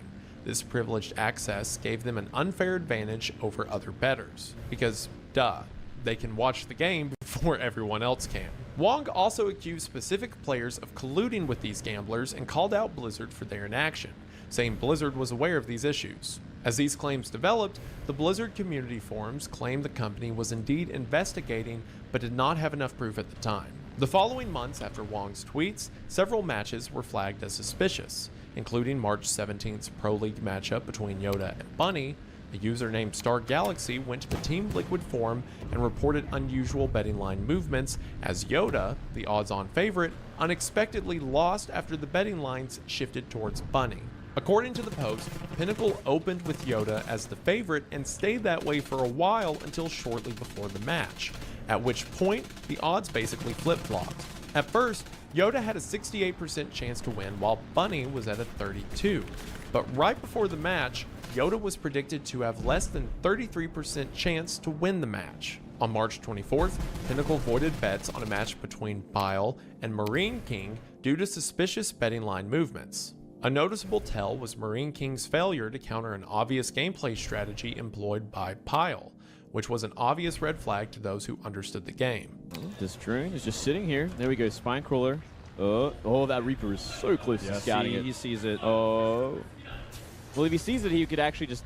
Why wouldn't he shoot at it? Right-click down that Spine Crawler. Maybe he wants to make him think he doesn't know. Wait. Yeah, he literally sees it. Maybe he just wants to make him think he doesn't know. Well, I think at this point you could just simply kill it and, like, delay everything and win the game with Reapers. Okay, now he realizes. I think he may just simply not have seen it. Well, I think he still hasn't seen it. It's a big problem here. I don't actually understand. He's going on the minimap straight up. Yeah, I mean, it straight up is, man. There's a red dot there. Maybe if he was trying to hide the fact that he saw it so he could crush it or something weird like that, which doesn't even really make that much sense, I'm just trying to play devil's advocate, he definitely wouldn't be making a reactor on his barracks right now. No, he's going into Hellions from here. After an internal investigation conducted by Marine King's own team, they put out a statement denying any match fixing and stated that Marine King's loss was due to personal stress and pressure. So don't worry, Marine King's own team investigated their team and found that their team had done nothing wrong. You know, works every time. On April 15th, another match with unusual betting patterns occurred before a duel between Soulkey and Creator. Creator, the underdog, was heavily favored to win the first map, which he did before losing the series. Now, a reasonable question to ask might be, where was Kespa during these questionable matches? I mean, their whole thing is to regulate and keep track of these things, right? And up until now, no statement had been released nor any acknowledgement of possible match fixing. It wouldn't be until May 15th that the StarCraft world heard from Kespa, when they officially acknowledged the allegations, specifically April 15th's match involving Soulkey. Kespa confirmed that players had been approached by brokers, but claimed that the players had refused any offers. In only a few months, that would prove untrue. On October 19th, the Changwon Regional Prosecution dealt the first blow. They announced the arrest of 12 individuals, including a StarCraft 2 team coach, several active professional gamers, brokers, and moneylenders, mostly those involved with the professional team Prime. This included Yoda and their coach, Coach Park. The arrest shocked the gaming community. For the first time, an active coach was collaborating with their team members to fix match outcomes. but Coach Park's involvement was confusing. A career as a StarCraft 2 coach seemed stable. Why risk that, especially when others had previously been caught? But as media reports surfaced, it came to light that Coach Park was in serious financial trouble. Despite running a professional team for years, he and Team Prime had no consistent sponsor and therefore no significant revenue. Coach Park had resorted to borrowing money from family, friends, and even acquaintances while running Prime, still finding himself in debt. In an article published around the date of the arrest, former Prime players spoke out about not receiving their past salaries on time. While Coach Park's arrest and chronicled downfall stunned the entire country, it would pale in comparison to what would happen in the coming months. The arrest of Lee Life Soon Yun. On January 29, 2016, Changwon's prosecutors arrested Lee in connection with the arrest made the previous year as they found overwhelming evidence against him. Specifically, Lee was charged with receiving $62,000 to intentionally lose 2 matches. The money Lee took was more than 6 times the grand prize from the Kespa Cup, the tournament where he was said to have thrown those matches. Not hard to see why that would have been appealing. Like, hey, you get $10,000 if you win, but if you lose, you get $60,000. I mean, you know, I'm not a businessman, but Lee was paid a little more than $30,000 per match thrown at the 2015 Kespa Cup. Reports showed that the gambler had wagered around $44,000 in online bets at around 1.5 odds. As a result, he had taken home around $56,000. With Lee on the decline, coupled with a nasty gambling addiction, losing a single game for that amount was a highly lucrative, guaranteed payday. The punishments doled out to Lee and the others were just as harsh as the one Savior had received years earlier. Lee was formally charged in April, and a few months later, he received an 18-month prison sentence, which was suspended for 3 years, which meant he would only go to prison if he committed any crimes during that probation period. He was also fined 70 million won.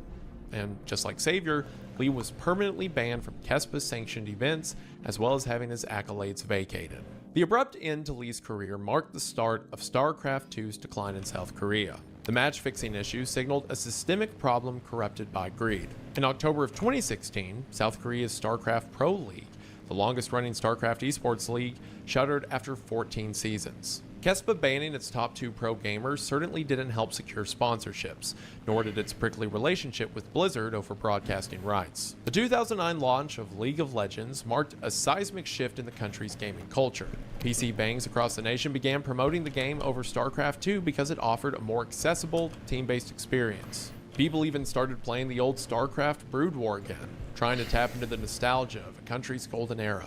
With fewer teams and fewer tournaments resulting in an 80% dip in prize money, the nation's esports infrastructure had crumbled. And for the first time, South Korean pro gamers were at a disadvantage against their foreign counterparts. Blizzard's World Championship Series, WCS, implemented a region lock that required players to reside in specific regions, such as America or Europe, preventing South Koreans from dominating overseas tournaments. While Blizzard's intention for this was to promote local StarCraft 2 communities, the reduction of opportunities was felt in an already hollowed-out country. Essentially, non-Koreans could greatly improve their gameplay without the threat of being eliminated early in these WCS tournaments by some of the best players in the world. Ultimately, it's tough to say if StarCraft as an esport in South Korea would have flourished throughout the years if it hadn't been for the match-fixing scandals. The systematic changes in South Korea seem to be a reactive response to Savior and Lee's involvement in fixed matches. But at the same time, one can also point out that Kespa's construction and mandates were flawed from the start. Favoring top-heavy talent over an equitable and sustainable economy in professional gaming proved to be a grave oversight. Much like StarCraft 2 in South Korea, the careers of Savior and Lee ended with a small whimper. Case examples of the greatest that never was. Their actions not only harmed their reputation, but also tarnished the nation's legacy in the sport. Their names moved from all championships and are glaring absences on the banners at BlizzCon. They have become players only spoken of in hushed whispers, mired with disgrace and disappointment. Imagine how we'd look at the NBA if 2 of its biggest stars, Michael Jordan and LeBron James, were found guilty of cheating. It's a good idea for a video. We'll get to that. But esports as a whole isn't going away. In fact, only the opposite. Games like League of Legends, Counter-Strike 2, and Rocket League, global revenue is expected to be in the billions in 2026. Interactive platforms like YouTube and Twitch allow fans to engage directly with streamers, teams, and importantly, each other. The reason you don't hear about these gaming communities and forums and leagues as much anymore